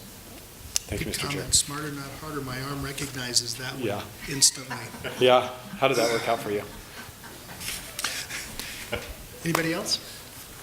Okay. Cool. Awesome. Thank you. Thank you. Great. Moving on, let's go to marijuana next. Jamie, take it away. Thank you. So I'm going to go through this very quickly, but I'm also going to open it up to Dave in case I miss anything, since really all the accomplishments of this goal are not done by me. I was brought on a couple months ago to help close this out. So really it's the goal team who has done all of these accomplishments on behalf of the county. So starting, it's legal, it's done. We have operational marijuana grow facilities, production facilities, and dispensaries in Washoe County. They're operating under both the state laws and regulations that they have to follow, as well as Washoe County's. And so really what's left at this point is what are we going to do with the money that we have collected from both the dispensaries, but also a reminder that we get a portion of money from the state taxes that they collect on marijuana, and what do we kind of do with that lump sum? Direction from the board was that that money be spent on impacts that we as a county have seen from the legalization of marijuana. And really what we have found as a goal team is that lots of departments feel that there is the potential for impact, but it's really too soon to say what those impacts are. Most, if not every department, really only started tracking marijuana separately once it became legal. So we didn't really have a baseline to say now that it's legal, there's been an uptick or a downtick anywhere. So departments have really asked that we give them more time so that they can collect that data and come back to us and say, here's where we're seeing impacts. Whether those are good impacts that we're spending less money somewhere, or if those are negative impacts that we're spending more money somewhere else. However, departments have said that because they believe that that's something that's coming, we're not asking that you change that direction in terms of spending money on those impacts. So what we had come up with was looking at potentially using some of those funds for ancillary services. So as an example, we were talking about drug testing kits for Sober 24 or Crossroads, some of those other programs that we have to help with, for lack of a better phrase, I guess, legal vice substances. So that we can help folks who are having problems with those problems while waiting to see what those direct county impacts are. So right now, that's our recommendation to you, is that it would be part of the annual fiscal budget. Departments would both be able to apply or submit, here's what the impacts are that we've received or that we're seeing, and we would like some reimbursement from that, as well as if there's money left over, here's some ancillary costs that we would request receiving funds for, and that would be part of the budget, annual budget review that would then come to the board to determine where those monies were spent. So since that's really where we're left with this goal, what we're asking going forward is that the goal be closed out. Marijuana will continue to come up legislatively, and there will be changes down the road that we will likely continue to see. But our feeling was that keeping a strategic goal open just for potential legislative changes doesn't seem like a good use of our time. If there's legislation that comes up, obviously we have policies and procedures for figuring out what those ordinances would be and how we would address those legislative issues. Thank you, Mr. Chair. So I agree with phasing it out. It seems to me the appropriate thing. I also wanted to address the issue of ancillary services, and I think that ancillary services, as long as it's something like drug testing kits for Sober 24, but if it's something like something for foster children, or I don't support it for that use. Although I will very frankly say I think the two departments that we ultimately will see that are hit by this most are Amber Howell's department and the Sheriff's Department. I don't think there's any question that logic tells us those are the two departments that are going to be most impacted by it. But there are funds set aside for other things to address Amber Howell's Department of Children who are in foster homes or whatever. And I think if we're going to use these funds for things like drug testing kits or maybe something to do with back testing or something that the sheriff is having to deal with in his office, I think that's where we want to put this. I don't think we want to see it just go out into any department for general ancillary services. Sorry, yes, thank you. That was the intent, is that it's ancillary services specific to marijuana. So it's not, I want more money for foster care. Really the proposals were drug testing kits from several departments, alternative sentencing, Crossroads, juvenile services, those types of folks. The other comment was potential additional trainings for counselors so they can better learn how to address some of these issues and things that people are coming up with. So our direction and our recommendation to you is that it is really connected ancillary services. So not just anybody can come in and request some money from that. I think that's perfect. That's exactly what I would think. But I think we need to be careful that we don't just say marijuana ancillary services. I think we need to say drug, because we know for a fact that opioids and whatever that other thing is that they, meth are really two additional very serious problems that we have here. So it seems to me that this is money that is related to something the feds consider illegal, and therefore we should use it for those purposes. So, I mean, I would really support that. Mr. Manager. Mr. Chair, I think what you're hearing is really a continuation of previous direction from the board, which was we set this money aside through our annual budget process. The manager will make a recommendation through the budget on and really target very specifically how we are impacted or how we can make an impact on the issue. Further, I wanted to make sure that we and staff will continue to do this or make an emphasis on this of communicating the reality of the taxes that we're collecting, the amount of taxes we're collecting. Because of the system statewide, we're sort of the last of that chain of revenue. So the reality is it's not significant. I heard just this morning a news anchor was lamenting why can't local governments use all of their marijuana money to fix the problems with the roads. Well, number one, there's not enough to do that, and number two, given our direction, that's not something we would be doing. So I think there's a perception out there that we are just awash in marijuana money, and what is it we've collected so far? Maybe we have. So we're at about 500,000 since it became legal in April 20. I think what that tells us is that we do need to be very, very targeted to how we use the money, and exactly what you've been discussing is let's look at where we've been impacted, but then where we can turn around and make an impact on that issue in the community. And you know, sadly, the only thing new in the world is the history that you don't know. We didn't look, in my opinion, close enough at Colorado. Their biggest issue is enforcement. And so I think that that's going to be one of the primary issues that we're going to have moving forward is just enforcement. And I think we're going to see in the not too distant future some of the accidents that we've witnessed already in the community come out, and the cause was smoking marijuana. So I don't know the solution. I don't know how we move forward. It is here.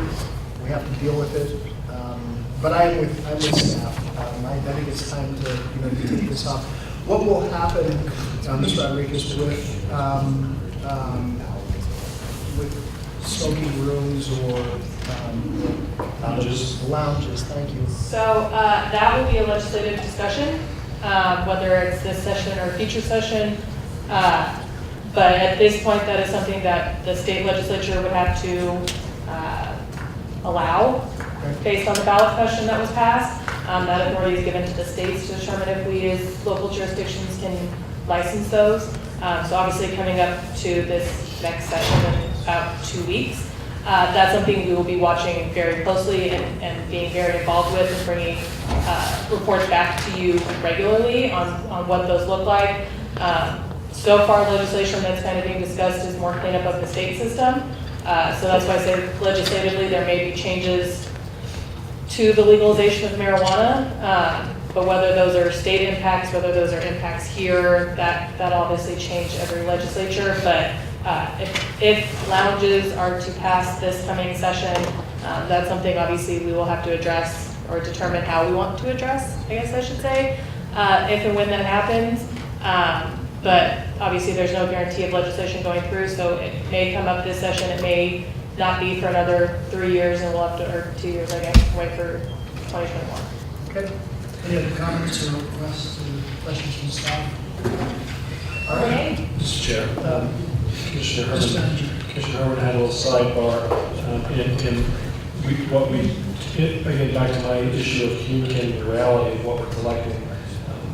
Perhaps we could do a regular update on that revenue to the board, how much revenue we're collecting quarterly and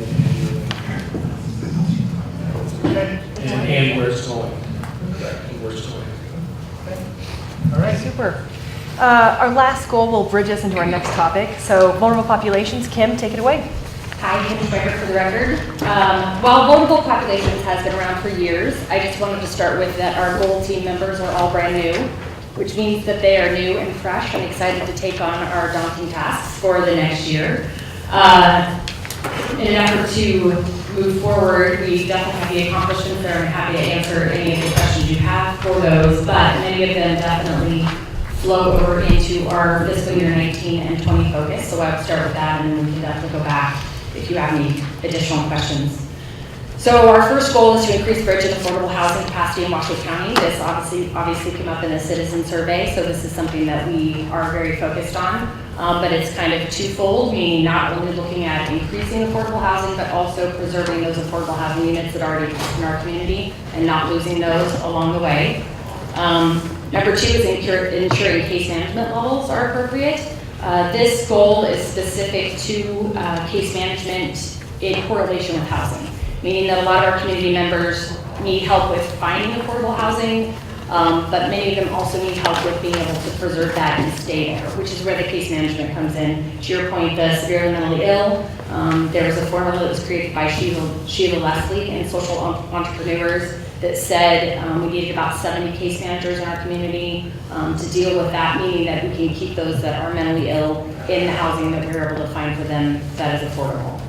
Identifying and So you said 70 case managers in the community? that was the formula that they came up with to address that specific population of SMI. We currently have 3 community case managers.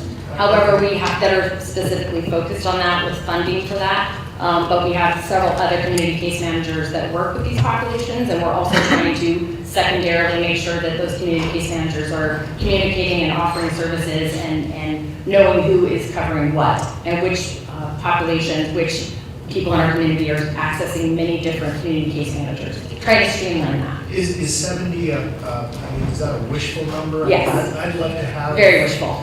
You know, a fire station on every corner. Yes. and a police officer. Our goal is to get to 9. To 9. Our goal is to get to 9. All right, thank you. Thank you. Identify and implement solutions to address substance abuse in Washoe County. So a substance abuse task force has been created.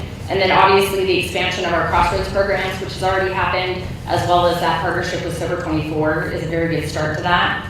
And then the big one that I know they're going to carry on, Eric and Dave are going to talk about this, expanding programming for vulnerable populations on the NAMS campus. In the first accomplishment that we saw, there were lots of key elements in that, but again, this is a big ask, and so this will also move into fiscal year 20. So on Crossroads, Ms. Hall, I want to thank you for the Stepping Up initiative paper that you sent. Very, very informative. How does that fit into what we're doing, the Stepping Up initiative? The expansion of Crossroads? Yes. Yes. So obviously we were, with the partnership with Grace Church, we've been able to expand.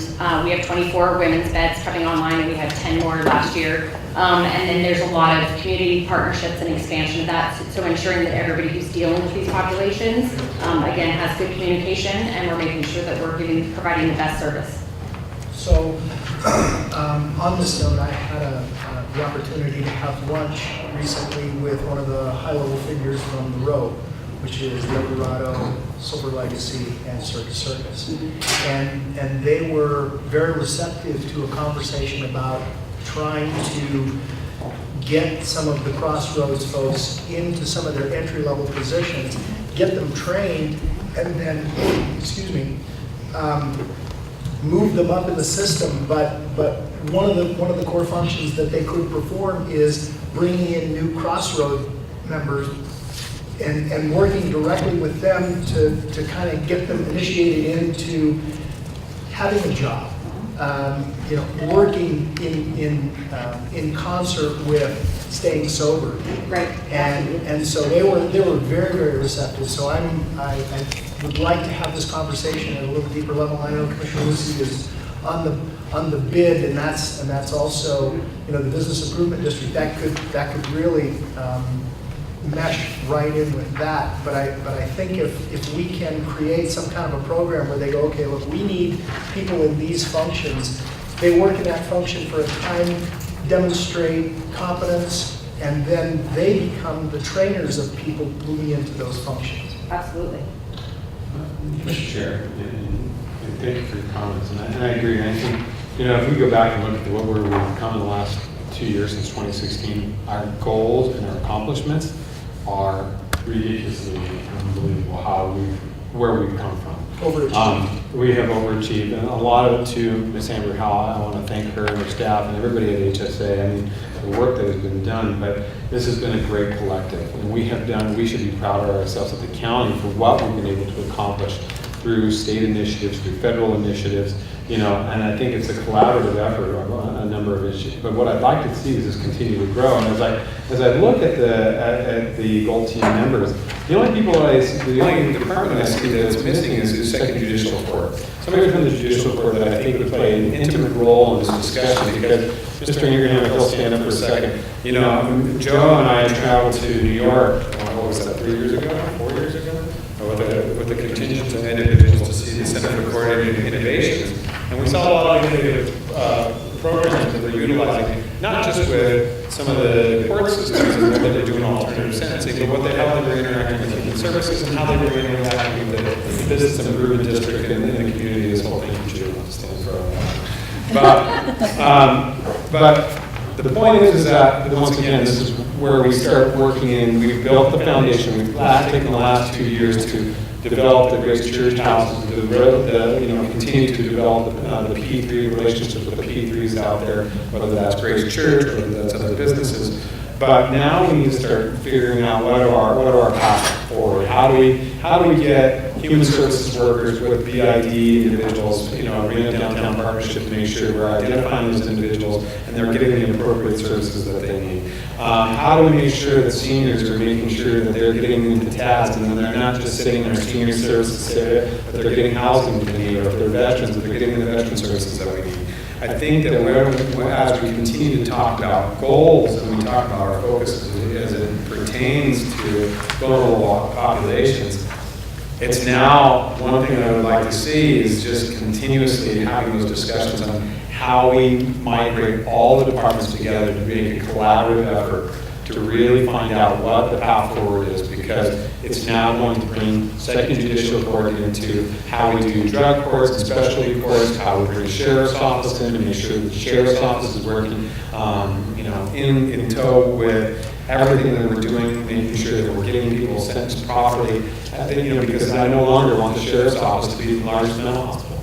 We have the largest mental hospital, NAMS campus. We're going to be we're going to approach mental health and vulnerable populations in a different manner. And we now need to be the banner for the nation as we do and we service that. We have every ability to do that in a very ripe situation, and that's not a great thing, but we have a ripe situation in our downtown properties, or our downtown areas, to really deal with this population.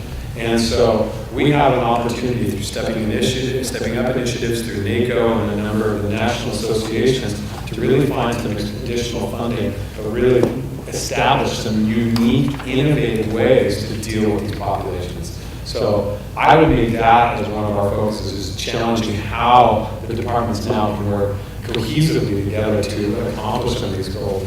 Mr. Cervantes, we've got Joe, we've got Sheriff Balaam. I mean, this is probably one of those task forces that we would like to sit down and say, how do we make this work? How do we functionally make this work so that we're not spending extra dollars to people that don't need to, and we don't continue to make $1 million Americans, that we're saving people's lives, we're fixing people's lives, and really making them productive citizens and integrating them back into our businesses that are welcoming these individuals. So that's what I'd like to see. Great comments. Mr. Chair, if I could just real quickly, take a look at the photographs on the back of this. We've mentioned Amber Howell Department and the work they've done on the NAMS campus. I almost wish at the top row we had some before pictures. This to me is a great representation of, when we say we've overachieved, this is a great representation of what we've achieved. A lot of us doing Kim's work at NAMS campus, at Hope's Cottages. We should be looking for what's next. We always look for what's next. So there's a lot of the room there to take a big. Hey, hope I say that. But I mean, I don't know, and that, you're absolutely right, John, and this is not, I mean, we have overachieved in every sense, you know, and one thing, other thing we've overachieved in is adoptions. This year, we had record adoptions, we put kids out of foster care into permanent homes, which cost savings, was tremendous for us. We need to continue to raise the bar and continue to blow it away every year after year, and we have done that as a county continuously. We cannot let ourselves rest on our laurels starting today. We need to keep pushing that bar higher and higher, because the cost savings that are going to come out of initiatives such as the Hope House, such as the NAMS campus, such as the foster stuff, is going to be tremendous. We may not see those savings today, but I assure you, in future budget cycles, we will see those savings. And we will be able to provide services for long into the future for those departments if we continue to do initiatives such as these. So that's what my challenge is not just to sit here and say, yeah, we did a great job, pat ourselves on the back. We did a great job. We've done a lot of work, but we need to continue to be a national understanding of how we do work in the community and how we take care of vulnerable people. So, Ms. Howell, I recognize that it's a team effort, but you are a powerhouse, young lady, and you're a great leader, and you have achieved more than I could have hoped for in the given time period and with budget restraints. Well done. And again, I know that it's a team effort. It's not, I'm not just doing this. I know how hard all of your staff works every single day. So congratulations to the entire department, and we're looking forward. Now's the next bar, and we're looking forward to making some additional substantive leaps forward and becoming another nationally recognized program once again. And we know the formulas, we know how to do it, and I'm your biggest cheerleader, and Commissioner Lewis is your biggest cheerleader. This whole board, Commissioner Berkeley, Commissioner Herman, Commissioner Young, we'll try to support you in any and every way that we possibly can, because what you're doing makes a difference. Every child that you place and get in a forever home and out of foster care is one more child, one that's not in our system. That's going to be a successful child. So thank you so much. Anything else, board? Staff? Awesome. Ms. Holt? Okay, let's wrap this up. Don't go anywhere quite yet, everybody. So just looking for bringing this together, looking for some consensus and direction. We're not going to take this to a vote, so this will come back normally as usual. So what I gathered from the head nods is we're moving through that the board is comfortable with, is this one better? Yeah. The board is comfortable with closing out the marijuana goal. And the board is comfortable with combining employee engagement and unifying team. Okay, so that leaves us with 4 goals, and just to make it easier on ourselves, economic impacts, fiscal sustainability, vulnerable populations, and employee engagement / unified team. And what we need to do is just make sure we're clear about who the commissioner champions are. So, Chair Hartung, if you could help us with that for a minute, and let us know if we want to change them up, or... I think you listed most of us, so I noticed this at the top of each one of the sheets. Mr. Chair, I believe she's asking if we want to make substantive changes and swap goals. No, I understand. Yeah, I understand completely. You listed us as, and so let's just for edification, let's make sure that we know the commissioners. Which goals the commissioners are.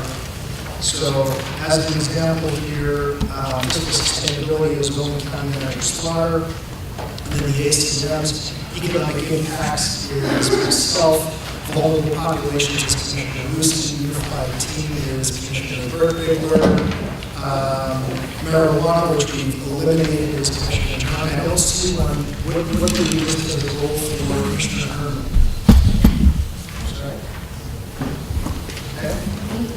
That one was something, there was one we probably did last year. We did. That's correct. So then I'll do 4 of them now.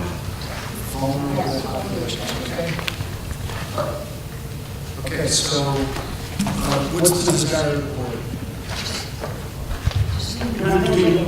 No, but just what kind of direction do we want to give? Do we want to have champions? Because, I mean, I think we all have a little piece of all of these things. And I'm not opposed to having a champion, but I think we're... I guess my question would be to the 6 of you sitting at the table, or 7 of you sitting at the table, is what would be the discussion?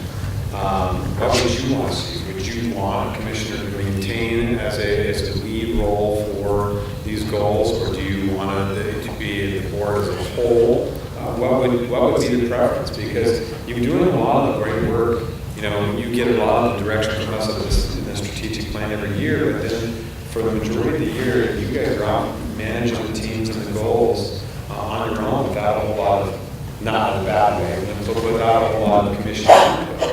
You know, I know we were passionate about and want to continue to support and do that. What would be your guys' stance? So Mr. Rodriguez, let's start with you, and then we'll pop it out to Mr. Smith, and we'll work our way towards the center without going down the line. Okay. So I don't know that I'm the best one to give advice for because I've only had it for a couple months. But I will say I think it's helpful for the goal to have somebody to go to on the board and give, yes, you're still going in the right direction, or no, you're not. So from my limited experience, I do see a benefit to that. Okay, Mr. Smith. I would affirm the same thing. Like, you gotta get over the microphone. For Nancy. Again, for the record, Wayne Smith, I would affirm the same thing that Jamie just said. I think it's important that we have a champion to go to, get that information back as in terms of direction and provide insight from a different perspective. I've got Larry Howenstein, for the record, you are our ears and eyes in the community, so we really want to remain relevant. And so I feel like that connection is super important. Okay, good. Kim Schweiker for the record, and again, because we are multi-layered, so we do have a champion that is our assistant county manager, and you guys are the sponsor. So I do really feel like having that extra layer, if there is any issues, questions, or concerns, is important. Okay. I agree. Nancy Lou Hagan for the record. I agree, and I just want to add, for example, with Washington 311, it's really important that you guys know the work that we're doing. And I don't think you necessarily have to come every month. I think quarterly, I know we're busy, but perhaps it's something that we can work with strategic planning and have quarterly updates, but it's very important that we are able to talk to you guys, share updates. It's also important for our committee members to get to know you. They don't have the same opportunities that we do. So I know it's always appreciated when we do get that hour with you and to share all the different things that we're working on. I would agree with all the previous comments. I just might add that there might be some goals that lend themselves to having a commissioner for heavy lift. And also, our county manager, John Slaughter, has actually been sponsored a few specific to employee engagement. And now employee engagement and unified team, there's a lot of internal processes. So I would just throw that out. Okay, I'm going to use my last dad joke. Some of my friends say yes, some of my friends say no. I agree with my friends. That's it.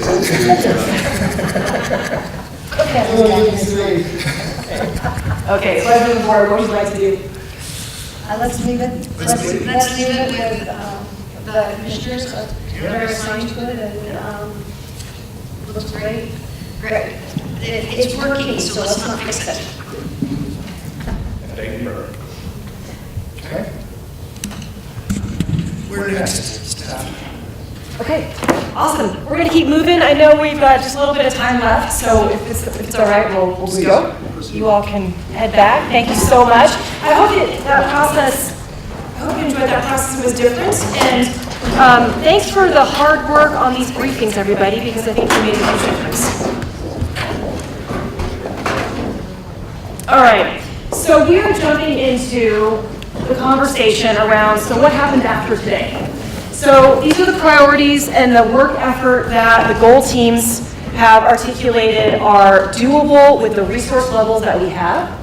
So what happens when the new idea comes tomorrow that is going to come? Right? So that's really the big question. And what's been happening is we're just throwing more stuff on these plates or on the existing departments. So the exercise that Dave is going to lead us through with my help somehow is to help us use the strategic or not tool to help process through the next emerging issue that will come forward and how we don't just pile on more, but how do we adapt and how are we agile and how does it really work and how do we sharpen our saw around our strategic decision making. So with that, I just want to kind of set some assumptions on this. There will always be new and emerging priorities. We are walking into this conversation that there is not extra resource capacity just to take on more. That is an underlying assumption. It's really not great for the staff to say no to commissioners. So the answer is we will get to it and how. That's how it goes, and we're all well aware of that. I want you to take note of that, Mr. Solero and Mr. Smith, that you're not supposed to say no to commissioners. That's right.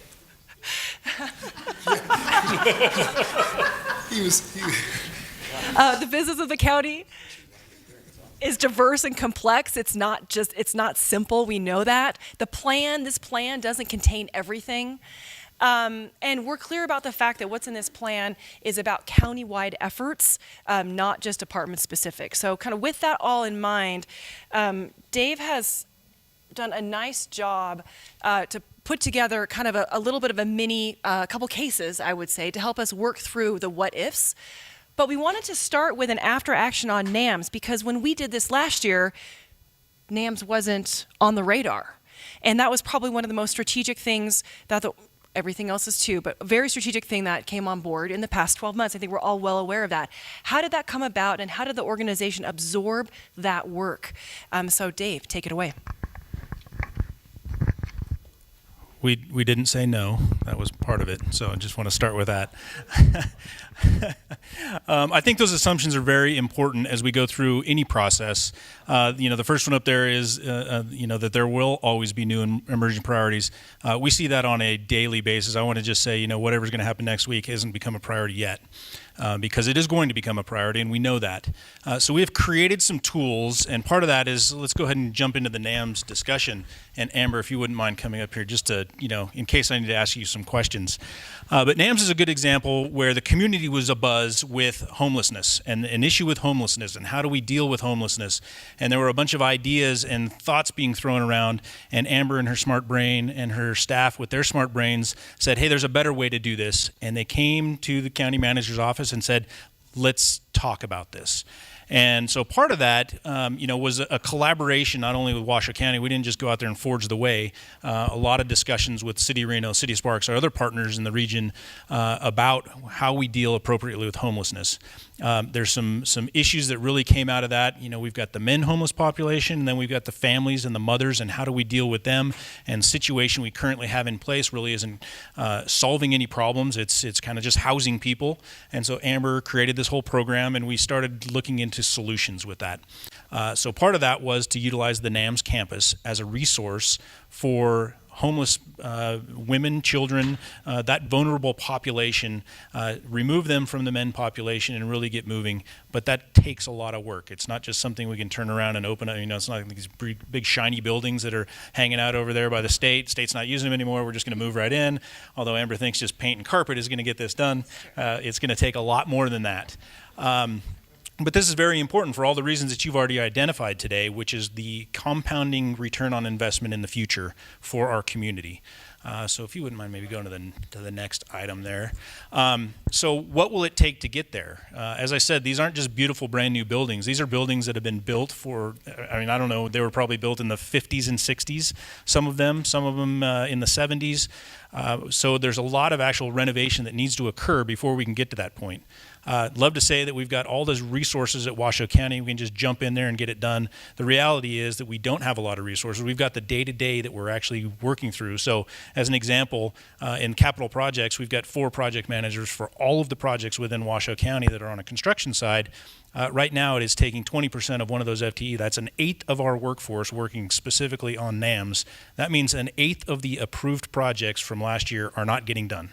We had to reprioritize those projects to get them in to a schedule where we could get that done. That's just one example. Amber and her staff had to reprioritize some of the work that they were doing, had to bring on different resources, prioritize grant funding, really shift a lot of work to get to the point where we're doing really good things for our community. I'm super excited to be a part of that, but that's an example where we did not necessarily take something off to be done. We took it on, and staff took the capacity. We're talking about engaged workforce. We're to the point where every time we say, hey, let's go do this thing, staff is saying, boy, what else do you think we can take on? Because we just don't have that capacity. So that's one of the resources we talk about. It's not only the budget piece that you heard Christine talk about earlier, but it's our staff resource. So there's outsourcing that's going on with NAMS. All of that costs money. Amber's chasing a bunch of grants, trying to make sure that we've got the funding available to do this. So I think the next one is the strategic or not flow chart. So this is everybody's got this in their packet. This is a tool that we utilize to help us prioritize how to deal with a project. So it starts in the upper left-hand corner there with, do you have a new issue? Start in this box. You start right there. The first question we ought to be asking ourselves as a community is this the responsibility of Washoe County? One of the goal teams working on trying to define for us what Washoe County does. There are things we know that Washoe County doesn't do. However, we chase them for a while before we hand them off to someone else. So the first question is it Washoe County? So in the NAMS example, we are a partner in this process county-wide, region-wide. So we answered that with a yes. And it impacts a large group. It impacts just about everybody living within Washoe County because tax monies, all of those things, jail population, all of those things are impacted. So as you follow that up then to the next, there are 3 questions. This is this is an emerging regional issue, and it will impact service levels. So based on the yes for that, it gets back over to, thank you, Erica. Follows over to the box. Is this a large organization-wide impact? In this case, it impacts more than one department. So that's how we define that. If it's one department, you follow a different path. This one impacts more than one department because it's from the sheriff's office to alternative sentencing, HSA, CSD. I mean, there are a whole bunch of departments impacted here. Then the next question, is it a significant enough impact that it's going to change the direction of where we're headed? And in this case, NAMS answers a yes to that. It is a big enough impact that it is going to change the direction on, specifically in this case, where vulnerable populations went. That then gets us down to, this is strategic. This is a strategic initiative. And we're going to have to make some decisions. And we made some of those new decisions by, we're outsourcing, so we had to add new resources to our workforce. We're outsourcing. We had to shift resources within our workforce. Those are the types of things we did to make this a strategic initiative, and it's going to pay dividends again in the future. So that's kind of the after action. Amber, did you want to chime in with anything that I may have missed with NAMS specific and the impacts to HSA? Okay. So just a couple of things to add. When we started looking at these populations, there's a couple of, when we started really attending City of Reno council meetings and other meetings, there's a population that I think a lot of people forget about because it's kind of either under the radar or we're addressing it through another system. And that's the child welfare population. So when you start looking at housing costs and the number of families that we're paying that are in motels, all of those things, that's not hitting anybody's radar because they're not laying on the streets downtown. But the cost is significant. And so while we were marching along trying to figure out how we could expand Crossroads because the link that it had with the child welfare system, and then the costs that we were having in the foster care system and the backlog in adoptions, was really a 3-part challenge that we were facing. And when you then look at your inability to expand Crossroads, the increase in the jail population, and the number of seniors who don't have houses or getting exploited, you really had this perfect storm of a lot of costs that we are paying anyways. So just for a ballpark figure, the number of adoptions that we finalized this year saves Washoe County HSA $1.9 million in foster care costs. Significant. If you can tackle the 27 families that are at the shelter that are on the brink of homelessness and you don't have to bring those children into the system, that's another savings of foster care costs. If you can help them move to affordable housing. So all of this has this cyclical approach to targeting a number of different populations that are costing our county millions and millions of dollars every year that we have to be there with no wait list to do anyways. So that's really how we got to this selection of this site. It was actually just a very small idea, NAMS campus, but it blossomed into we could do this here, we could move Daybreak, we could do, because it has so much potential. But I think it's important to look at the global cost savings or cost shifting. It may not cost us less, but if we can help them more on the front end for them to be more independent and self-sufficient, the recidivism rates of having them come back into HSA decreases significantly. So I just want to point out the other hidden populations that we don't really talk about, but is probably our most expensive, that NAMS will help with. Something I'd like to point out, Ms. Hollis, is, and it seems an obvious one to me, Daybreak. Although it may not cost us less, we can serve more. Right.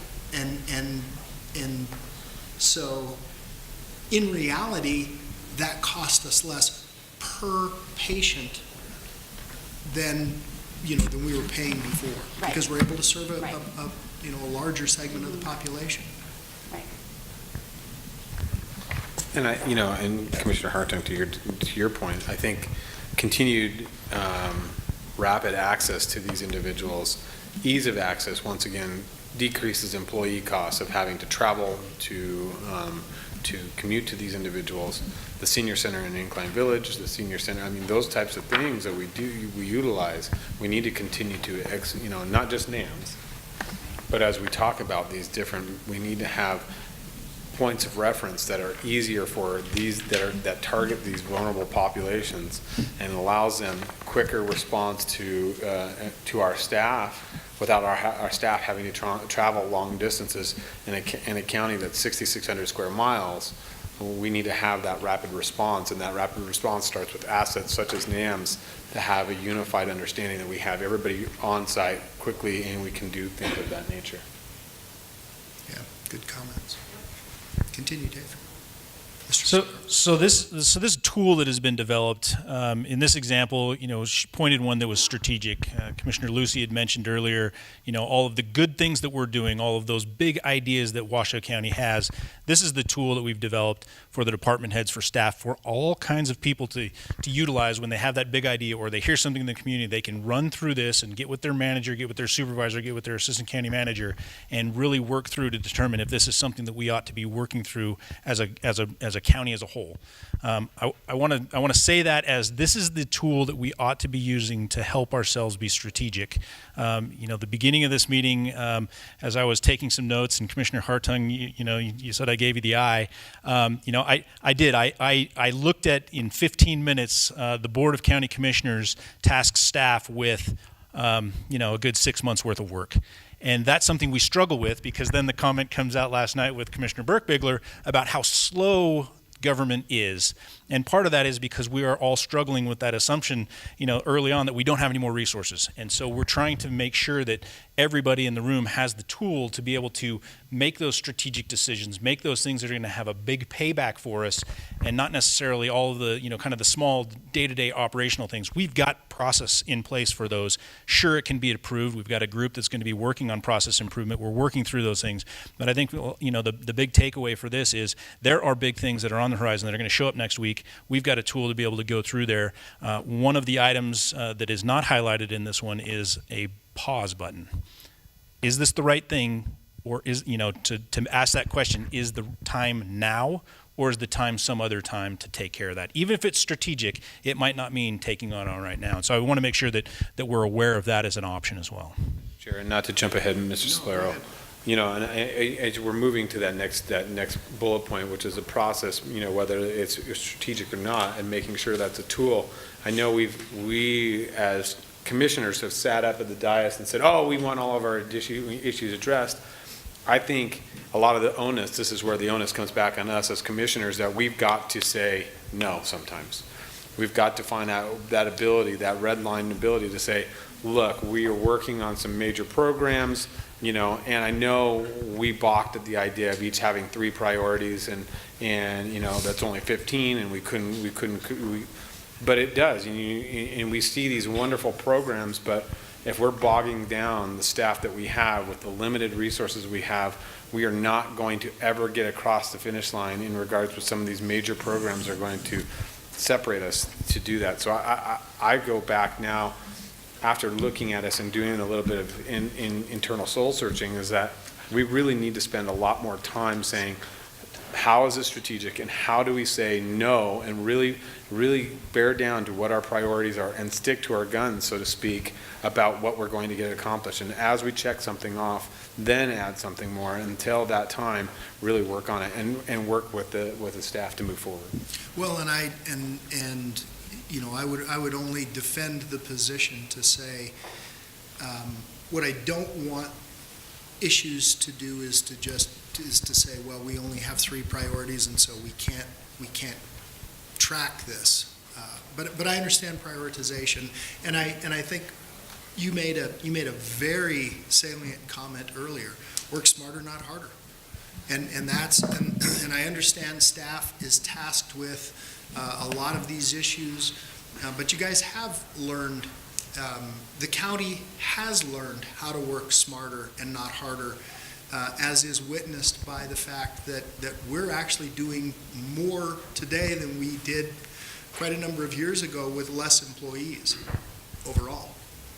We have certainly recognized that within all the departments. I think every department can take a look and look at where we were 10 years ago versus where we are now, the change in the direction and the policies that have been put in place by the board. Certainly we are doing what seems like a lot more now with fewer resources, and I think that's just good practice. But we also have a lot of comments where people say, well, when are we going to get back to those same resources? And I think times are different, times have changed. We've got to continue to work smarter, not harder. Our staff is starting to feel it. Certainly, I find that in the community services department, that the staff is starting to feel the burden of trying to keep up. And so that's why we just want to bring it to your attention that there are some tools we've developed so that we can continue to move forward and to move forward at the right time, at the right place. Yeah, and I absolutely, thank you, Mr. Chair. I absolutely agree with you. I think that there's no question that we, as I indicated before, we sit up on the dais and we say, I want this done, I want this information, I want to know about that, I want to know where we're going on this, how are we going to fix this problem, it's one thing for us to sit here and say it, it's something else for you to have to go out and do it. And I think we all understand that. I really like the concept, though, of the 3 major projects. For me, that works fine. And then if you come up with a project like my Lake Tahoe, the problem we dealt with last night, that's a strategic problem that we need to address. And so, so something else that might be on my list of 3, and I don't even know what's on my list of 3 right now, but something else that might be on it should probably be moved to the side. That doesn't mean it goes away. It just means that its priority isn't as high as the things that really have a high priority. And so I really agree with you that we as commissioners tend to say, because we're a hands-on group, we tend to say, okay, we need to fix this problem, without sometimes thinking and realizing that you guys are fabulous in what you do with such a small number of employees compared to a few years ago. And so, for that, I would tell you, I hope that we tell you often enough how much we appreciate you. But I will go back and comment on my comment last night about the process of government moves slowly. That actually is a benefit statement that you can make to constituents because they do grasp that that's true. Not necessarily that it's true of the county, but it's true of government in general. And when you tell them that, they say, okay, so that means you're working on it, but it's just going to take a little bit longer. And so I think there's some ways that we need to communicate with our constituents to make them realize just because they're not getting what they need right this second doesn't mean it's not on the agenda. And so, I mean, that's kind of why I used that. That was not directed at you in any way. No, I realize But that. then you knew that. No, I totally realize that. I think though, to your point, government does work slow for some reasons, and there are checks and balances that require that it goes slowly, so that we don't jump the gun or we don't make a knee-jerk reaction. So, I didn't take it personally by any means. It's an example though where certainly one of the reasons that we are slowed down is because we have so much work we're trying to prioritize and work through. And when we do fast track sometimes, we get accused of excluding the public from the process. Yeah, well, we get accused of that anyway. So just so you guys know, and Mr. Smith, one of Commissioner Burke-Bigler's priorities is stop signs. Stop signs? Well, and you hit your quota. It's a joke. But the other thing is too, is that when you ask staff to redirect, in the midst of a project, I mean, that is hard too. You're asking staff to redirect on a major project that may be a priority for 2 or 3 months, and you're asking them to drop that, redirect, and go to a different priority. That can be just as detrimental as just throwing a whole, So I think we have to be cognizant of. We do. Yes, we do as commissioners, that we just aren't overbearing in regards to our requests, and that we really are not just coming up to the dais during commission meetings, or whether it be non-commission meetings or just in the office, that we're sitting there going, oh, redirect, we got to do this. Because what it's doing is taking staff, they have to take time, reallocate where the staff is coming from, who might not be, the person that might be working on a project may not have to be, you know what I mean? It's that kind of process as well. Yeah, and you do get overtime for having gone up there on a holiday, don't you? Would you like me to take it up with your boss? Do you notice he's ignoring us? Yeah. I'm taking notes. Copious. All right. So if we may, we were going to do an exercise where we involve the audience here to go through some examples. We provided some information in your packet kind of on these specific items. And these are items that I chose because I'm familiar with kind of the process that we go through to get there, involved in some of the items. So that's why these specific are up there. But I can almost guarantee that if we polled any department head here, they will have a list equally as long or longer of those things that come up on a regular basis that they deal with, whether they're phone calls, emails through 311. That's where we pulled some of this information, requests from the dais. So these are real life items that are out there that we wanted to make sure that there was at least an understanding that this tool can be utilized for all of these things. But since we're running a little short on time, we're just going to go through a couple of these just to show you how staff at least processes, or maybe in this case it was just me to process how these go through.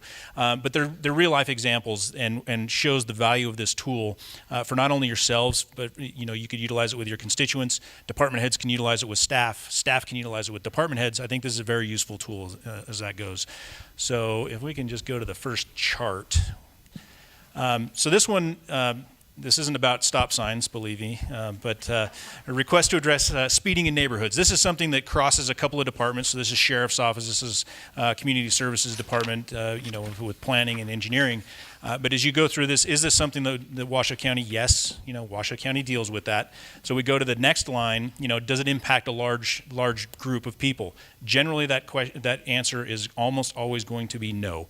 Now, the neighborhoods themselves think that they're a large population, but when you're talking a population of over 400,000 people, unincorporated Washoe County, approaching 250,000 people, a neighborhood of 100 might be pretty small. And so that kicks us over to utilizing existing processes. So send that information to 311. 311 understands the process. There's actually a traffic safety committee set up within Washoe County Code, member of the Sheriff's Office, 2 members of Community Services Department to work through and gather the right information, make the right recommendations, and go through that process. So that's an issue with speeding. Now, if the policy is wrong, that's where you all come in and say, hey, I don't like that answer. I don't like that policy. Let's get into that as we move forward. The next item is one that we're hearing, Open Space and Park Commission request for pesticide-free parks. So this is one where you start to follow through And it impacts a larger amount of people because we've got a lot of people that utilize our parks, and a lot of people are passionate about pesticide use and how that works. So as you follow this back through, some of the issue there is it costs more money to be pesticide free because you need more resources to deal with the weeds. I think we do a really good job managing both within Washoe County, but it gets you over to needing budget authority, which then kicks you back over into the, how big is the shift from the current state? Well, in this case, it's some shift. It's not a huge shift. It's not a strategic shift. We could simply sustain the current effort, or we can start talking about operationally how we reprioritize budgets if that's the direction we end up going. So that's one that's not necessarily strategic, but there's a process to flow through to get to that point where we're making smart decisions for the right reasons. We get it all the time, requests for added transit services in the North Valleys. We happen to be in the North Valleys. It's a good thing that as we go home, most of us out of the North Valleys, we're not doing it in the morning because there are some transit issues or some freeway issues, infrastructure issues, but there's also a request for transit. Unfortunately, that is not something that Washoe County is the owner of. We don't own transit services. That is a Regional Transportation Commission. So we have that conversation on a regular basis with the Regional Transportation Commission. Information that comes out on impacts to development, we talk with them about how that gets addressed. So that's the flow path on that one. The question came up earlier about marijuana smoking lounges. If we don't have a strategic goal for that, what do we do? As it turns out, now that we have a code section within our code to deal with marijuana, period, we've got a process just like every other legislative impact that comes out that we already address somewhere within our Washoe County code, that we can follow that through and talk about process change or policy change at the board level based on direction from the legislature. So it's not strategic anymore, it's more operational in how we deal with it there. So that's how we got through that one. And then the last one on the list is the Affordable Housing Trust Fund. And as we worked through this one, we came to the realization that this is a strategic type of a task or a strategic, there is some strategic direction that is necessary there, but the actual amount of staff time once we get to that point might not be as large as, say, implementing entire marijuana code section, but it is strategic in nature. It's large, it changes the direction. That's a continuing discussion that's going to come before the board in the future as we've gotten direction from you. So those are just some examples of how to utilize this tool. For just a second, we've got Commissioner Lucy. Mr. Chair, and just two comments that basically that Mr. Solero kind of spurred for me. The other discussion is that we do have 7 other elected department heads within our organization that have their own initiatives within their own departments as well that may have something to do with some of these larger strategic plans, and we've got to be cognizant of their needs as well and how it pertains to those departments. Plus. So we have to be cognizant of that, and so I'll be brief on that. But I think we need to figure out some kind of a policy or some kind of a resource back and forth between those elected heads and how their goals and their needs integrate into our strategic goals.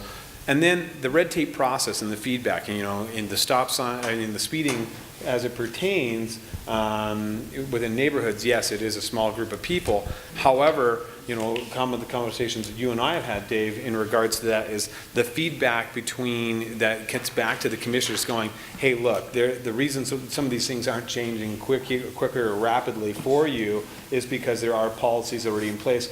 How does that feedback get back to the commission so that maybe possibly we could agendize ways to redraft policy so that it clears up some red tape, so that staff isn't having to go through these mundane processes, so to speak, that they can be a little bit more expeditious in regards to turning out some of that, because as we've spoken last night, a lot of the policy that is currently in place, some of the code that we have in place is 30 years old.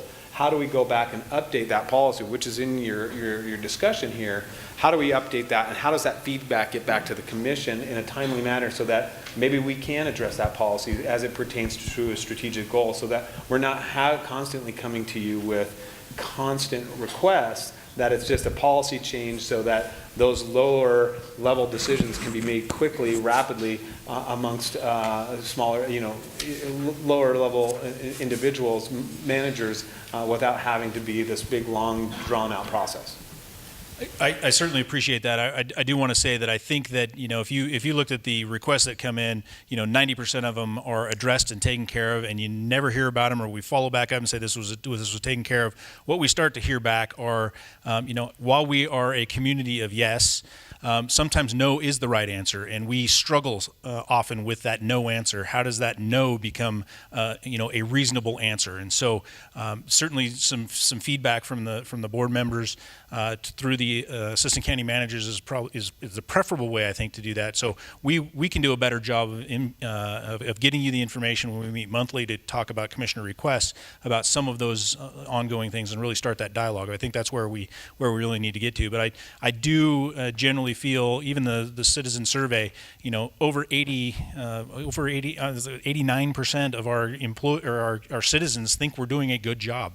I mean, really, at the end of the day, we are doing a great job with the resources we have. And I'd like to kind of leave it there. I think certainly we can communicate a little bit better with some of those processes. There are some processes that are in place that work really well. You just don't hear about them as much as the ones that. I think for us though, when we have those monthly meetings with the commissioners and basically about the priorities, that those discussions are not that the issue was closed, but how the issue was closed and how the issue was addressed, and some of the substantive data that goes along with that of what the process was to achieve those goals, so that we can relay that. So if the same issue comes up again and again, we already have the information, and we're not running down to you that, oh, that was closed in a neighborhood, but this is how they did it, and this is why they're addressing it, and this is how it's getting handled currently. We know your request is in place. This is the process it's going to adhere to, and that's a little bit more education on our part, but it takes that discussion piece from staff to us, not in those meetings that those issues were closed, but this is how the issue was closed. Got it. Mr. Chair. So something that Commissioner Lucy mentioned, there may be some more refinements that I'm thinking of on this chart. The idea of when you mentioned the 7 elected county officials, but it's even more complicated than that, because we also have some departments who report to separately appointed boards. So perhaps, and we'll talk at staff level, where some of these final decisions are being made could be clarified a little bit. For example, a change in county policy, obviously, but it could be a department policy. It could fall within the jurisdiction of one of those separately elected board or separately Health appointed department. boards. Health districts, a great example. So again, every time we look at this, we look at refinements we can make that can help us all understand how we can use this. So I appreciate the thoughts on that. So just as a wrap up on this section, I think we need to point out, so the last slide up here is the Affordable Housing Trust Fund, and we've gotten to the point where we think it's strategic. We've identified a box, outsource, do these other sorts of things. But I do want to point out, though, that it doesn't line up on any of these right here. It's not on there right now. So when it comes back to the board, if it becomes a priority, it certainly could. But I think as it comes back to the board, some of the direction that we're going to seek from you is what up here doesn't necessarily get done this year, in lieu of the Affordable Housing Trust Fund, as an example. These were just examples that we picked out of emerging items, but certainly that's the way we would like to get everybody starting to think about when they bring something forward to the board, those trade-offs.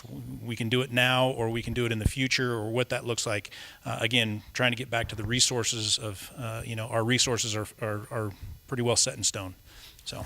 But I would also say that and I recognize strategic goals, but it's somewhat like a CIP. It's ongoing. Any of that stuff, it's ongoing, and how do you eat an elephant?